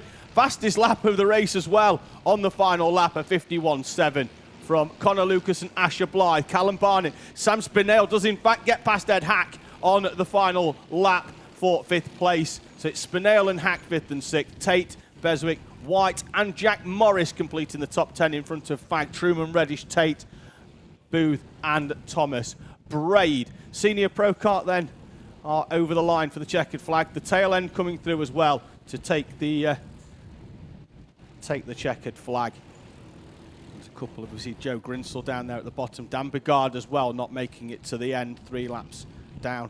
The time is just in front of 1:15, and the finals for our Coma C50 Bambinos are due at past, and we will be going at past for that one. V3 Racing's been on saying good job, Asher. V3 Racing are proud. We are going to have a short break now, so please go and grab something to eat, but don't stray too far away from your screens. We'll be back in around 15 minutes time with the first of 9 finals here from the Teesside hosted Winter Series at Whilton Mill.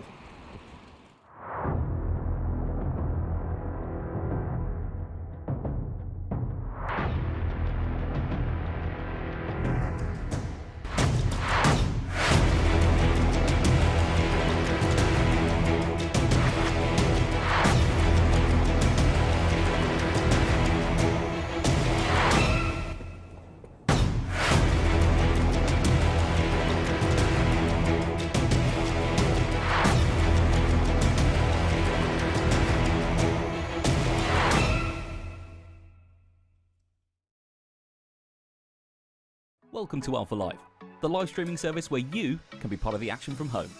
You can watch via your smart TV, phone, tablet, or even your gaming console. We've got you covered. Just head to the YouTube app on any of your devices and search for Alpha Live. Here you can watch all of the events as they unfold, or you can choose from our vast library for those lazy days in, all in beautiful HD. Be sure to hit that subscribe button and click on that notification bell so you don't miss out on any future videos.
Back to Whilton Mill for the second round of the Teesside hosted NRG Cycles Owner Series. Bambinos will be out in a few moments' time, and it'll be Austin O'Man who starts on pole alongside Bertie Clark, with Riley Murrow and Harper Daz on row number 2, Lewis Kokoli and Ellis Child on row 3. Row 4 sees Buddy Hugo alongside Chester Fawkes, Freddie Budd and Chloe McGill complete the top 10, with Henry Algar and Ethan McClelland on row 6. Connor Butler and Jack Mellon row 7. Jake Gibbon and Rex Pooley on row number 8. So there are Comu getting themselves ready. This is, of course, round 2 of the Winter Series. We'll have round 3 for you hosted at Teesside Autodrome on the 26th and 27th of March before we move back to our 8 rounds over 7 weekend summer season, starting in the 4th weekend of April and running all the way through till the end of October, including a double header where we'll have Friday practice and then 2 race meetings, one on the Saturday and one on the Sunday. So we look forward to that, and the double header, of course, always something to look forward to. Some of the drivers getting themselves ready. Looks like we've got slight tyre pressure change as well for the 88 of Ellis Child. So as the Comas get ready to go out, we do have a few updates from the races that preceded the lunch break, and some penalties applied in our senior Rotax class, with Ryan Garvey, Tom Reeve, Tyler Jex, James Wood and Thomas Wood all picking up front fairing penalties. Big news as well, though, coming out of the senior Pro Kart grid. Asher Blythe, who crossed the line in 3rd place and was due to start the final there as well, disqualified from the 2nd heat, coming over the weighbridge underweight. That will see him almost certainly last on the grid for the final, because he'll pick up no points at all for that 2nd race. So the driver of the 15, who was looking very comfortable for a podium, the top 3, as they have been for the first 2 heats with Alexander, Lucas and Blythe at the time, will now see the Nottinghamster youngster starting well out of position and with a huge amount of work to do to even get into the top 10 in this ultra-competitive senior Pro Kart grid. And he will start right the way down at the back of the pack. Coma C50 Bambinos making their way round then for the first of 9 finals here at Whilton Mill for our NRG Cycles Winter Series. Also joining us on the sponsorship as well, Lucas Racing and HRS Racing Engines sponsoring classes throughout. And we also welcome our newest sponsor to the season for 2022 in another NRG company. NRG Global Power will be joining us for 2022 as our Coma C50 grid make their way into position. They're met by their respective helpers, parents, guardians or others, and I've popped outside during the lunch break. Tom has as well. He's just returning in a few moments' time. But very, very windy outside. Whilst the rain seems to have gone away so far, it's incredibly windy outside here at Whilton Mill. And as you can expect, Tom has come back into the commentary box holding what I can only describe as a doorstop of cake. And I'm sure we'll get a full update on that. We'll have might even get a poll on it later, but we are away and racing in our first final, and Bertie Clark is going to go right the way round the outside from 2nd place and slots into the lead at the expense of Austin O'Man. Leads the way then from that 2nd place berth, and Bertie Clark, as they run down towards Christmas Corner, has already moved into the lead. He's already starting to move away actually from Austin O'Man. Everybody is away down the hill. Bertie Clark then leads from Austin O'Man and Riley Murrow. Harper Daz trying to get alongside Murrow into the left-hander at Wilkins. Can't do it as a side-by-side. We're 3 wide in the background with the 84 of Freddie Budd. Buddy Hugo's in there as well, Ethan McClelland as well, all side by side. There's this battle for second place, and all chops across there does Riley Murrow from third place on Harper Daz with Ellis Child.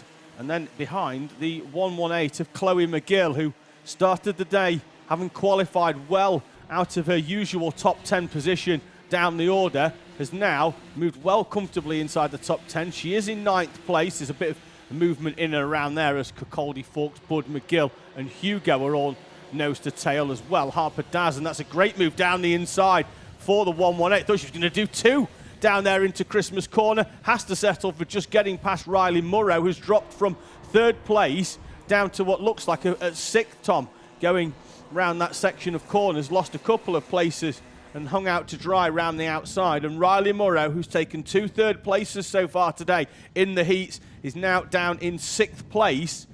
And the driver on the move is the 118 of Chloe McGill.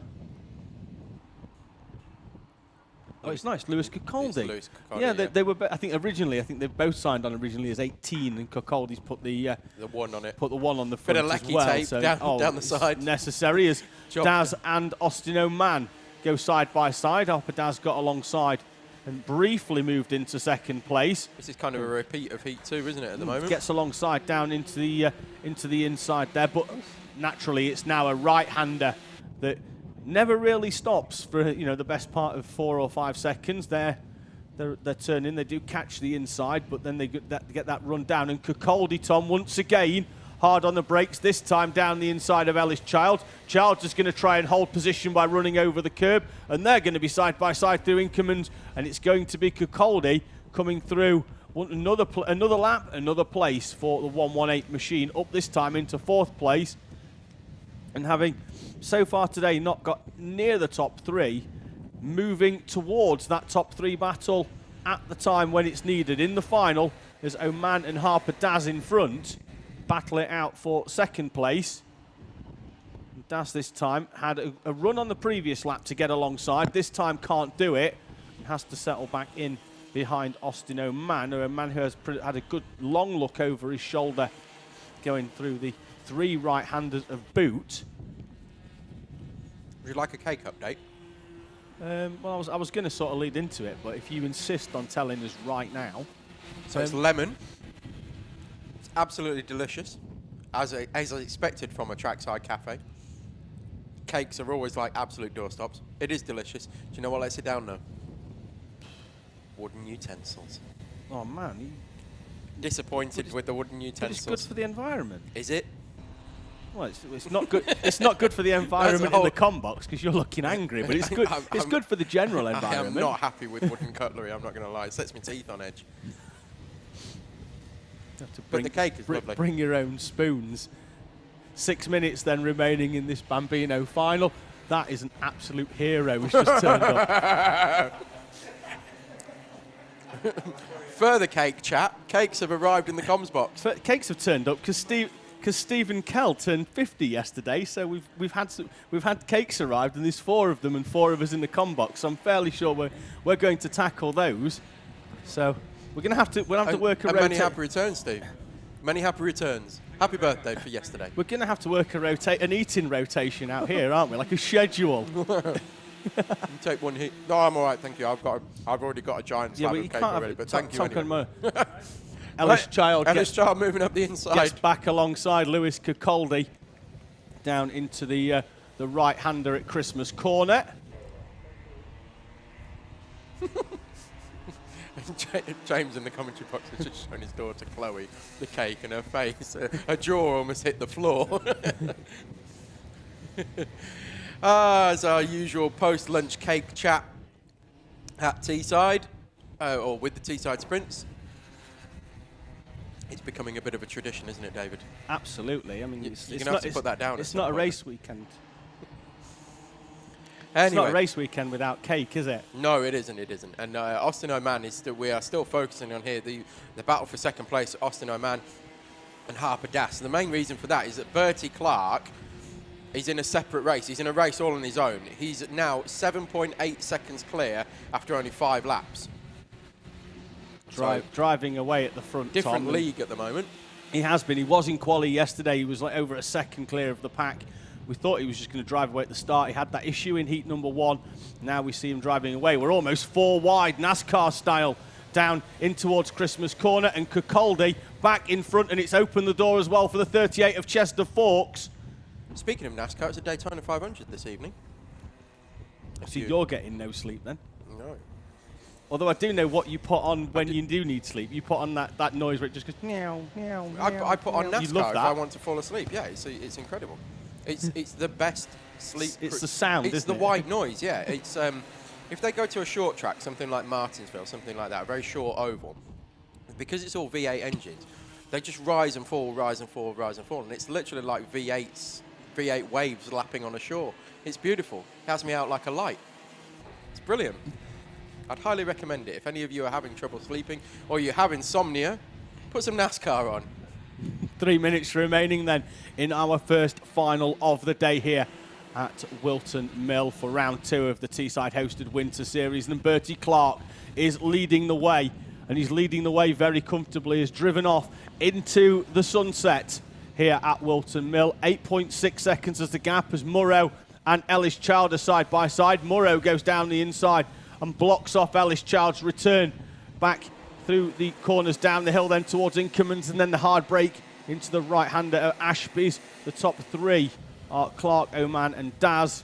We thought Kirkcaldy was going to be able to try and break away, but he's actually given 4th place up to Chester Forks, the rider of the 38, coming through onto into 4th place. There they are, Kirkcaldy and Freddie Budd, who's really grown into this Whilton Mill circuit, Tom, since yesterday, where he qualified outside the top 10, but with every single race he's had here at Whilton, the first time he's been as well, is just sort of growing into it, and now is up into 7th place, right on the back of Riley Murrow, who's run inside the top 3 for most of the day. Yeah, he seems to be Freddie Budd, and there you go, in fact, putting in the fastest lap of the race.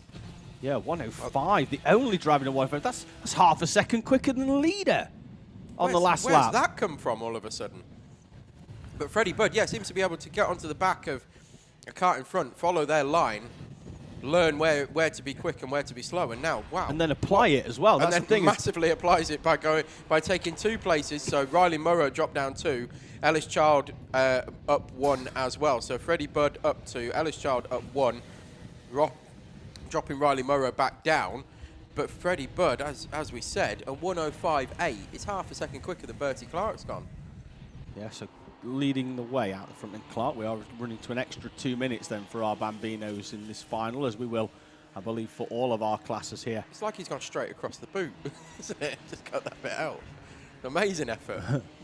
Brilliant. Let's see what he does when he comes across the line this time. So this is Oman and Das still going at it for 2nd place. We're going to get 2 more laps, Tom, because with Bertie Clark being 10 seconds further down the road, we've still got 53 seconds on the clock. So he's going to come through with maybe like 103. He's doing 106 laps, so we should get through for two more laps, I think, at least. It might be 3 if he's quick. That is the aforementioned 84 of Freddie Budd.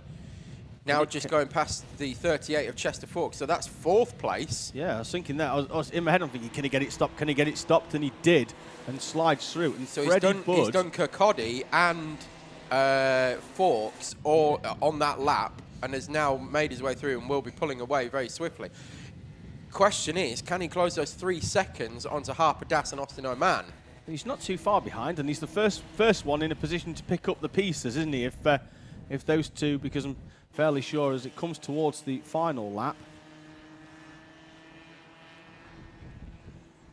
Terry Ellingham agrees with you, Tom, that NASCAR will put anyone to sleep. I don't think actually watching it is putting to sleep. It's the noise, isn't it? Exactly, it is the noise. The thing is, I make it sound like a bad thing. I actually quite like NASCAR. I really do, because they can beat and bang and push each other on in corners and things like that. And the organisers and the stewards don't get involved particularly with what happens on track, because generally speaking, what will happen is there's fisticuffs after the race, and that sorts it out. So they don't feel the need to get involved. We don't want fisticuffs.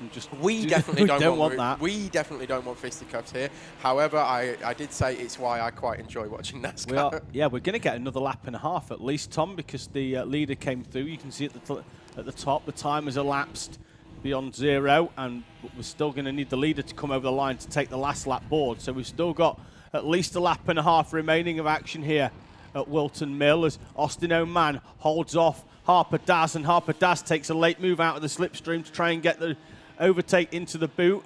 Austin O'Man takes that normal line that sees him go quite wide. Through the final corner they come, though. You see now last lap appears at the top on the timing. And Harper Daz does try and get alongside again as Austin O'Man looks across. And Harper Daz has to bounce across the curb on the inside. And Freddie Budd was not only the quickest on circuit last time round, he was a second and a half quicker than anybody else. There he is, Tom, in the background. I think he may run out of time. He might have needed one more lap, and we'll see. But it's whether Harper Daz, Tom, can actually close in enough on Austin O'Man. Because he closed right up at the start of the lap, but then by having to dive down the inside, has dropped a kart length or two, which might give O'Man sufficient respite, which then means that we're going to not have enough time to get for Harper Daz to make a move on Austin O'Man, which is then going to play into the hands of Freddie Budd in 4th place. Out at the front, though, the number 21 of Bertie Clark drove faultlessly all day after that early excursion on the opening lap of the first heat. Comes through, and our first final of the day is won by Bertie Clark. 10 seconds then further down the road comes our battle for the podium. It's Austin O'Man and Harper Daz. Can Daz get alongside? Can't, and Freddie Budd once again plugs in the fastest lap of the race. Unfortunately, the timer beats him in his battle to try and get on the podium, but from a driver that started the day outside the top 10, he's come alive in the final and takes a fantastic 4th place. Does Freddie Budd, Chester Fawkes, Lewis Cacoldi, Ellis Child, Riley Morrow, Connor Butler and Henry Algar will complete the top 10. There's a slight change actually. Then Butler drops outside with Buddy Hugo moving into P10. Henry Algar in 9th. Still a few more though to come over the line. They'll come through now with Ethan McClellan. Jake Gibbon is going to come through next, I think, in the 111. And he's very happy with his 14th place. A driver still on the very steep learning curve of motorsport. And he comes through in a superb 14th in front of McGill and Mellon. There is your race winner coming off the track. And the first final of the day is already confined to the books. 8 more, though, for you here at Whilton Mill. Next up will be Junior Pro Kart.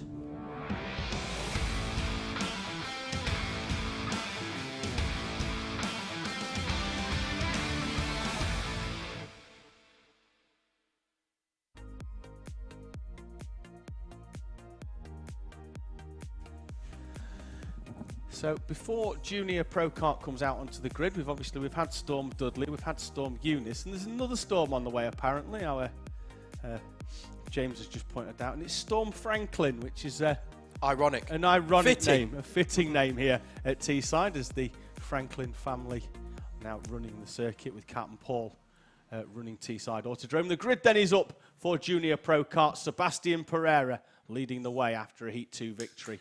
He starts in front of Sophie Pawsey on the front row. Amy Frame and Harry Brown complete this condensed Junior Pro Kart grid, but one that has provided us with much excitement so far, and certainly in that second race, Tom, where they were all on the wets in varying different states of wets actually at the time. You know, in terms of Seb Pereira's just didn't really come in until halfway through the race. Getting a slight update there on the weather, aren't we, Tom? Over 95% chance of precipitation from 2 o'clock. What time are we on now? About 1:45? It's 10 to 2. Right. So, chance of rain inbound. The wind has certainly picked up as well. We noticed during the short break that we had, it is very windy out there. And in fact, you can see the high-vis jacket on our cameraman. Yeah, I stepped out the com box and almost ended up on the dummy grid. I did like your comment the other day that said we'd got you were taking bets on a biffa bin getting on the podium due to the winds. That has tickled me for a couple of days. Crazy things then, biffers. We're already flag up and flag down. And away we go, and Sophie Looks like Pawsey. Pawsey with a rocket of a start round the outside of Sebastian Pereira, and Pereira slow off the line, so much so that Amy Frames almost helped him through with a nudge round the crook corner. Harry Brown not with the best of starts, but still in touch with these four. Has been showing great potential, great learning, as he's been going along all day. First race on slicks, though, for him today, Tom, Exactly. after the wets from yesterday and this morning as well. We've got support coming in from Kirsty Hisagi, who's saying good luck, Sophie. Number 77, well, your words obviously had effect because she got a flyover start and is leading. Popped up just at the right time. Harry Brown, Tom, right on the back of Amy Frame as they come down to the boot for the first time. Yeah, Harry Brown, as we said, has been having a very, very good day so far. A very stiff learning curve in Junior Pro Kart versus Cadets and things like that. It's a completely different animal as a Junior Pro Kart, but doing very, very well. Pawsey then, continuing to lead the way, but now Seb Pereira is going to come down the inside into Christmas Corner. Can he get the number 21 machine stopped? He can, and Amy Frame almost taking out Sophie Pawsey as well down there, as Pawsey was on the outside. Frame went through and tried to get through the same gap that Pereira had made down the inside, and now Sebastian Pereira leads as Pawsey has a quick helmet tap to try and convince Frame to work with her in trying to stop Sebastian Pereira pulling away after his pole position was almost fruitless, Tom, as he barely got away from the line. I think probably Pawsey even led over the line. The line's only just in front of the start box. Was Pereira, how poor Pereira's start was. I think the only thing that kept Pereira in second place was Amy Frame just giving him a punt down because she was carrying much more speed around that first complex of corners in the early part of the race. Just couldn't get through, and then obviously then it just propelled Seb Pereira, added that extra speed. Brown though sticking with the pack as well as they come through. The Pereira is starting to pull away, so the battle will mainly be for second place here, won't it, with Pawsey and Frame? Yeah, there is a gap coming from Pereira back to Pawsey, but we've seen before Pereira's pace can be kind of up and down, can't it? It's a case of whether he can maintain it for the entirety of the race. That's the thing for me with Seb Pereira. He doesn't lack the speed, he doesn't lack the talent, he lacks the consistency in applying that speed and talent. And he like you say, he is up and down. When he's on it, he's very, very difficult to beat. Oh, he's absolute lightning when he's really on it, yeah. And like you say, it is just getting that consistency as Amy Frame sends it up the inside of Oblivion. Yeah, Pawsey was offline. Through crook. Yeah, Pawsey left the gap, didn't she? There through the Oblivion corner, there was, a cart length of maybe 2 millimeters, and Amy Frame threaded the needle. There was a gap there, and she went for it, absolutely. And back to Pereira. If he can get the consistency, I think he really can move forward and potentially dominate this grid. It's just a case of, like we say, getting that consistency, and I think he's getting there. He's certainly been better. Yeah, middle part of last season. Yeah, exactly. And he's really came into it. He tried a few different chassis and found a few that that was one that was a bit more to his liking as well. We do expect some other names to come back to us for certainly the final round of the Teesside Winter. Then we're going to have the summer season as well. So I would expect this grid to be more near the 10 number on a regular basis. We expect to see Harvey Still. We expect Max Shields to contest a number of junior rounds as well as the junior Rotax rounds as well. Then we're going to have the likes of Reese Knight and Ben Arnold rejoining us for next season. So we are expecting this junior grid to grow out back towards the 10. This battle for third place. This is sort of setting us up, Tom, for the season with Frame, Pawsey, and Harry Brown as well. I know that we've said it pretty much every race so far, but mightily impressed with Harry Brown in that 47, Tom. As I said earlier, he seems to have been just getting stronger and stronger all day, and I think as the season goes on, that will only increase, and his trajectory will only continue upwards. As he develops physically as well. We were saying before about how much heavier these karts are. Exactly. It's not like you can't wheel the kids to the gym every other night, can you, to get them to work on it? You need seat time because it's to use like a taken analogy, it's a certain specialist set of muscles. Well, it's like I mean, during the break, we were talking to Jared Fox-Whiteley, weren't we? And he's moved up from cadets into Minimax this year, and it's a massive change. Not just in terms of the speed and the power that he's then got to deal with, but the size of the chassis it's like half as big again. Driving style, grip, it's all different. Different tyres, super grippy. It's heavier. You know, it's a massive jump between cadets and then moving into the minis and the junior classes. Yep, frame goes wide there then. Pawsey goes wide and gets water on the tyres by bouncing over the curbs. Doesn't seem to hamper her too much then through Oblivion and Cook. Thought we might see sliding wide. It's what we've also seen with Harry Brown moving up. So he's come up from cadets and he's now driving an adult chassis. The junior Pro Kart chassis is an adult chassis. It's just got the 2 restricted Honda Cadet engines on it. And we've seen in practice as well, Tom, at Teesside, you know, on a race weekend when often the juniors go out with the seniors, you can't tell the difference. There's about half a second between the junior and senior Pro Karts. Them restrictors, because of the weight difference. Yeah, because they were much lighter. They're 20 kilos lighter than the senior Pro Kart. The restricted power is negated by the weight, and therefore they're very similar in speed actually to the senior Pro Karts. Absolutely. Anybody who's done a BPEC round or watched a BPEC round and seen the junior teams out there, they're absolute lightning down the straight. They certainly are. 3.5 minutes remaining then in the junior Pro Karts. We've got a couple of comments coming in, so we'll keep a tab on them. But as Pawsey and Frame are closing up, with Pawsey closing up to around about 3/10 off the back of Amy Frame on the... although we're not really particularly showing them on screen, we should really give a big shout to Sebastian Pereira, whose pace has come alive when it counted most in the final. He's currently 1.5 seconds quicker than anybody else on circuit. Yeah, fastest lap last time for Pereira, then a 53.4 compared to high 54s for the rest of the field. The rest of the field are in a battle for position in 2nd, 3rd and 4th respectively. A couple of comments coming in as well. Happy birthday for tomorrow for Ben Adrian from Grandma and Grandad. We echo that from Alpha Live as well. Wish Ben a very, very happy birthday. We get weather report coming in from the west of Ireland that tells us it's very bad out there. Sophie Pawsey tries to go down the inside of Amy Frame. Frame closes the door then on Pawsey down at Christmas Corner. Yeah, second comment we've got from, it looks like Mr. Liamo, all one word though. Watching from the west of Ireland, and yes, we are going to get a bigger storm than the last 2. It's very bad here at the moment, but your karting will be over before it hits you. Okay, well, fair enough. We'll just try and get home before the storm hits us.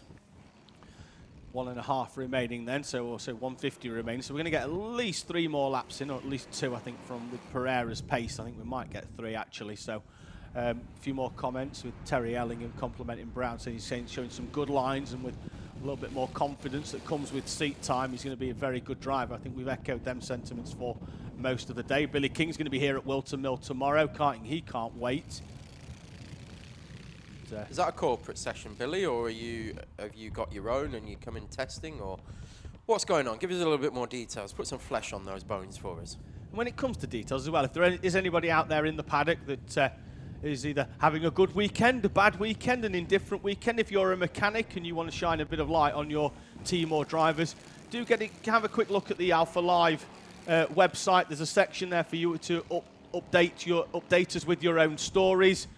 Write pieces and upload a few pictures as well maybe, and we'll be able to get those stories onto the Alpha Live website as well. That's open for anybody to just upload their stuff there. So if you want to write a race report for the weekend, check out the Alpha Live website and you'll be able to upload it in the stories section there. There was a preview one for this race weekend that was done earlier in the week with a number of drivers being shouted out. You'll be able to see whether I was right or wrong in championing some drivers and telling you who to look for on that one as well. 41 seconds remaining. Seb Pereira should come through before that though, so we're going to get at least 2 more laps of this Whilton Mill circuit. The battle for 4th place second down to fourth with Frame, Pawsey and Brown is still going strongly, although there is 1 or 2 kart lengths between them. Brown now starting to gain some confidence, and he's throwing that kart round. Probably cost himself a 10th or 2, but a few sparks now, coming out from now is the time to push as the time elapses. Pereira already over the line to start his 11th tour of the Whilton Mill circuit. So it's crunch time now for Pawsey. What's she got left in the tank? Harry Brown, bless him. You can see his head now starting to go. He's looking pretty tired as this race continues to go on. The head's starting to roll off his shoulders. It's probably going to be the longest race he's done on one of the most demanding circuits, and now, you know, he's just got to stick with them, Tom, because if Pawsey puts a move in on Frame, it could open the door and it could be a famous second place for Harry Brown in only his second junior Pro Kart race, as Pawsey is noticeably closer now to Amy Frame than what she has been on the previous couple of laps. Once again, Harry Brown attacks that curb as Sebastian Pereira, his push towards the top step of the podium, unrelentless with the fastest lap of the race, a 53.275, almost 2 seconds faster than the rest of the pack behind. They're battling it out though for the podium. Pereira currently, if he can keep it facing in the right direction on this final lap, on a one-way street to the top step of the podium. Yeah, he's looked in a different league in this race, and really been a massive difference between any of the other heats that we've seen today as well. He's just been a class apart. Bounces it over the curbs then into the final complex corners then for Sebastian Pereira. He's had to work through some of the heats. Maybe the setup wasn't there for him, but when he's bolted the slicks on, he's driven away from the pack. Right round the final corner, your race winner in Junior Pro Kart, Sebastian Pereira. Well done, Sebastian. Fantastic result. Miles clear of anybody else. I genuinely don't know where all that pace has come from all of a sudden to hit that. Podium then will be completed by Amy Frame and Sophie Pawsey, with Harry Brown, a valiant 4th place, keeping onto the back of the more experienced duo in front of him. Comments still coming in, and thank you very much for them. Alex Hoekstra joining us from the Netherlands to watch the racing. Owen Spears joining us from a slightly less glamorous Nottinghamshire, saying hello as well. Ellis Bell, who I'm sure was actually on the signing on sheet for our Honda Cadet class, one of the Scottish drivers, is giving a shout out to Ewan House. And Ewan will be out in a few moments' time for our final in Honda Cadet.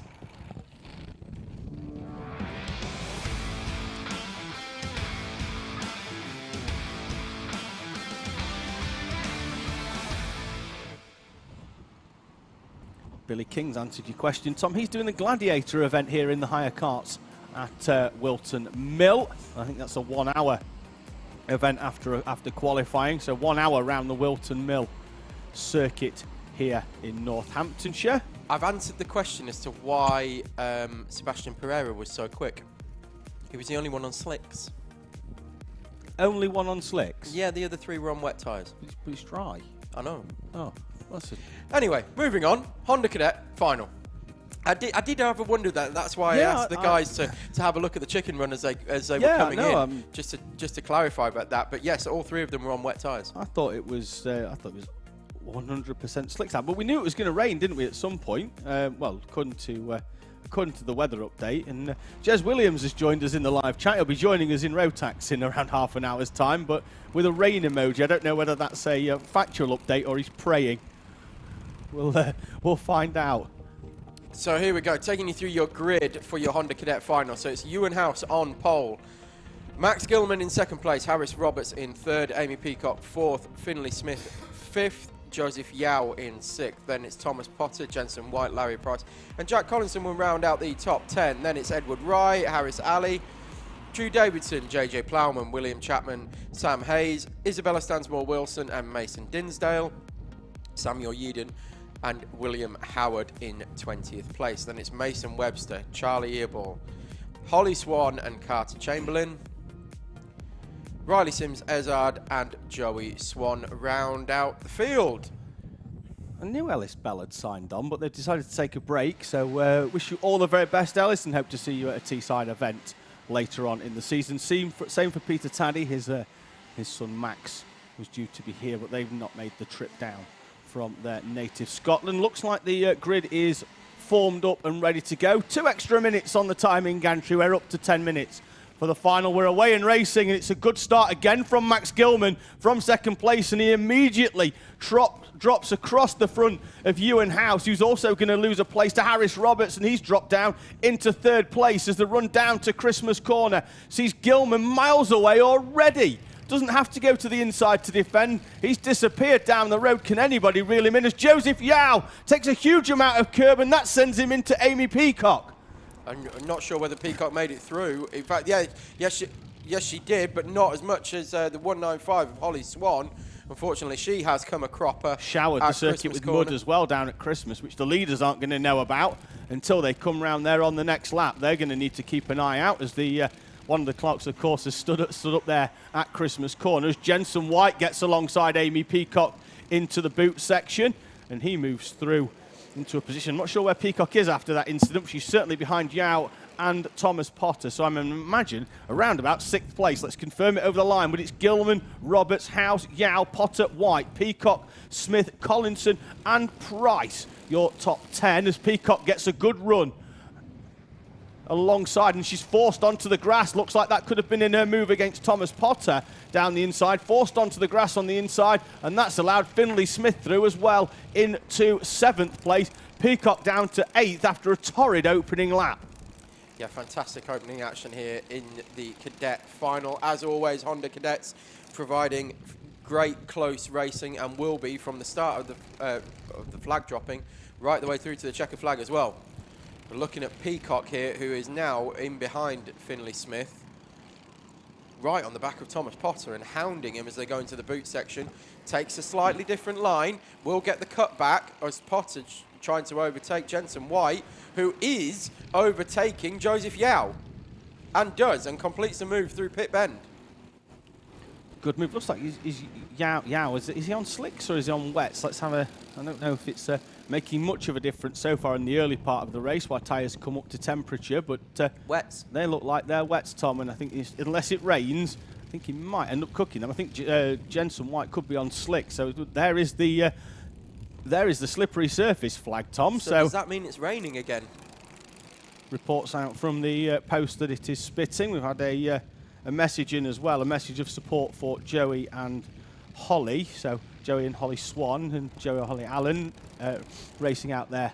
They've had a message in from Rich Allen wishing them the very best of luck. So this final is 2.5 minutes in, so that's 25% towards the finals. Peacock and Larry Price argue out. And Peacock as well, Tom, I think, on wets. So it looks like half of the field have actually gone out on wets, looking at the weather forecast.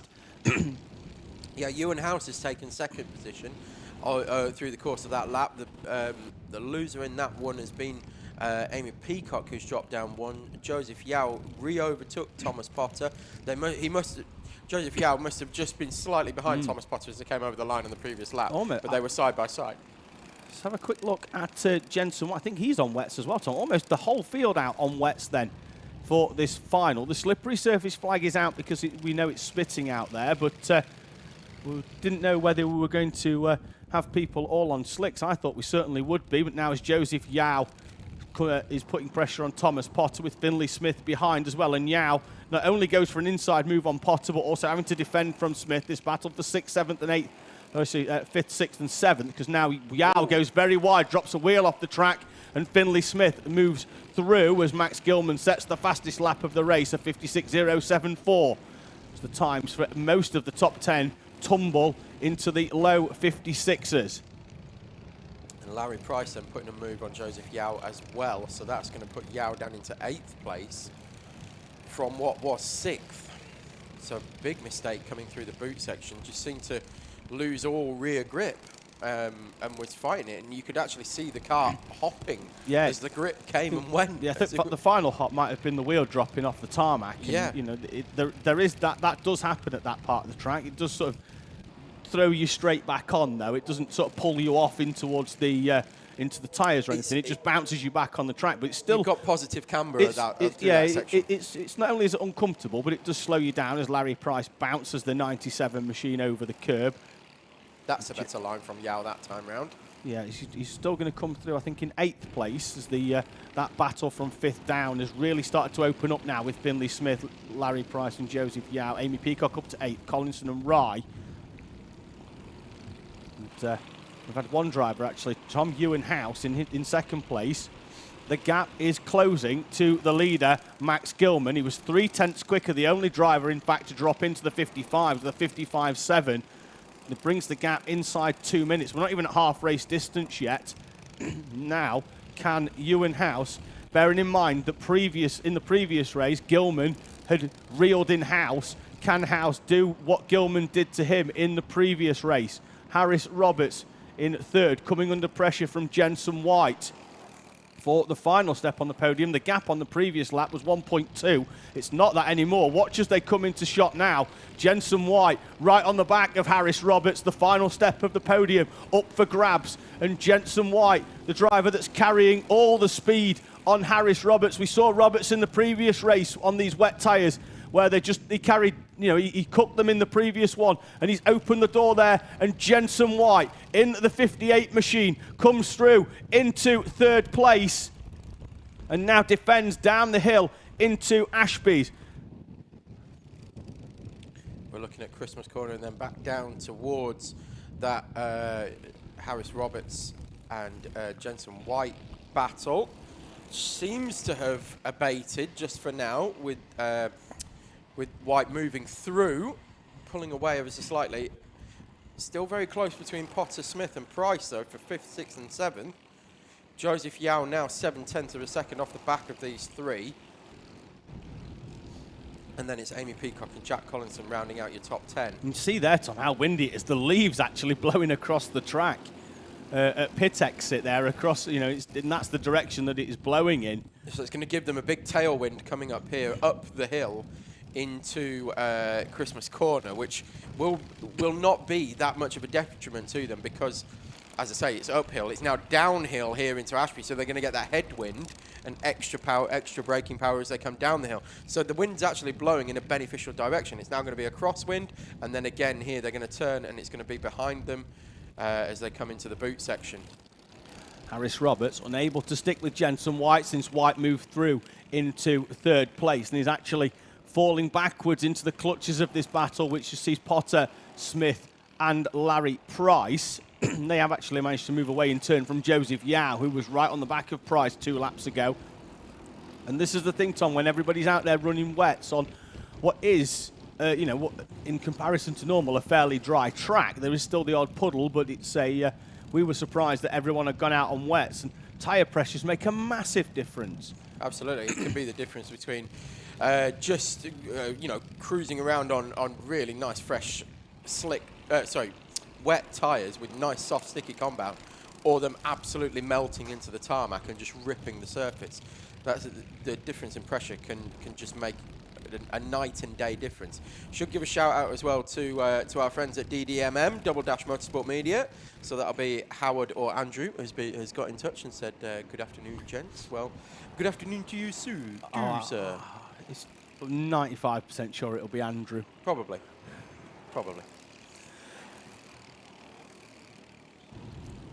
It's Finley Smith there coming under pressure as now Thomas Potter gets alongside Harris Roberts and slides down the inside for 4th place. Potter, who started the day outside the top 15, having never been to Whilton before, moves through into 4th place. Sets the fastest lap of the race on that last lap as well, and personal best for everybody inside the top 8. 54.9 for Potter, half a second almost quicker than everybody else. 1 minute remaining on the top, plus 1 lap. The gap he's got now to Jensen White, 1 second. Can Thomas Potter, who was half a second quicker on the previous lap, reel in? I think we may even, Tom, where's the leader on this one? We're going to get at least two more laps through here. At least, in this one. Harry's Racing's been on saying, come on, Larry. That'll be for Larry Price. He's currently in 7th. Right on the back, and there he is in the Ben Adrian machine from last year. There's lap traffic, and that's Thomas Potter coming through. He's going to try and, now, Tom, the lap traffic, is it going to play a part in this one? How quickly did Jensen White get through? Because now Thomas Potter, the gap on the previous lap, 1.1 seconds, so he didn't close in too much. Larry Price down the inside of Finley Smith into Christmas corner. He's up into 6th place. There's Jensen White making the move down the inside of Riley Sims-Ezard. More lap traffic into Ashby's. Now Thomas Potter and Harris Roberts with Larry Price and Finley Smith on the back.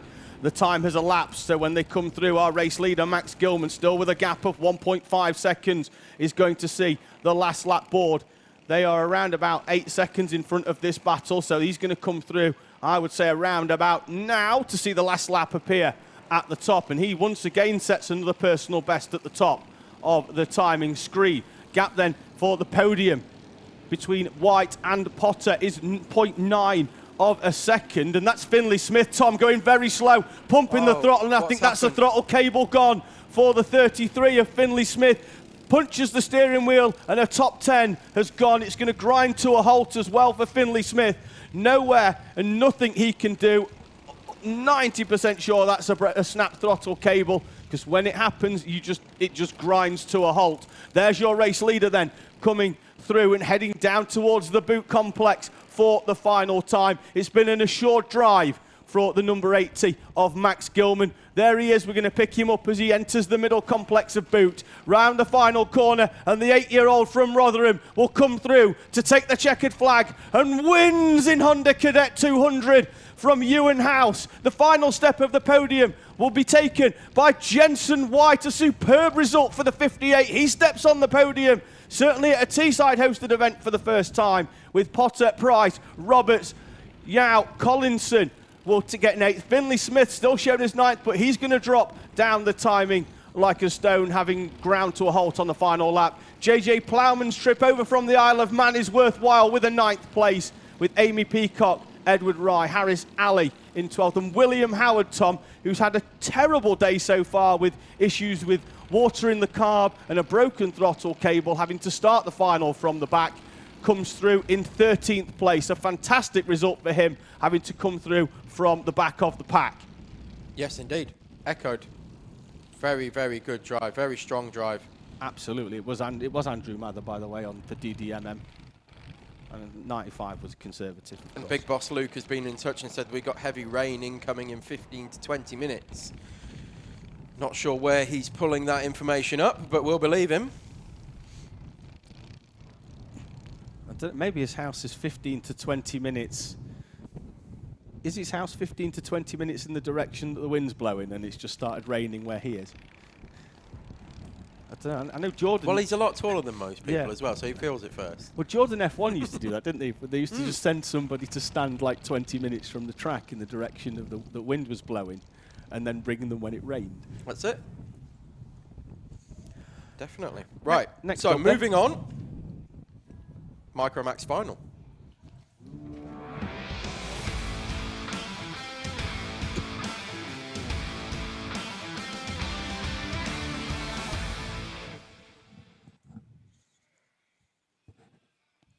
And we'll bring you your grid now for the Micromax final. So it is Daniel Minto from Manav Diu, Cameron Nelson, JJ Lowe, George Speechley and Tyler O'Neill, Carl McLean, Jack Baker, Adam Tuasek, Caden Simpson, Jake Gruffity and Riley Button-Young. That's the 12 karts for your Micromax grid, and there they are, moving off the dummy grid for their rolling up lap. That looks like there's a little bit there's a few hoods up, isn't there? Yeah, a few hoods up. Umbrella watchers still at none, but then again, to be fair, most of them will just get blown across the track anyway, so that's a fruitless exercise. Rolling start, remember, for our Micromax. They didn't have the best of starts, as Riley Buckton-Young actually trims the foliage. I think he was trying to get. I think he was trying to get some heat in his tyres and may have just got a little bit skittish. Keep an eye out, Tom, on this one for me for Tyler Lee. He's had 2 strong races, although he has picked up penalties in both, hence why he starts on the 3rd row. But for me, has been, in terms of outright pace, has been the quickest driver on the track. So Jasmine Taylor's been on, wishing good luck to JJ Lowe. It's JJ time, or we're about to find out in around about 15 seconds time as our Micromax come through for their rolling start.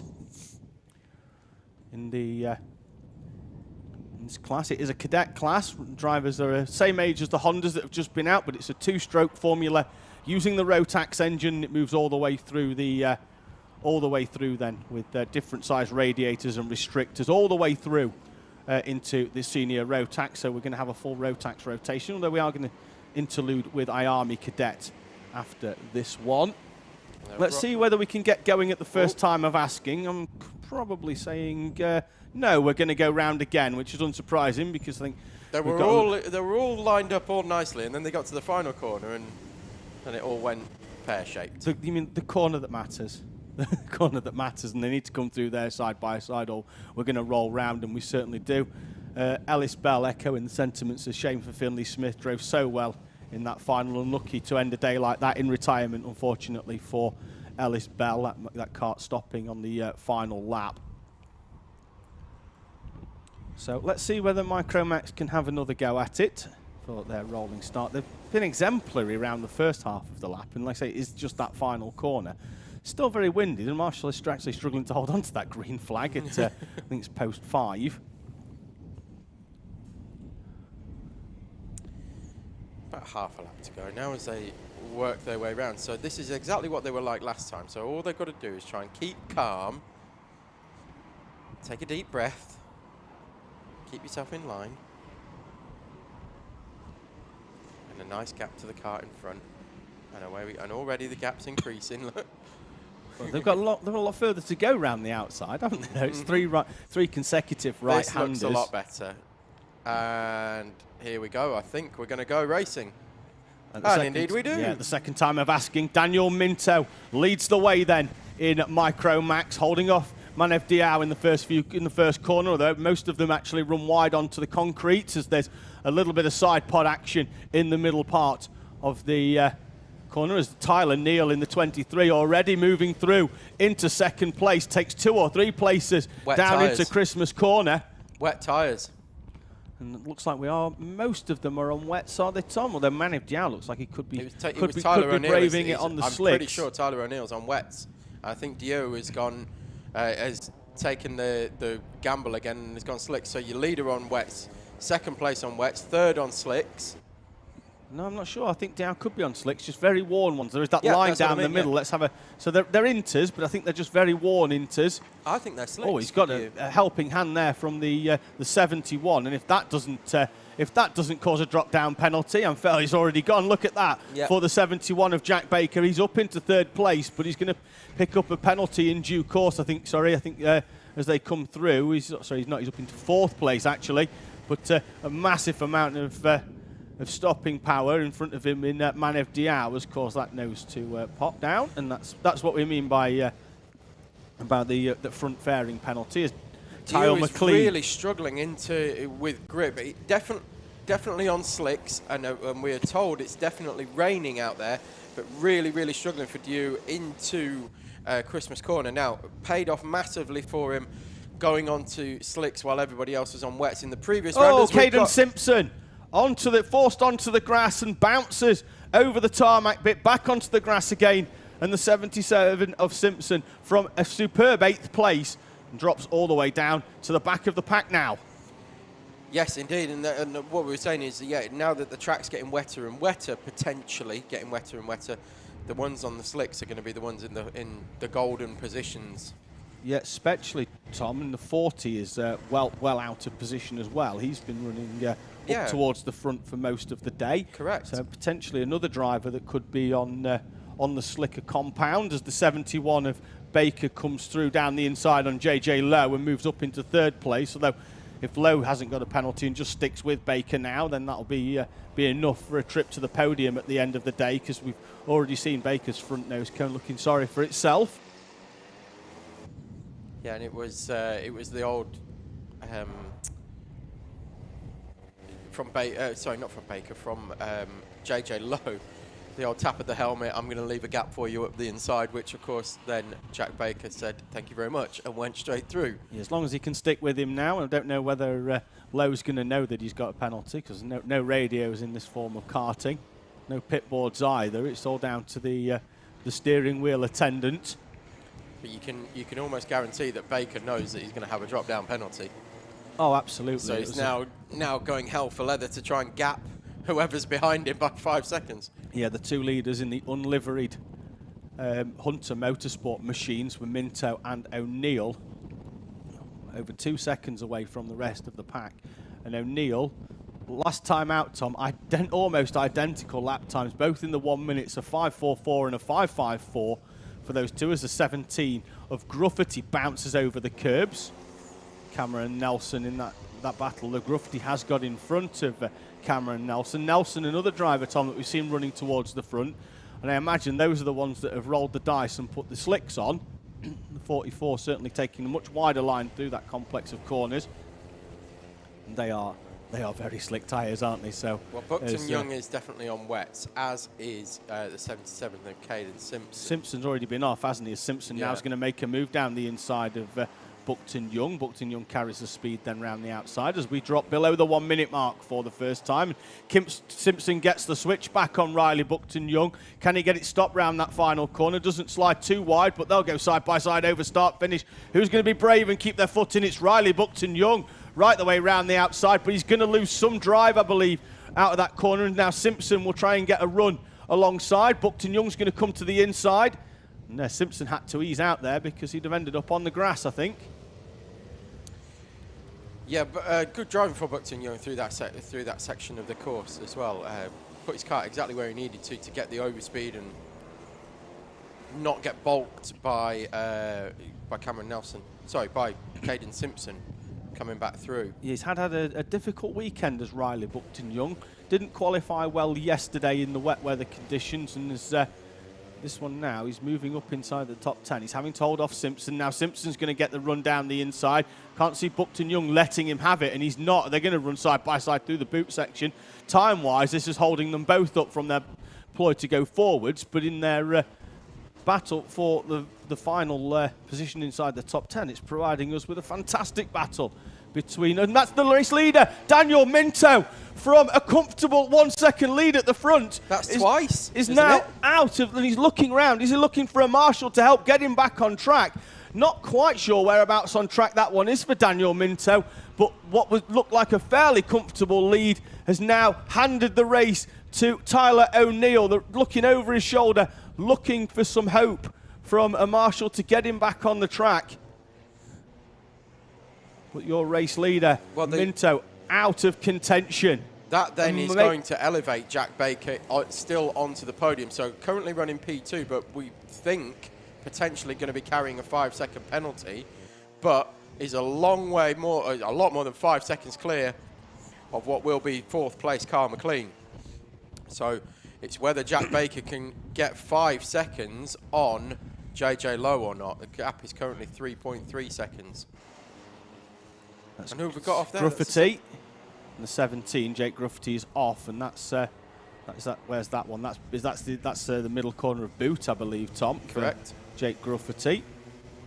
Caden Simpson now I think he's battling with the 40. Is that the 44 now of Cameron Nelson? Cameron Nelson. So it dropped Riley Buckton Young in no short order. Wow, what a move that was around the outside of the King. Got great drive off of Christmas corner.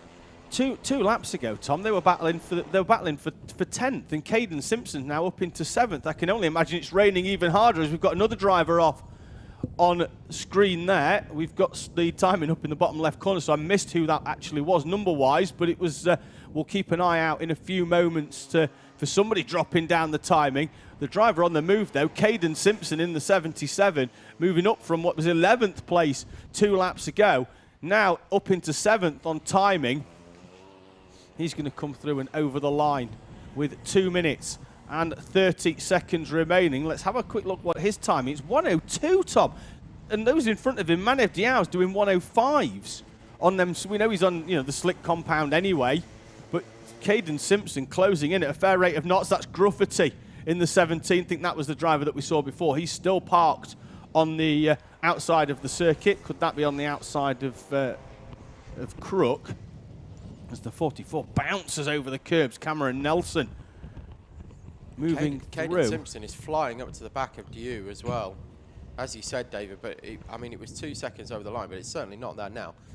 It's going to be a lot closer. I think Caden Simpson's going to come through on DU in no short order and then work on trying to catch Kyle McLean, but may run out of time with the gap being such as it is at about 8 seconds. Right on the back now of Manev Diao. We knew that it was going to be, he was going to close in.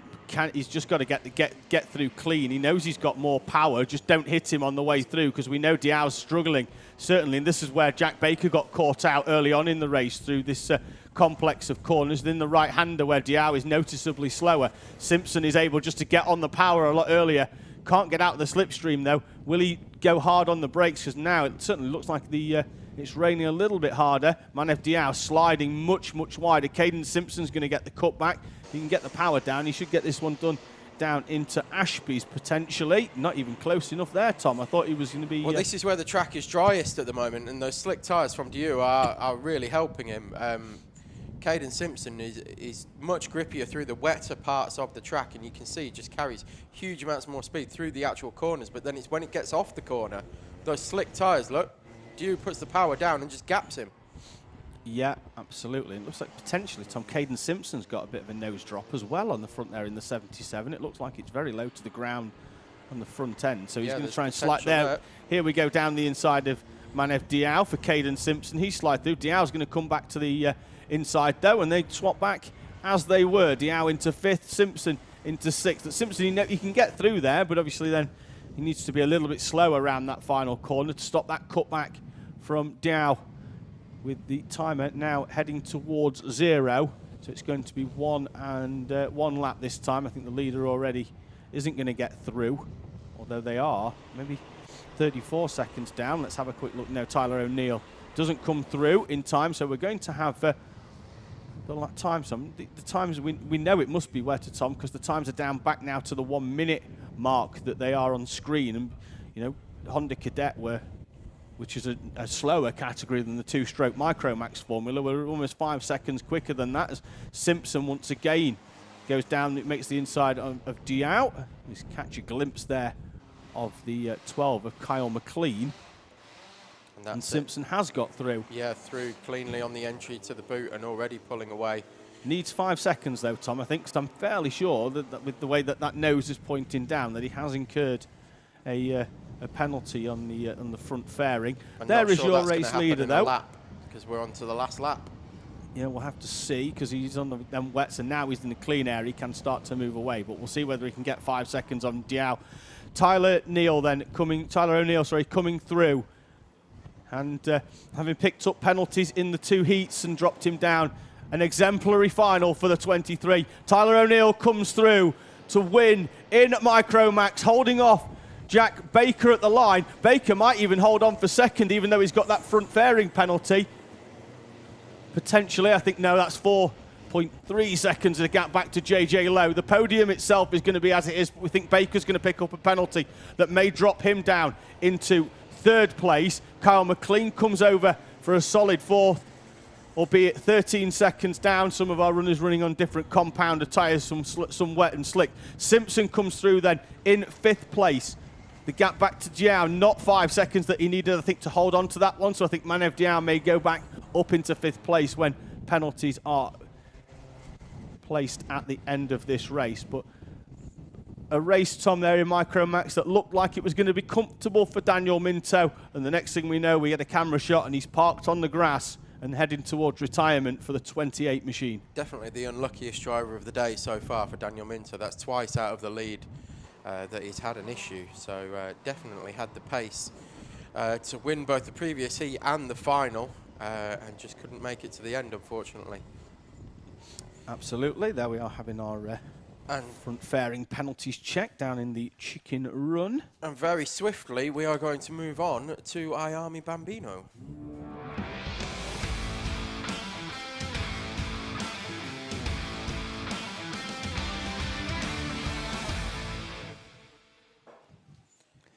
Five races left of the day, David. That's all. 5, and already. We've got comment as well from Mandy Littler saying, yes, Tyler, well done. Seb's proud of you. So that will be Seb Corking who's proud, our Micromax champion from Teesside. He's going to move up shortly into Minimax, and that, Tom, will be certainly one to watch. If he goes as well as he does in Minis as he has in Micro, won't be too long before we see him battling at the front, battling for wins, I'm sure of that. When is he moving up? Now. Oh, okay, right. Hold on to your hats, people, if you're in Minimax, because Seb Corking's coming. And you know, we've seen him a lot at Teesside, Tom, and you know, we've seen his performances when the Micros have gone off the back of the Hondas, and he's made his way through. And I expect nothing less from the young man when his move up to Minis. It's the racecraft, isn't it? It's extremely talented with his racecraft. Yeah. On the screen then, IAME Bambino, they're making their way out onto circuit. On pole position will be Josh Cook alongside Elliot Travis, Charlie Clough and Darren Dimitrov on row 2, Fraser Anderson and James Roots on row 3. The fourth row sees Dax Farah alongside Ethan Coupland with Freddie Flewitt in P9.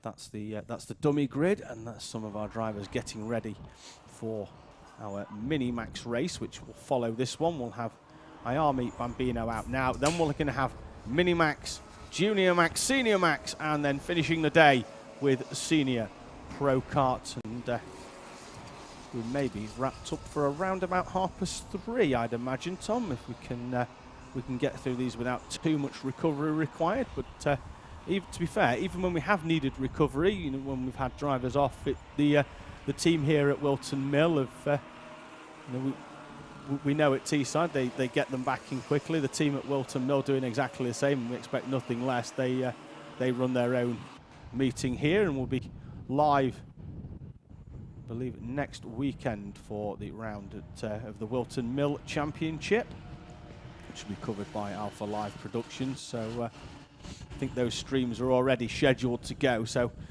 open them up in a different tab, press the reminder button so that you're reminded when Alpha Live goes live. Obviously, you'll get you'll get also updates as well if you press the subscribe button. Thank you for joining us on the if you're on Alpha Live, if you're on the Facebook page as well. Thank you for joining us here on this wet and windy Sunday from Northamptonshire.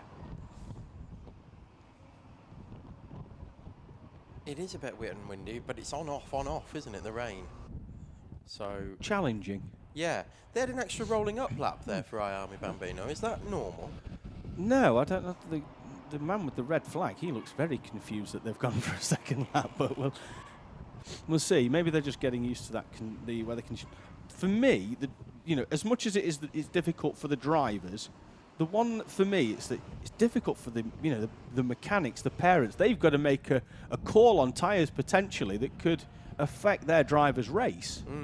You know, and if they go in the wrong direction, they're going to receive the cold shoulder from their child for at least the drive home.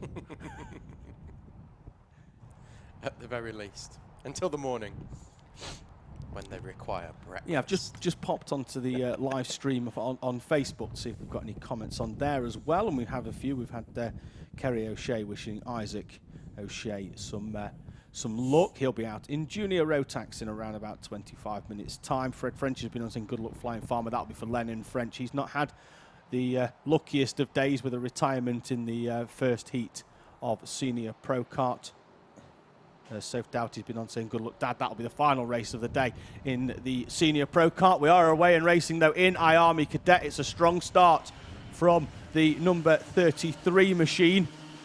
And he moves through as there's a little bit of contact in the middle of the pack.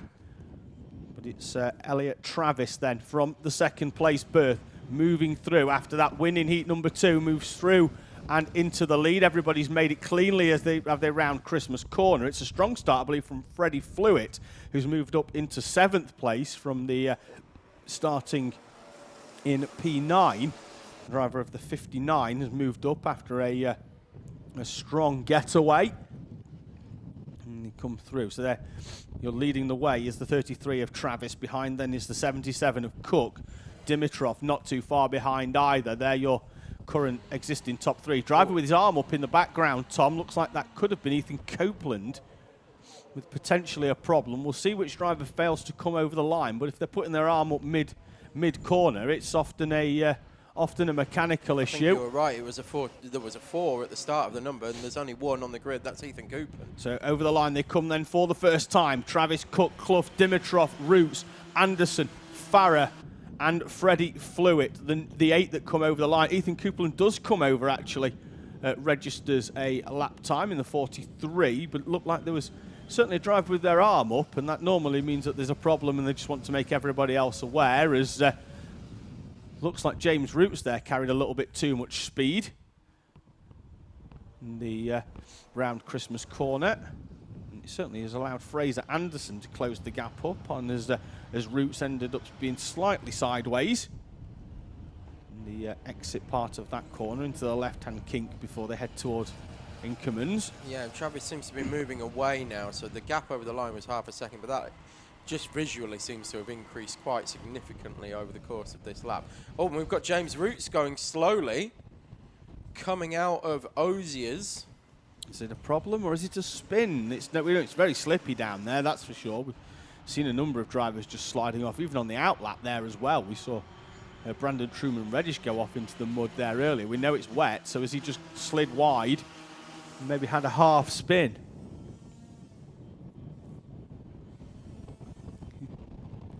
Sorry, There's Cook, Clough. Strange noise in the commentary Is box. either a circular saw or a massive bee? Yes, it's something really odd noise in the commentary box. It's happened a few times during the day. We've no idea what it is or where by it's coming strange from. noise, Tom doesn't mean me or him. Yes, it's definitely not a natural noise. Neither are me and you. Oh dear. Anyway, moving on. So we're looking at Josh Cook here, 77. Then it's Charlie Clough and Darren Dimitrov. So this is for second place. This is what the battle for second place. As I said, that gap from Travis has increased again, and Clough has a look up the inside with Josh Cook, but can't quite get it done. These are good battles, Tom, but normally it's not a nice outcome when it's 3 people going for 2 steps on the podium. The leader well out of the way. Second, third and fourth battling. One of them's going to have to miss out on a trip to the podium. Clough is looking very racy as well. Quite looking impatient, I think is the best way to do it. Trying desperately to get through, find a line that that Clough isn't on, and there he goes. Sorry, that Cook isn't on, and there he goes through. As I said it. Impatience is the virtue. And straight down the inside at Christmas Corner. It is when it comes to karting. Into second place. Now, can he move away, or now that Josh Cook has got a target in front of him, will he just will he stick with, as Darren Dimitrov is trying to stick with, the driver racing under the Bulgarian flag. He's trying to stick with as the 2 in front of him bounce over the curbs. He elects for the smoother ride round the outside of it instead. And Clough is starting to move away, Tom, as Cook attacks the entry curb into the left-hander of the boot. Let's have a quick look. Nice slide from Charlie Clough coming out of pit bend there. Yeah, didn't realise there was a rally on at Whilton Mill this weekend. Power sliding it out of pit bend. Very nice. Oh, that's Dimitrov round. Drops a wheel. That's not how you do a power slide. No, Dimitrov drops a wheel on the curb.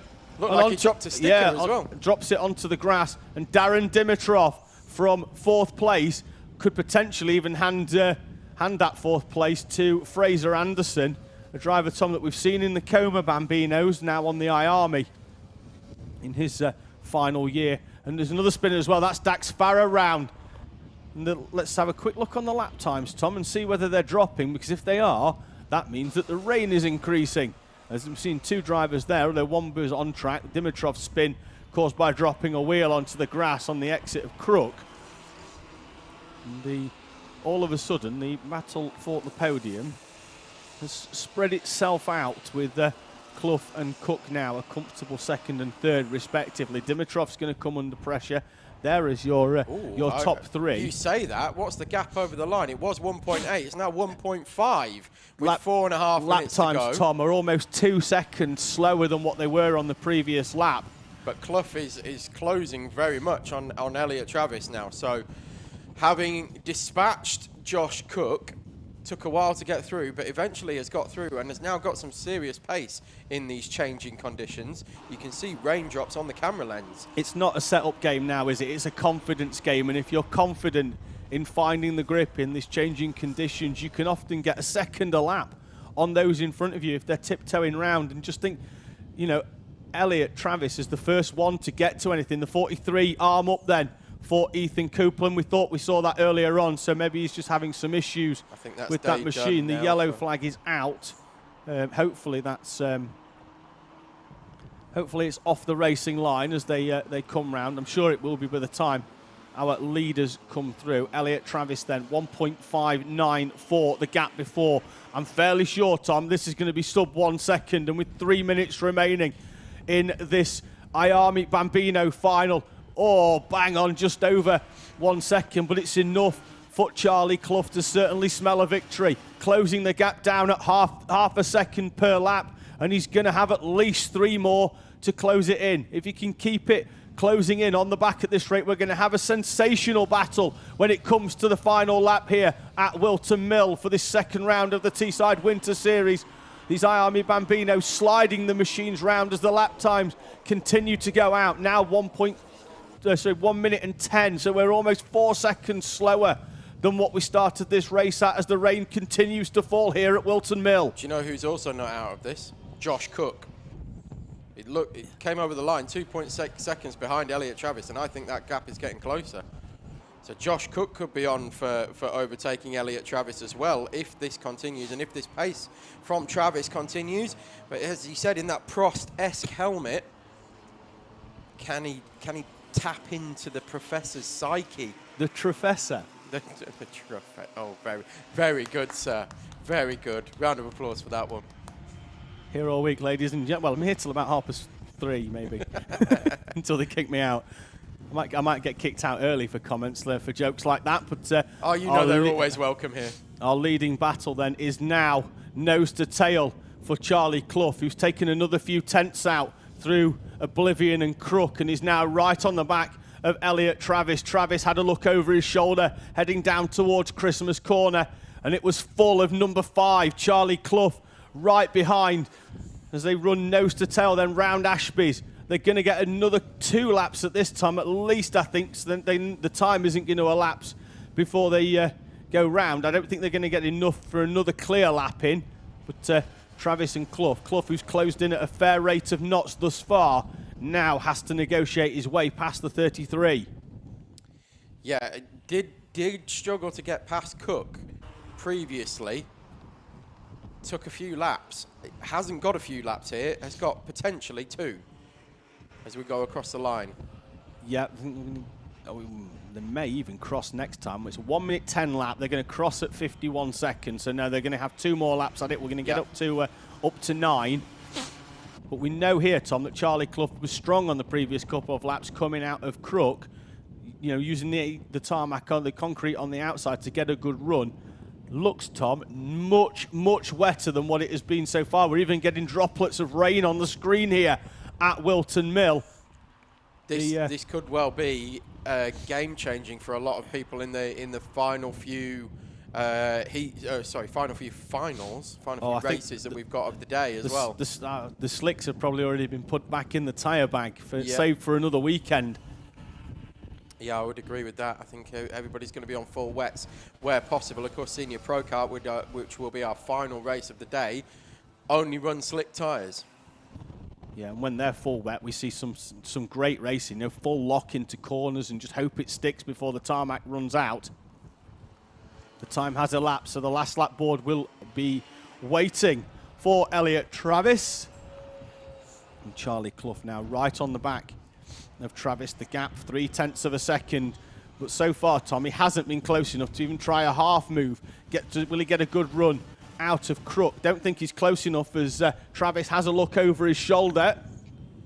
There's about 3 more opportunities here for Charlie Clough to get it done on Travis. That will help. If Travis runs wide like that, that's definitely going to help Clough close in, and indeed it does. Nothing doing down into Ashby. They come along the back straight. What He's going to have a look at the inside into Wilkins, potentially Oziers. No, still not close enough. Once they come out of this corner, there's going to be pretty much one complex of corners to then get the job done. Yeah, Travis goes very wide close, there. Though. Very, very wide. Will he go defensive? Clough's going to try and get alongside as Elliot Travis makes that kart as wide as he possibly can. Parks it on the apex as well. Now it's going to be a run. Can Clough get a run down the inside? He can't. Into the final corner. Elliot Travis, nicknamed the Trofessor, are both arms off the wheel, takes victory in IAME Bambino, holding off Charlie Clough. The final step of the podium will go to the 77 of Josh Clough. His battle for third, ruined at half race distance by Darren Dimitrov's trip across the grass, although it was a fantastic save and to get that one turned back round. He holds on for fourth place from James Roots. Fraser Anderson will cross the line in sixth place, with Dax Farrow and Freddie Flewitt completing the 8 runners, with Ethan Coupland already off and into retirement. Next up then, as they're all making their way off, will be our final for Mini Rotax.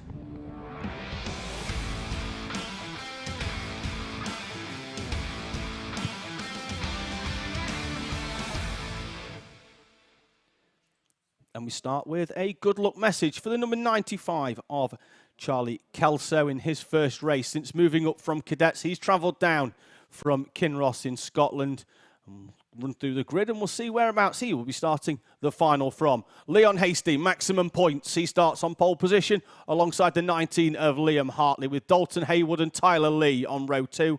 Finley Buck, he starts 5th alongside Teesside champion Lizzie Mentier in 6th. Ben Simpson and Lewis Goff on row 4. Jack Thompson and Devon Nolan on row 5, with Freddie Housley and Gregor Reed on row 6. Rhys Owen starts in 13th alongside Leon Barlow, with Jared Fox-Whiteley, Teesside's cadet champion from last year, starting 15th alongside Ollie Poole, with Charlie Very and Melissa Adrian on row 9. The top 20 then completed by Oliver Bocock, who retired from the previous heat.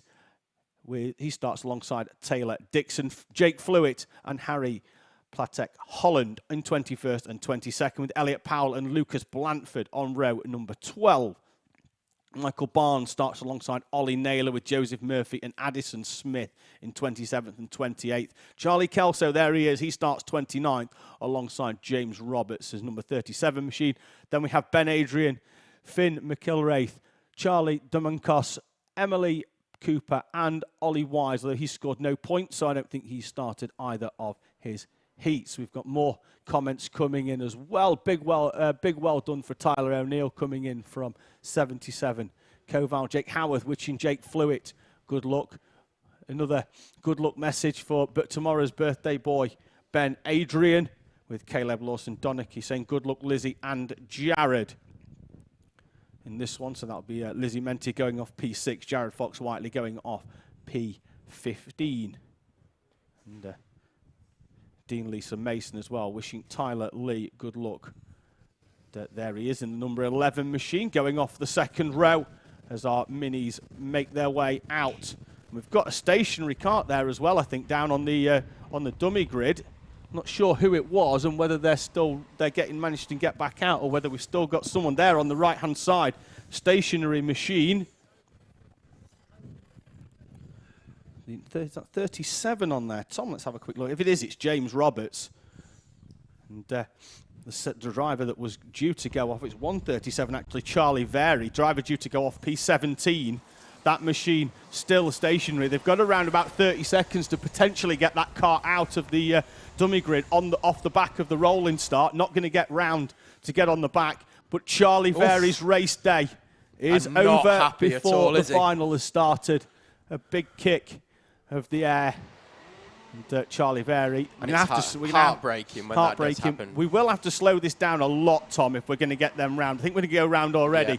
That's obviously caused by the Charlie Very's car not moving out, and obviously the rest of the pack behind then having to filter through out of the dummy grid. But I think we've already made a decision that we're going to roll this one round for a second time, and we're going to pick the pace up, are they now, and just decide to try and use the opportunity to get more heat in the tyres. But Leon Hasty, double race winner so far today, will lead them round and over the line for this 10-minute mini Rotax final.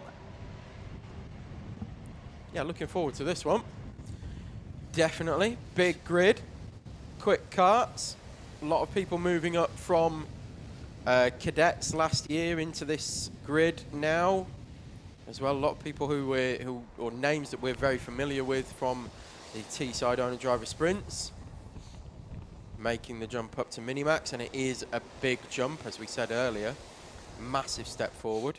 Big jump, and then when that big jump becomes a grid of 34 at a track that some of them are not as often familiar with, we will see how they go. It looks like everybody's much closer this time, Tom, than what they have been before, though we have got one runner. It looks like Ben Adrian is coming round off the back of the pack, although he was going off the tail anyway. So let's see whether we can get this one going. I think if we've got 1 or 2 out of place towards the tail end, it is to be expected when you've got a grid of 34, but we'll see how they come through.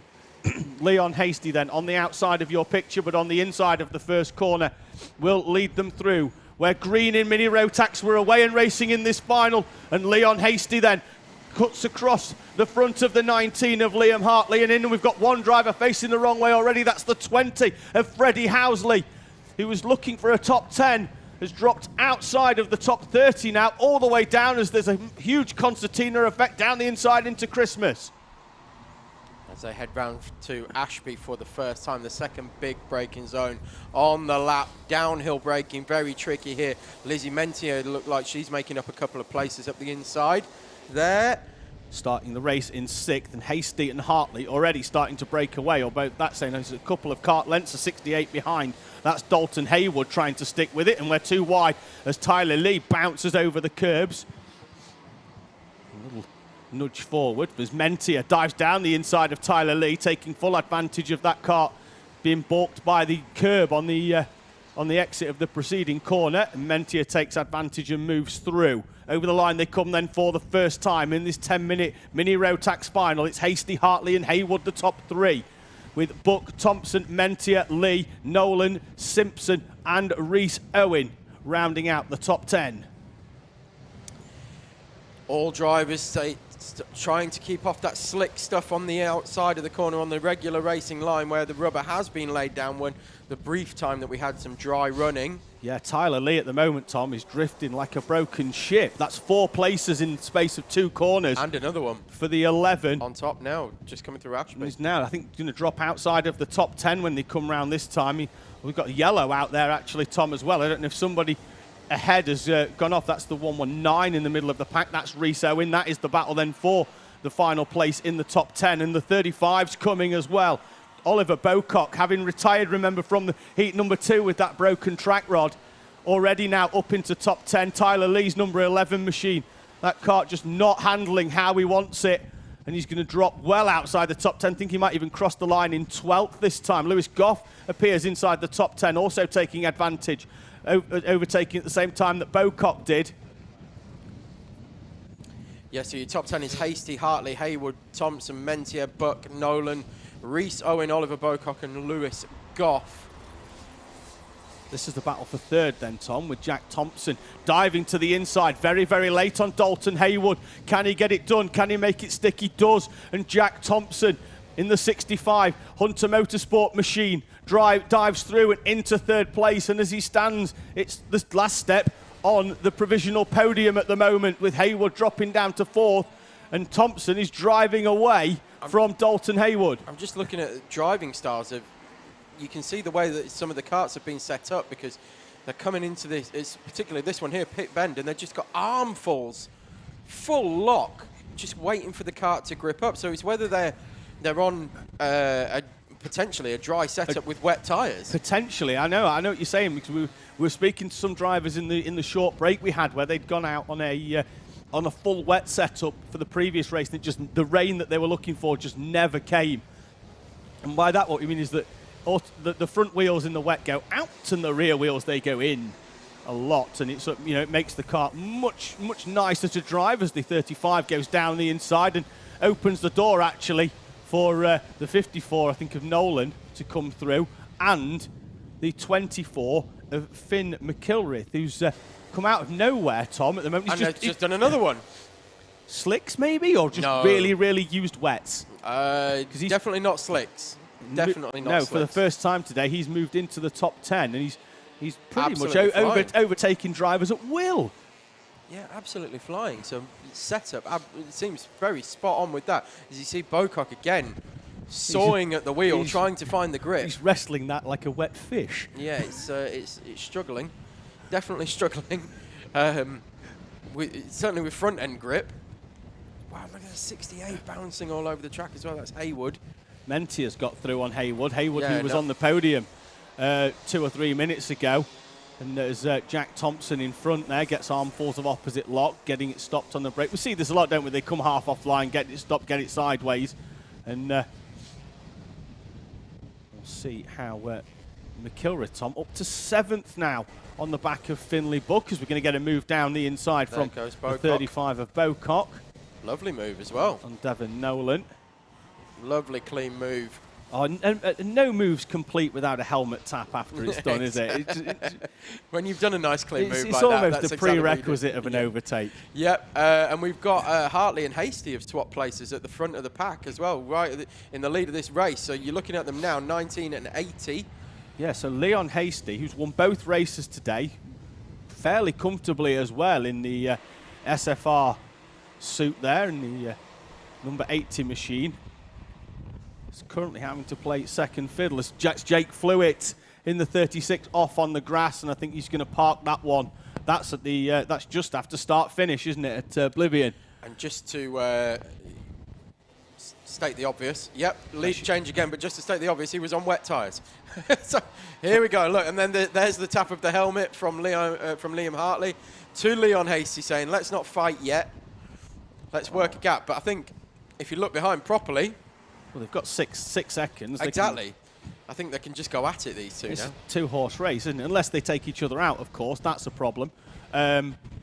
Maybe that's what he's saying. Maybe he's saying we need a bit more time, a bit more gap. If we can work together to pull the gap out, we're going to have 10 seconds maybe to play in rather than 6. I'm looking at the gap. We've got Devon Nolan dropping down the order at the moment, but I'm also looking at the gap for Lizzie Mentier. It's closed right up on the back of Jack Thompson. It has, but look who's in 5th now. Finn McIlraith's coming along, and the final step of the podium's still in his sights as well. There he is, right on the back of both Thompson and Mentier. The pace in that number 24 machine. He was already looking up the inside into Ashby. He came from miles back. I'm not sure what type of setup they've got on that one, but it's working for him. Thompson goes slightly wide there, leaves Mentier with a gap, and McIlraith he's going to do down both the inside of both corner. of them. Sensational move. Mentier's still going to have track position. Will McIlraith hold it round the outside? We'll find out in a few moments when they come over start finish. That's Bocock coming down the inside into the boot. 3 minutes remaining. The top two still chopping and changing. Hartley and Hasty. Who's going to appear first? It's Mentier holding on. So what looked like to be a super move down the inside for McIlraith.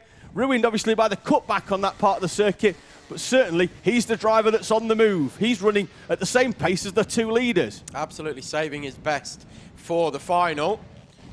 And making it pay dividends as well. So going to hunt Lizzie Mentier down here and send it up the inside into Ashby. Potentially, it's going to be a late one, and gets it done. Left the door open. Is that Addison Smith and Joseph Murphy had a both there. off. I thought that was our leaders. Jack Thompson's back through into 3rd place. Now Mentier's into 3rd place. Make your mind up, drivers. Who's going to get P3 here? Because everybody's having a go at it. It's Thompson again. McIlraith down into 5th now. Into the boot section. Are they going to be in that order when they come out? Potentially not, especially if Thompson's bouncing over the curbs like that, and indeed it is. That's allowed Mentier through, and McIlraith, he's going to be up the inside again. Yeah, Thompson bounced himself really out of 3rd place there, didn't he? Over the curb once again. He's going to be in 4th. McIlraith still into 5th, and Mentier with a bit of a gap back, although she's going to potentially lose that as they go over the tarmac and concrete rumble strip on the outside. McIlraith gets a little bit of a tank slapper on, having caught the back of Jack Thompson ever so slightly as they go through the right-hander heading on the run down to Christmas. Yeah, and they are, well, I was about to say they're line astern, but then Thompson decided to have a look up the inside of Mentier. Yeah, Mentier was taking the wet line, the conventional go wide line, which you can do there because you've got that huge amount of runoff which you can get the power down earlier. She's going to do the same here again as Thompson goes down the inside. The worry with that is obviously if Thompson then, if the front end doesn't grip, the only way he's going to do is slide into the driver Straight on the into outside. the side, yeah. Yeah, it doesn't matter which driver it is. If the front end doesn't grip, the front end doesn't grip.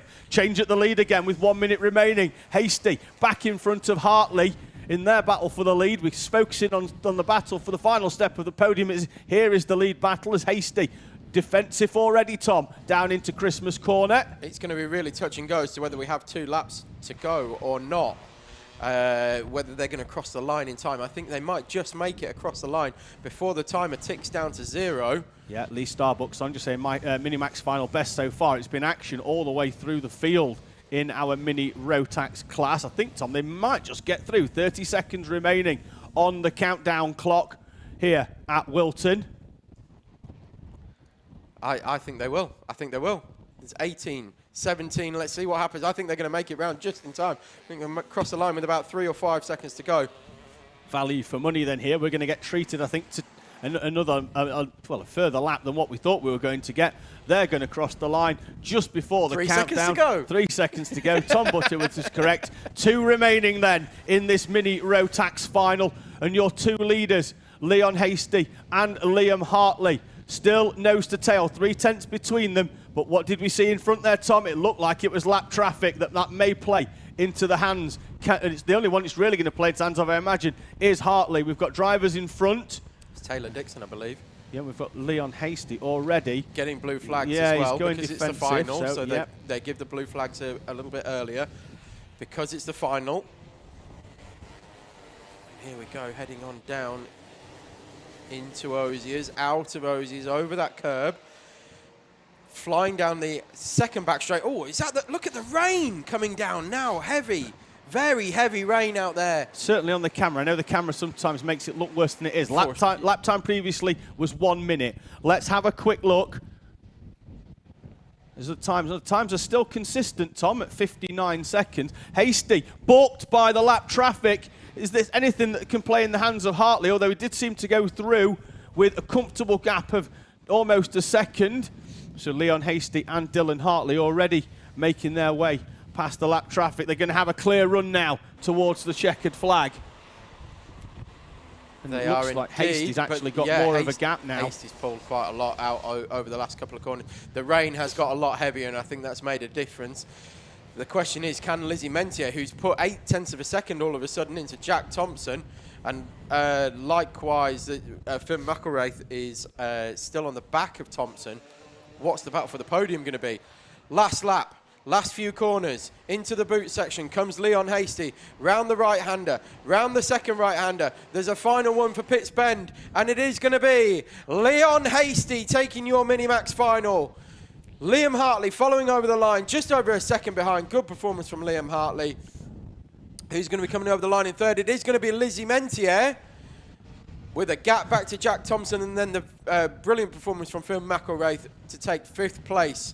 Was on the podium at one point, then off it. Oliver Bocock in 6th place. Good recovery drive from Oliver Bocock to take 6th. Then it's Finley Buck. Lucas Blanford takes 8th place on the final lap. Then it's Reese Owen and Dalton Haywood, who we saw having a few issues as well, is in 10th place. So still a top 10 finish for Haywood. Very good performance. So excellent result there in our in our Minimax final, and we will very swiftly be moving on to Junior Rotax.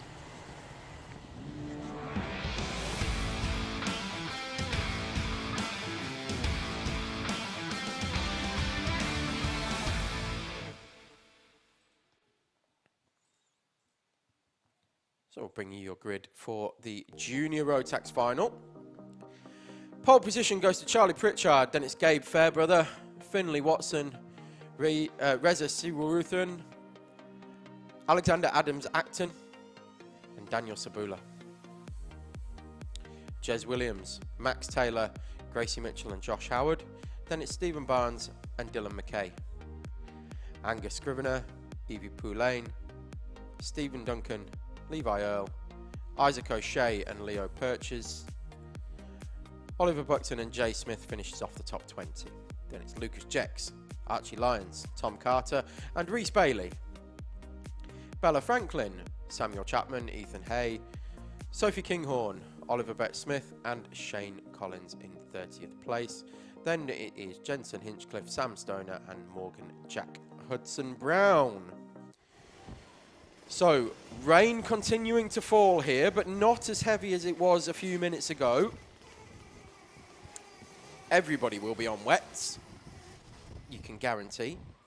So that ends any use of any slick talk, any slick tyre talk that we were about to have if it had stayed dry.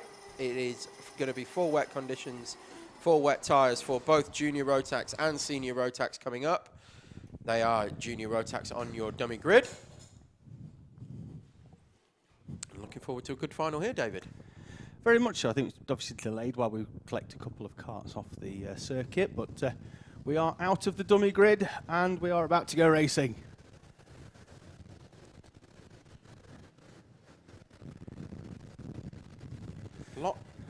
Not a lot of hoods up and things like that anymore, is there? No, it was... I know it was, as we said, it was raining a few minutes ago, very heavily.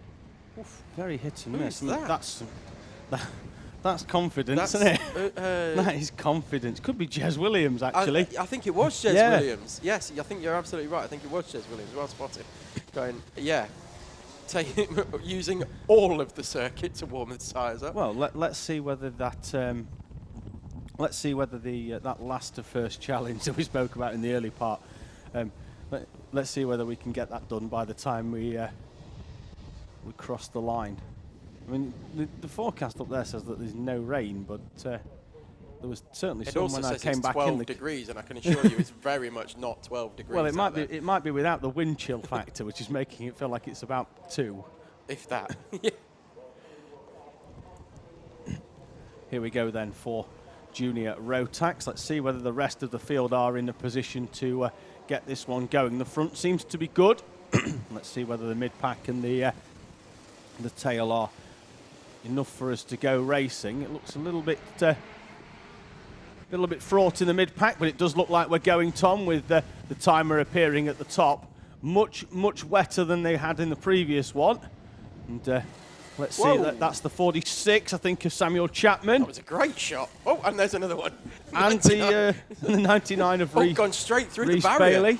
Well, both of them gone straight through the barrier and straight on. I mean, one thing I've learned from watching Top Gear is that the cameraman isn't allowed to move. So credit to whichever camera guy is down there. Took a bravery pill. Yeah. Or maybe they just came that quick, he just didn't know. Oh, slight sideways action there with the 33 of Finley Watson getting involved, I think, with the 71 of Leo Purchase, isn't it? The 41, sorry, of Gabe Fairbrother. And that was the aforementioned Jez Williams as well, that's at the front of your shot there in the pink and white Cosmic Kart. 73, I think, bouncing over the curbs. Is that the 70 actually with Reza Siwuthan bouncing over the curb, the final corner of the track. Oh, one driver actually, Tom Charlie Pritchard out at the front, dips it into the sub 1 minute.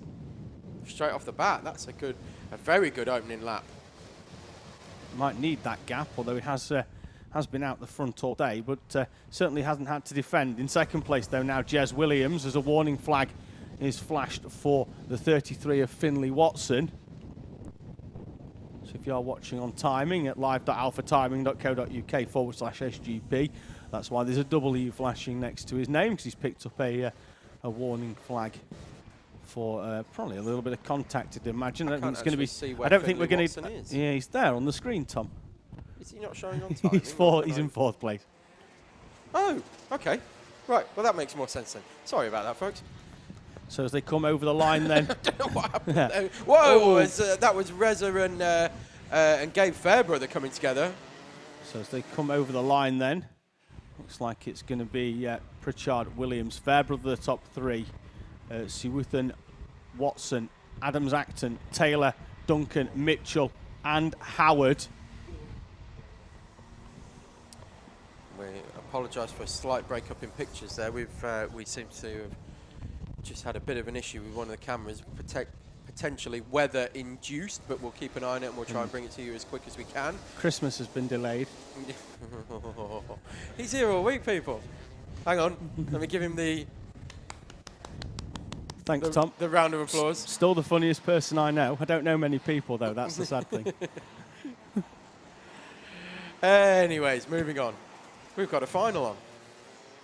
We do, and we're a quarter of the way into it already with Pritchard banging in the fastest lap of the race, 58.7.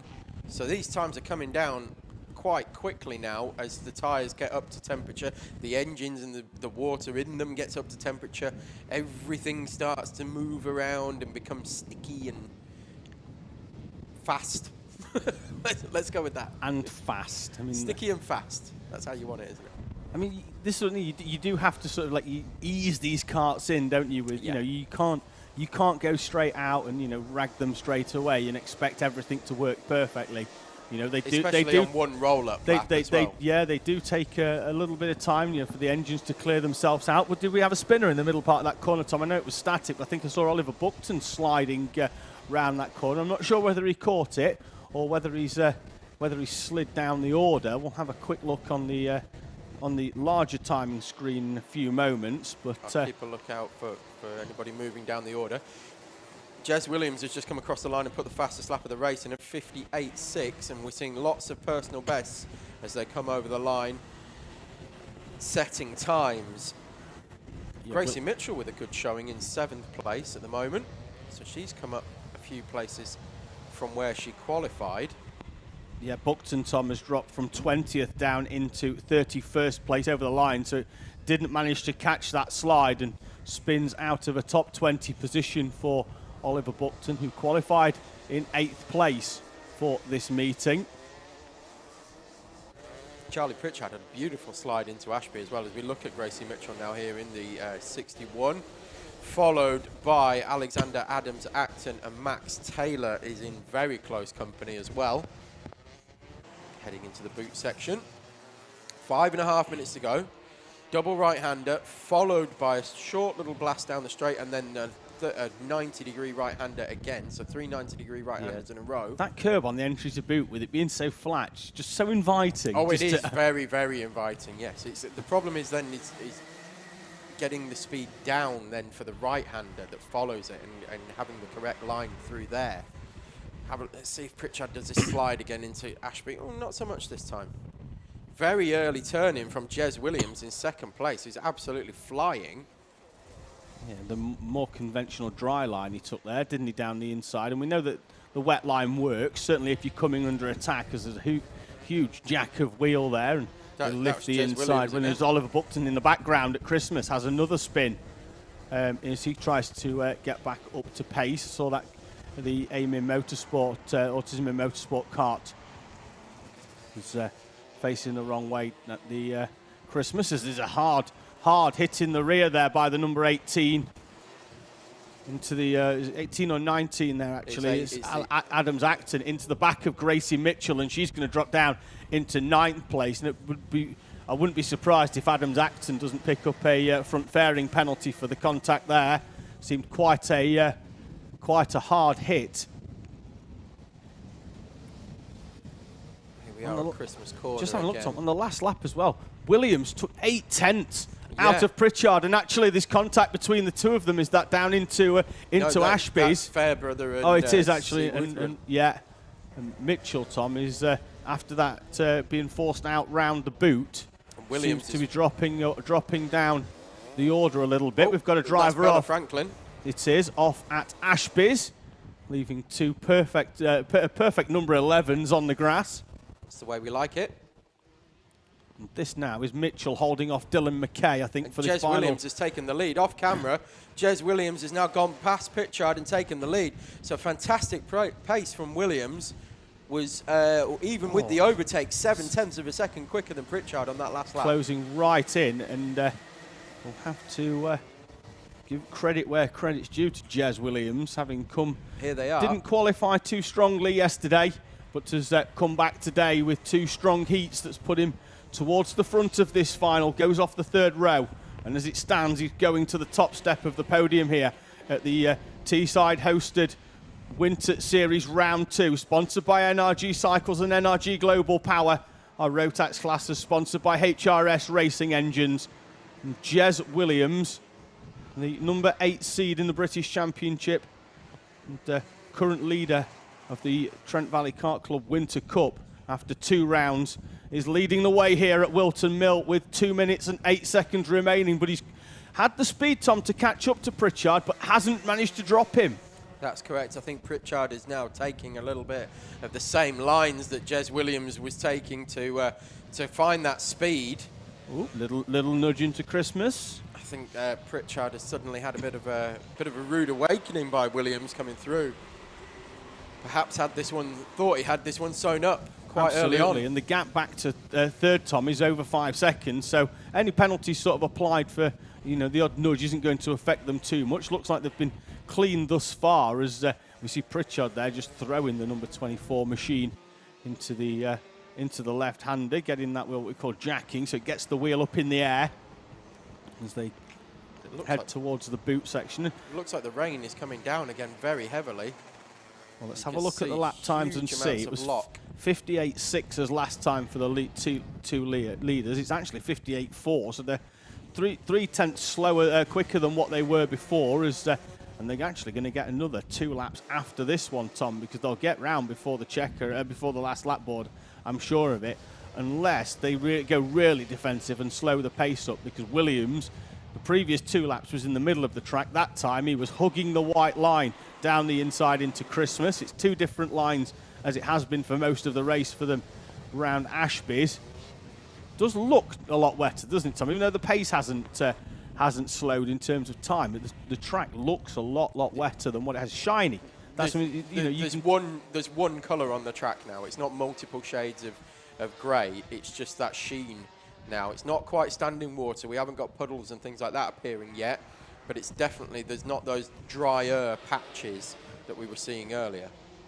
Those have all disappeared. We'll get through then before the time elapses, as the 70 of Oliver Brett Smith is off on the exit of Christmas Corner. And, huge changes, Tom, in terms of podium position. Actually, we've seen it off camera, but now Reza is back up to third. Stephen Duncan, who's come through because he was off in heat number 2, is up into 4th place and sets the fastest lap of the race with Gabe Fairbrother. So whilst the lead battle is intense, the battle for the final step of the podium sees the fastest driver on track, Stephen Duncan, in 4th place, trying to get that final step. He was only a 10th faster than C. Wutherin, though, on the last lap, and there's 2 seconds between them, so probably not going to make much of a difference there, barring a mistake from C. Wutherin. Last lap board will be out this time then. We'll keep an eye on penalties as well once the results are in, and we'll give you those as we have them. Last lap then, and we're almost halfway round. There's some lap traffic in front, so I'm not sure whether that's going to play a big deal. It's hard on the brakes from Pritchard. Came from miles back and did actually manage to get that stopped before there was any undue contact between the two of them. Fantastic kart control from Pritchard. It had to go for that on the last lap into the heaviest braking zone on the circuit, but what it has done almost there certainly is allow Jez Williams the respite he needed to take the number 8 machine to victory lane here at Whilton Mill as they go into the final complex of corners. Still needs to attack though, the gap not comfortable enough for him to take it steady. There's still lap traffic in front of him round that final corner. It's not going to play a part, and Jez Williams takes the victory in the number 8 machine from Charlie Pritchard. The final step on the podium will see the number 78 machine of Reza Suwutharan going onto the podium. Stephen Duncan in 4th, Fairbrother, Purchase, McKay, Watson, Mitchell and Adams Acton complete the top 10 out on circuit. Well, that was enjoyable. Very much enjoyed the Junior Rotax final. It's almost as good as the Minimax final. Let's see. Definitely right up there with the top races of the day for me. Oh, spin actually, Tom, on the final corner. Looks like that's the 43, potentially Bella Franklin spinning before the checkered flag. And that will drop her down a number of places. Oliver Buxton crosses as well. That Autism and Motorsport sticker kit has seen better days, with most of it missing off the front of that kart after his couple of excursions there in that final. Still probably windier than it's ever been, actually, Tom, out there on circuit. It's incredibly windy, and I don't know how much that's playing into for our drivers out there. But 2 more races for you here today at Whilton Mill for the round 2 of the Teesside Winter Series. Next up then, it's time for the final in Senior Rotax.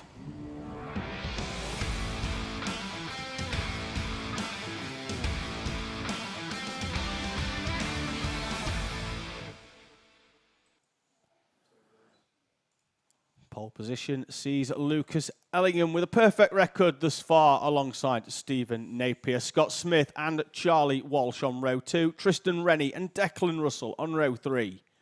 Les Taylor starts 7th. He's alongside Nathan Smith with Gary Bird and Jack Lilly completing the top 10.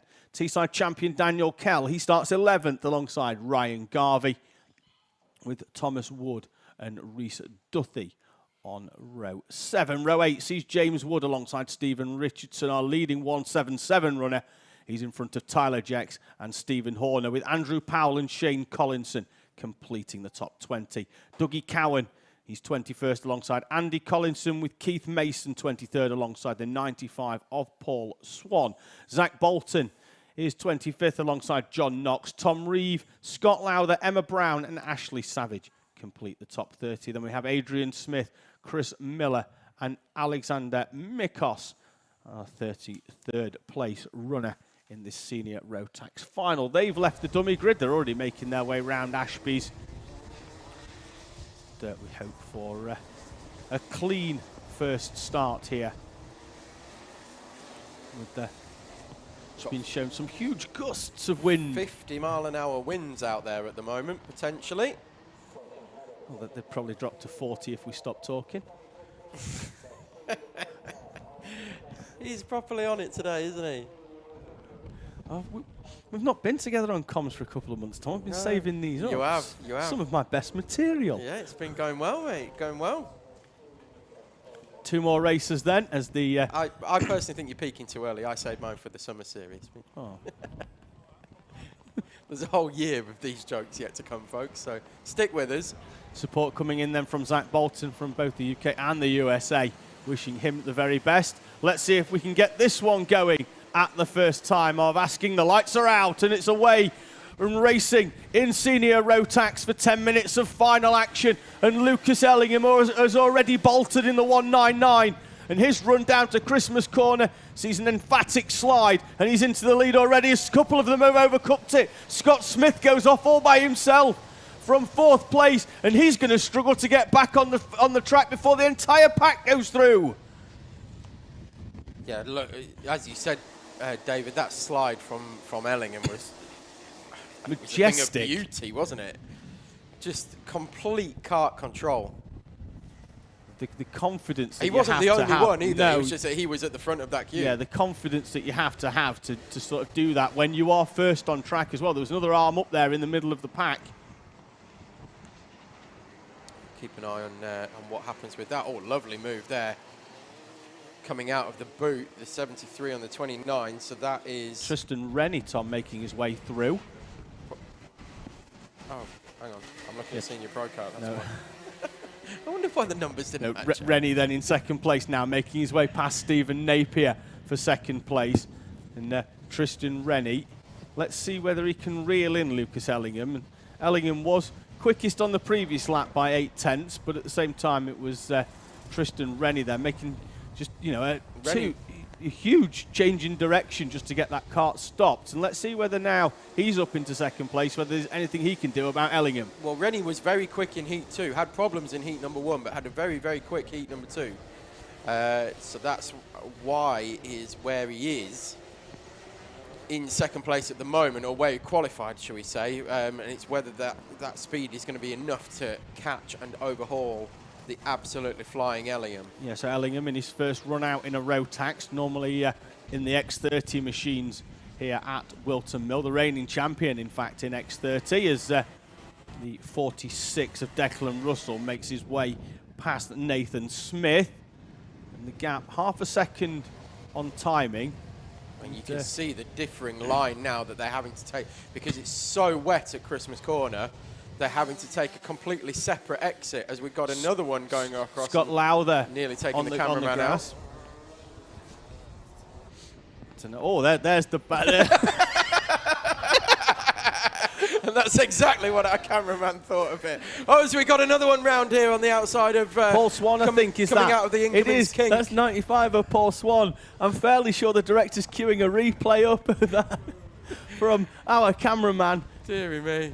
Less than impressed with having his barrier skittled there on the outside of Crook. There we go. That was your replay of the cameraman's actions. Oh, and we've lost the wheel. It's all going off here. Senior Rotax. Who does Hang on. Who does it belong to? It belongs to the 68. Icos. Yeah. Deary me. That's going to get dragged away. Like a power cut in a milk factory, David. It's all going off.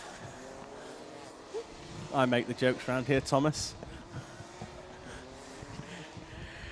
Oh, dearie me. Right, well, as you can see, very, very wet conditions now. We're starting to get rooster tails off the karts as they're heading down the straights and through the corners as well, off these wet tyres, these wet treaded tyres, throwing the water now up into the air. Not quite standing water, puddles and things like that yet, but the track is getting much, much wetter. And there, in fact, you can see it visually now, spray coming off the back of these karts. It is Ellingham from Rennie. Ellingham setting a personal best on that lap round as well, despite the extra wet conditions. Napier's closing in as well, Tom, in he third. Is He's coming back into this. Then you've got Walsh, Taylor, Russell, Smith, Wood, Lilly and Bird. And you think Napier qualified pole in very wet conditions yesterday in our qualifying session that started at 3:30 yesterday afternoon.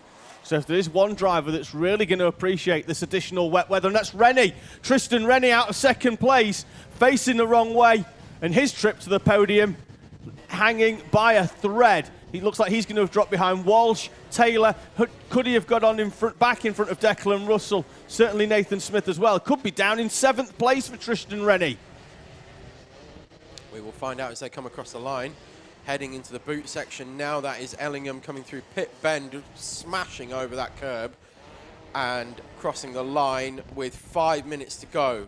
P5 for Tristan Rennie. He did get back on the circuit in front, did he, of Nathan Smith and Declan Russell as they change place as well. So Rennie now still in P5, still within touching distance. We said it was hanging by a thread for that trip to the podium. He's going to try and go right the way around the outside and take a differing line. This is lining one up, Tom, for Ashby's. He's going to get the cutback, and then he's going to go down the inside. Hard on the brakes, and P5 could become P4 as they go into that tight corner, although round the outside goes the 57 of Les Taylor.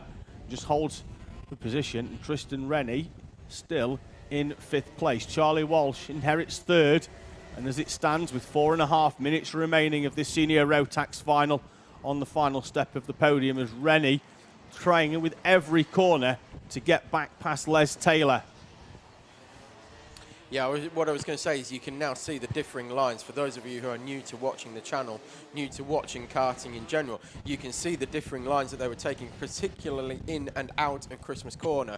So they will go into Christmas Corner on the right-hand side of the circuit, the left as we look down the hill. This is it. So on the left-hand side here, in the middle of the circuit, and then they will cut across and hold it very, very tight on the exit. That's what you can see. Rennie up into 4th then with a move on the brakes. Could be 3rd as well. Bouncing over the curbs and bounces into 3rd place for Tristan Rennie. Charlie Walsh having to drop back into 4th. And who's that joining us on the back as well? Looks like Nathan Smith, having got past Declan Russell, is now moving forward. One of the quickest drivers on the track, Nathan Smith. And there he goes, up the inside, potentially taking 2 places, and does. Takes 2 places through Ozier's corner. Yeah, comes out in a net P4, P5? Yeah, it's going to be P4 because that's Les Taylor behind who was 4, so he's going to come through. And even bouncing across, Tristan Rennie is moving away. It is P4. And Nathan Smith did lose a second in terms of lap time, just making those 2 overtakes, but is the driver that's on the move. What is also on the move is that awning. That's potentially blowing away. I'm glad it was tied down at least. Writes itself, doesn't it, sometimes? we certainly know how to segue here at Alpha Live. It's like we write this stuff, isn't it? Wow, amazing. So you can see how windy it is now, and that is the 50-mile-an-hour gusts that are now taking hold of the circuit. You laughed when I said that a Biffa might end up on the podium because of the wind. Awning nearly did. As the 57 and the 39, Taylor and Walsh. That's been a race-long battle, albeit at one time it was for 3rd. Now it is for 5th place. Nathan Smith trying to close in on Christian Rennie as Stephen Napier sets the fastest lap of the race. 6/10 quicker than Lucas Ellingham, well, the gap is 1.6 seconds now with 2 minutes remaining. Thank you for joining us. If you are out there, either on circuit, if you've had your final already, please get in touch with us. Go onto the Alpha Live website, in fact, and tell us your story of a wet and cold weekend here at Whilton Mill. Doesn't matter whether you've had a terrible time in terms of, issues on and off track, or whether you've taken the victory. Let us know via the stories section of the Alpha Live website. Give us a like and subscribe as well. There's hundreds of stories on there. If you go right down to the bottom as well, there's an actual part where you can fill in via the website and just press a submit button. Tom's going to draw my attention though. Back to the on-track action. Yeah, Thomas Wood just moving through on Charlie Walsh there at Ozier's. Teammates overtaking each other, and it looks like Thomas Wood is going to get his head down now and move forward, working onto the back of Les Taylor as well. So Thomas Wood moving up through the field over the last few laps, overtaking Declan Russell as well. Personal best, Tom, and he's a second a lap quicker than Taylor. And there he goes. Last time round. Up the inside already into Christmas Corner. Can he hold it tight, get that drive on the dry part, on the non-rubbered up part of the circuit, the stickier bit, where there's grip, where that tarmac has been worn away and you've got the rough edges of the stones. That's where the grip is. It's Tom Reeve in the number 3 machine, allowing the quicker karts to make their way through. 23 seconds remaining. The leader, I think, will already come through to take another lap. So we are going to have 2 more laps, and Ellingham pumps in the fastest lap of the race, a 57.7, the only driver to go into the 57 so far today, at a time when he needed it, because Stephen Napier had been closing him in at a rate of about 4/10 a lap. So that was what Ellingham needed, though he just bounced over that inside curb, and we've seen that catch out 1 or 2 drivers already, although Ellingham does know his way around over that curb, I'm sure. But what he did was he went all the way over it, and then he used the inside edge of the curb to then rail himself round it. It's when you just get on the curb that's when it causes problems and causes you to spin. He knows his onions around here, does Lucas Ellingham, definitely. That's the way. If you're going to go on the curb, you've got to get all the way over it. Yeah, effectively use it as a rail to drag you around the corner. Exactly that. Time has elapsed, so the last lap board will greet Lucas Ellingham as he comes round the boot for the penultimate time, sliding the 199 machine in JDR kart. And lap times, Tom, have dropped by about half a second, so we could be getting another shower of rain. Certainly enough that the senior Pro Kart final on their slick tyres are going to have something to think about. And there you see him again using that inside curb all the way over it. Lap traffic in front, but I'm not sure they're going to catch that before the checkered flag comes out. And if they are, Tom, it will be down at the boot section as we... Napier's certainly keeping Ellingham honest. So I know we're on the last lap and there's only about half a lap to go, but Napier has kept him very honestly this race. It's not been an easy, Ellingham hasn't been able to sort of take his foot off and take it easy. He's had to push every single lap. And Tristan Rennie, don't forget, had a spin, was facing the wrong way, had to recover, and is still only 6.7 seconds behind as well. A little salute from Ellingham, he's confident. Yeah, the JDR awnings down there on that little section between the kink. Both arms forward. Lucas Ellingham in his first outing in Rotax. It's a successful one for the 199. He takes victory from Stephen Napier, with Tristan Rennie completing the podium in senior Rotax. Nathan Smith and Tom Wood, the top 5. Then Charlie Walsh. John Knox with a sensational drive back through the field for 7th. Chris Miller as well. They both started the race down towards the tail of the field. Gary Bird and Declan Russell will complete the top 10 here at Whilton Mill for round 2 of the Teesside hosted Winter Series. Noticeable spray coming off these wet tyres, Tom, as we head towards our final race of the day. Comments coming in still as well from Connor Botting. He can't wait to get involved in the Pro Kart grid at Teesside Sprints this year, and he'll be out at the British 24-hour as well, as they run a number of teams. Keep an eye out for them at the British 24. They'll be easy to spot. They run 113, 213, 313, 413, all the 1-3s. They just run all of those in the British 24-hour. Couple of karts to be recovered then, but it lines us up nicely for the final race of the day here at Whilton Mill. It's Senior Pro Kart.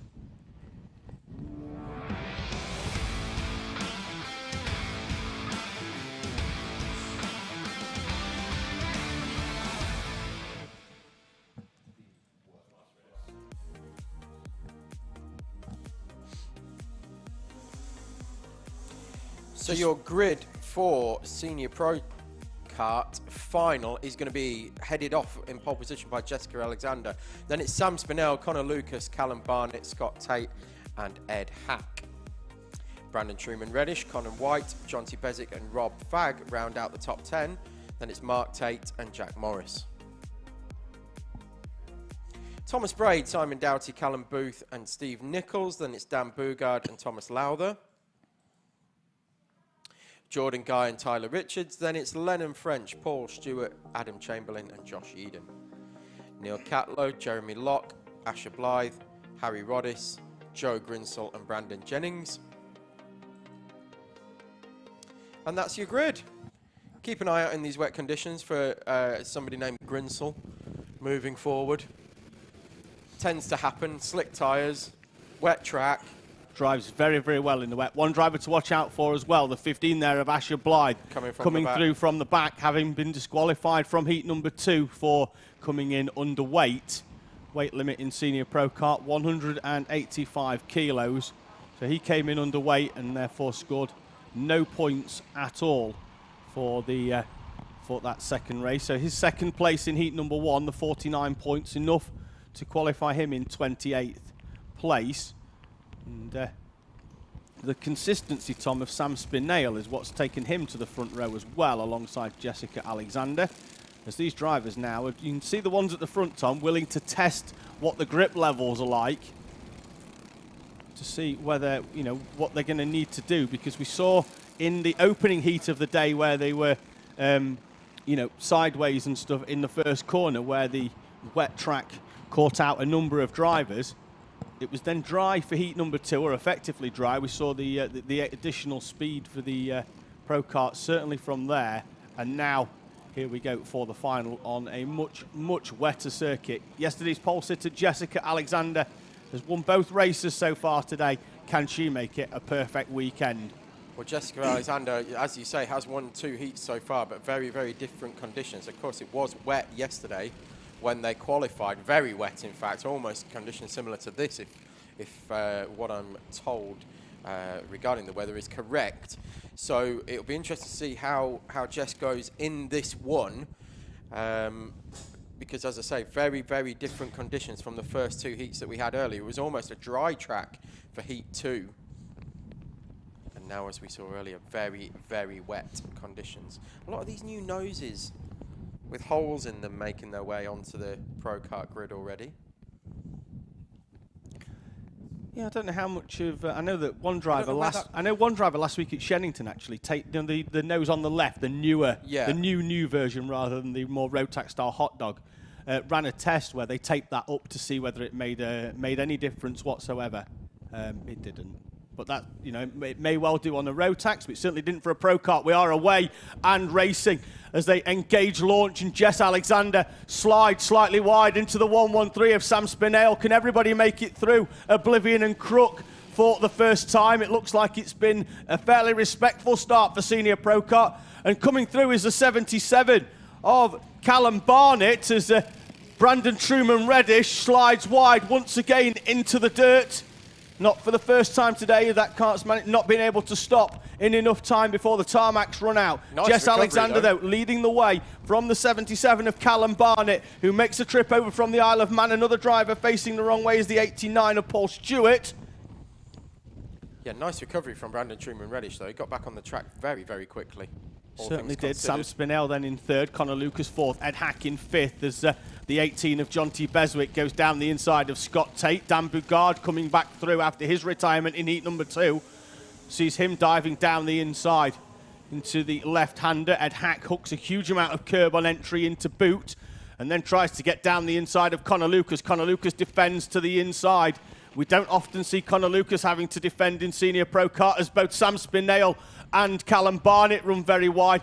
Lap times, Tom, 1:12 off a standing start. We thought that if that was dry, it'd be around about 1:02. So an extra 10 seconds a lap in these wet weather conditions here at Whilton Mill. The final race of the day, the final race of round 2 of the Teesside hosted Winter Series, and Sam Spinell takes the wet line down the inside, but Connor Lucas is going to have track position. That's Paul Stewart once again off, and Connor Lucas in the 43 is forced onto the grass by Sam Spinell, and both of them are closing in on the 77 of Callum Barnett, all of them struggling to stop down there into Ashby's, too wide as they head round Ashby's and up towards Wilkins. And Ed Hack's coming through as well, so that's going to be 3 places in one corner lost for Callum Barnett there, as Lucas didn't quite get it turned on the inside into Ozier's. Sam Spinell there with what looked like an angry fist. Yeah, he was not happy with that move, was he? No, as and all that's doing is letting Jessica Alexander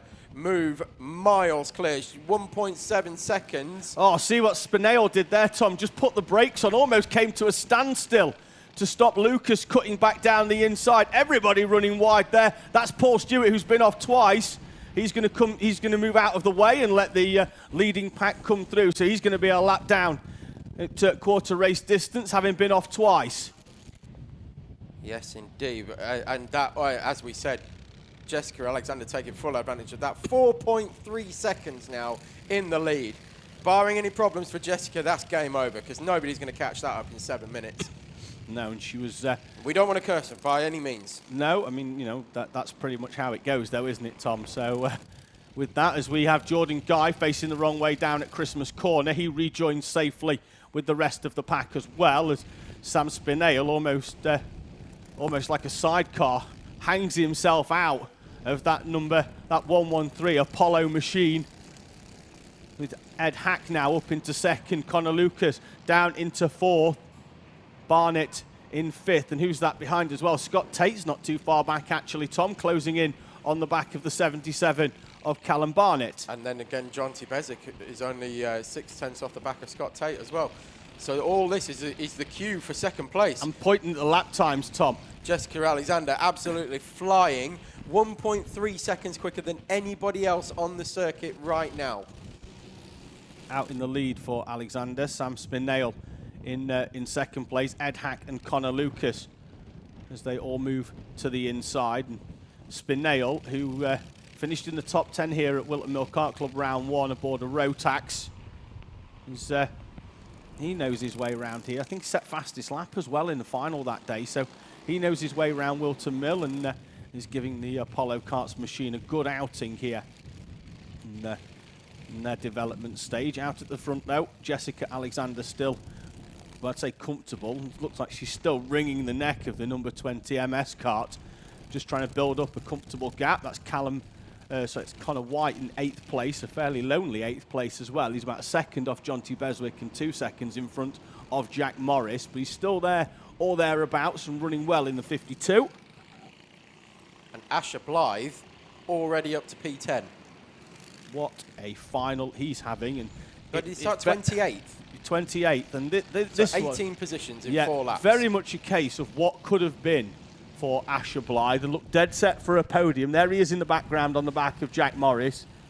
Just coming out of pit bend they were, yeah. So we'll keep an eye on Asher Blythe as well, and what kind of time is he doing. He's a couple of seconds off what Jess is able to do at the moment, but keeping up with everybody else. Yeah, so he's made his way into the top 10. Like I say, that was potentially a surefire podium as Spinell gets on the curb on the outside of Inkermans. And Lucas as well got on that curb. And Asher Blythe does appear in the background, Tom, in 9th place. He's got past Jack Morris on the run down to Christmas. And now he will set off after Connor White. Then it's going to be a big ask with 4 minutes remaining to get onto the back of Jonty Beswick if he can get past Connor White. There is Connor White with the green helmet. So we're looking at Hack versus Lucas here. The battle for 3rd place, the final step on the podium. Sam Spinell just in front of these two. I'm looking forward to the final couple of laps here. I think Lucas, if his reputation precedes him, he will just send it at some point. It's just when that happens. Certainly will. We've seen some intense battles, certainly in the wet and wet-dry tracks with Lucas against his old adversary, Josh Folkus. And there's the send down the inside. Looked like he was actually just going to ease off the brakes and let that one just roll through and see whether he could close up on Ed Hack. But Sam Spinell, who had started to move away ever so slightly, Tom, has been reeled back in by Ed Hack and Connor Lucas. Then there's another 3-kart train behind with Tate Barnett and Beswick, with Connor White and Asher Blythe. Blythe 6/10 quicker on the previous lap, but does have to close up a gap of around about 3 seconds to Connor White, so it might just be there or thereabouts when the checkered flag comes out. And Tate on the previous lap did get past Barnett and is now starting to move clear of Barnett. Beswick's right there as well on the back of Barnett. Oh, and that is Connor White, Tom, off out of 8th place and on the grass, struggling for traction as well. He's going to struggle to get back on before 20th comes through if he's spinning the wheels up like that. Well, that's put pay to Connor White's top 10 position chances, but it's also moved Asher Blythe now up to P8, so that's 20 places in just over 6 laps. Yep, fastest lap of the race for Jess Alexander, with Sam Spinell, another driver, dropping below the 1 minute 11s, all down to 1:10 as Paul Stewart Connor Lucas was getting has a 3rd up. trip into to Spinsville. Let's see what Lucas is like down here into Ashby, because look at that again, fully sideways one way, then the other. Amazing kart control from all of these drivers, obviously. We've got blue flags and yellow flags out as they come into Wilkins. Oh, looked like Spinell was sliding that one towards the grass at the end. Did get it stopped as Dan Bugard makes an appearance inside the top 10 after that retirement in heat number 2. Made it through that corner with a hope and a prayer, I think. Yeah, heart in mouth moment then for Sam Spinell in 2nd place. Has been setting some strong lap times, half a second quicker than Hack and Lucas behind, but sliding it wide like that, and now the traffic is going to start coming into play. It's already slowed Alexander by a few tenths, having to make her way through the pack of lap traffic with 1.5 minutes remaining. Still the best part of 7 seconds clear, though. It's been domination from Jess Alexander so far in this final. Spinell, Hack and Lucas still fighting over the top, the 2nd and 3rd places on the podium. Lucas makes up a huge amount of space on the brakes, doesn't he, with the confidence. He was 5 or 6 kart lengths back from Ed Hack, and there he is right on the back, and he's going to try and slide down the inside. Not sure he's going to be able to get that one stopped and turned on a 6/10, but we'll find out shortly. There he is, still chopping and changing. Down the inside he goes, and Connor Lucas slides past Ed Hack and onto the final step of the podium. Down the inside at Wilkins, and through he goes. Now there's lap traffic. Harry Roddis is in front. He moves out of the way. Good awareness, but it has opened the door for Ed Hack down into the first part of the boot complex. 2.5 laps remaining here because the leaders have already come through. They'll see the last lap board next time round. But now Connor Lucas is in clean air, and he is starting to move away from Ed Hack. But can he close up on Sam Spinell, who sets a personal best, as does Lucas? The gap between them in lap time on that last lap was half a second. On track, though, Tom, almost 2 now, as Lucas had to toil to get past Ed Hack. Yes, indeed, and that gap has opened up, as you say. Oh, look at this. The way that they're just handling these karts into the corner, manhandling them, if you like. Josh Yeadon was in 22nd place, definitely will not be in that position anymore. It seemed quite bogged down trying to get going again. Yeah, spinning them slick tyres on the grass. He might have to give give 50 pence to Whilton Mill for some new seeds. It's like the square box, isn't it? But it's the spin box.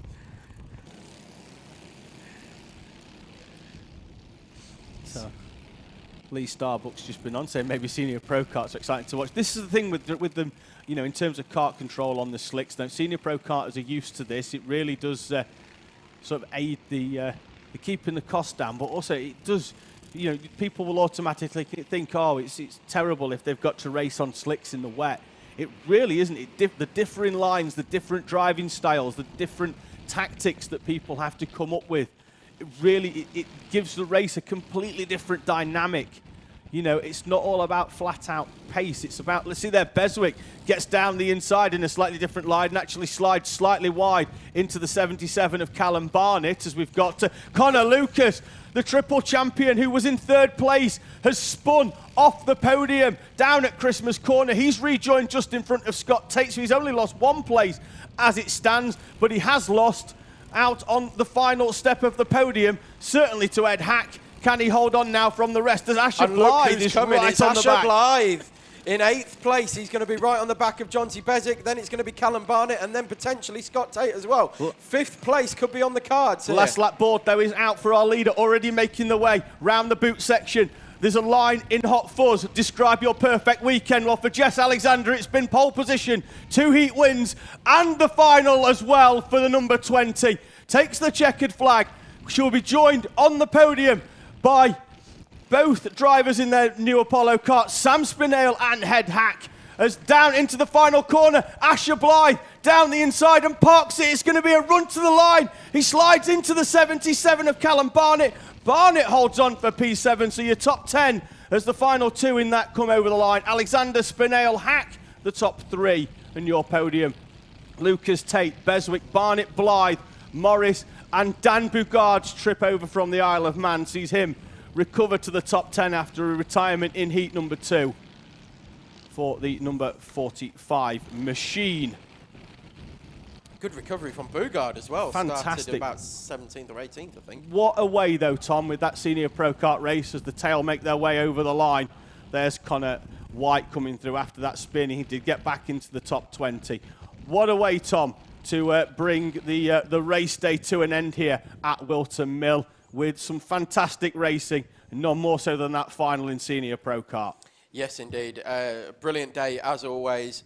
With the Teesside Owner Driver Sprints, thank you very much for joining us on the stream with your comments, keeping us involved, and we will see you next time around. David? Yeah, we will be back for the entirety of 2022. Thanks to our sponsors, NRG Cycles and NRG Global Power. The entirety of the 2022 season at Teesside will be once again streamed. Thank you very much for being with us today. Thank you very much to the marshals and our cameramen out there in some terrible winds and rain. Thank you to the medical staff who are always on hand to keep us all safe. If you do want to send in a race report, please do so via the Alpha Live website. And whilst you're there, give us a like and a subscribe. Thank you very much for being with us. We will see you again. There's plenty more coming up in 2022 from Alpha Live, including next weekend, back here again at Whilton Mill for round 2 of their season. Thank you very much from myself, Tom Butterworth, everybody else at Alpha Live. We'll see you again soon.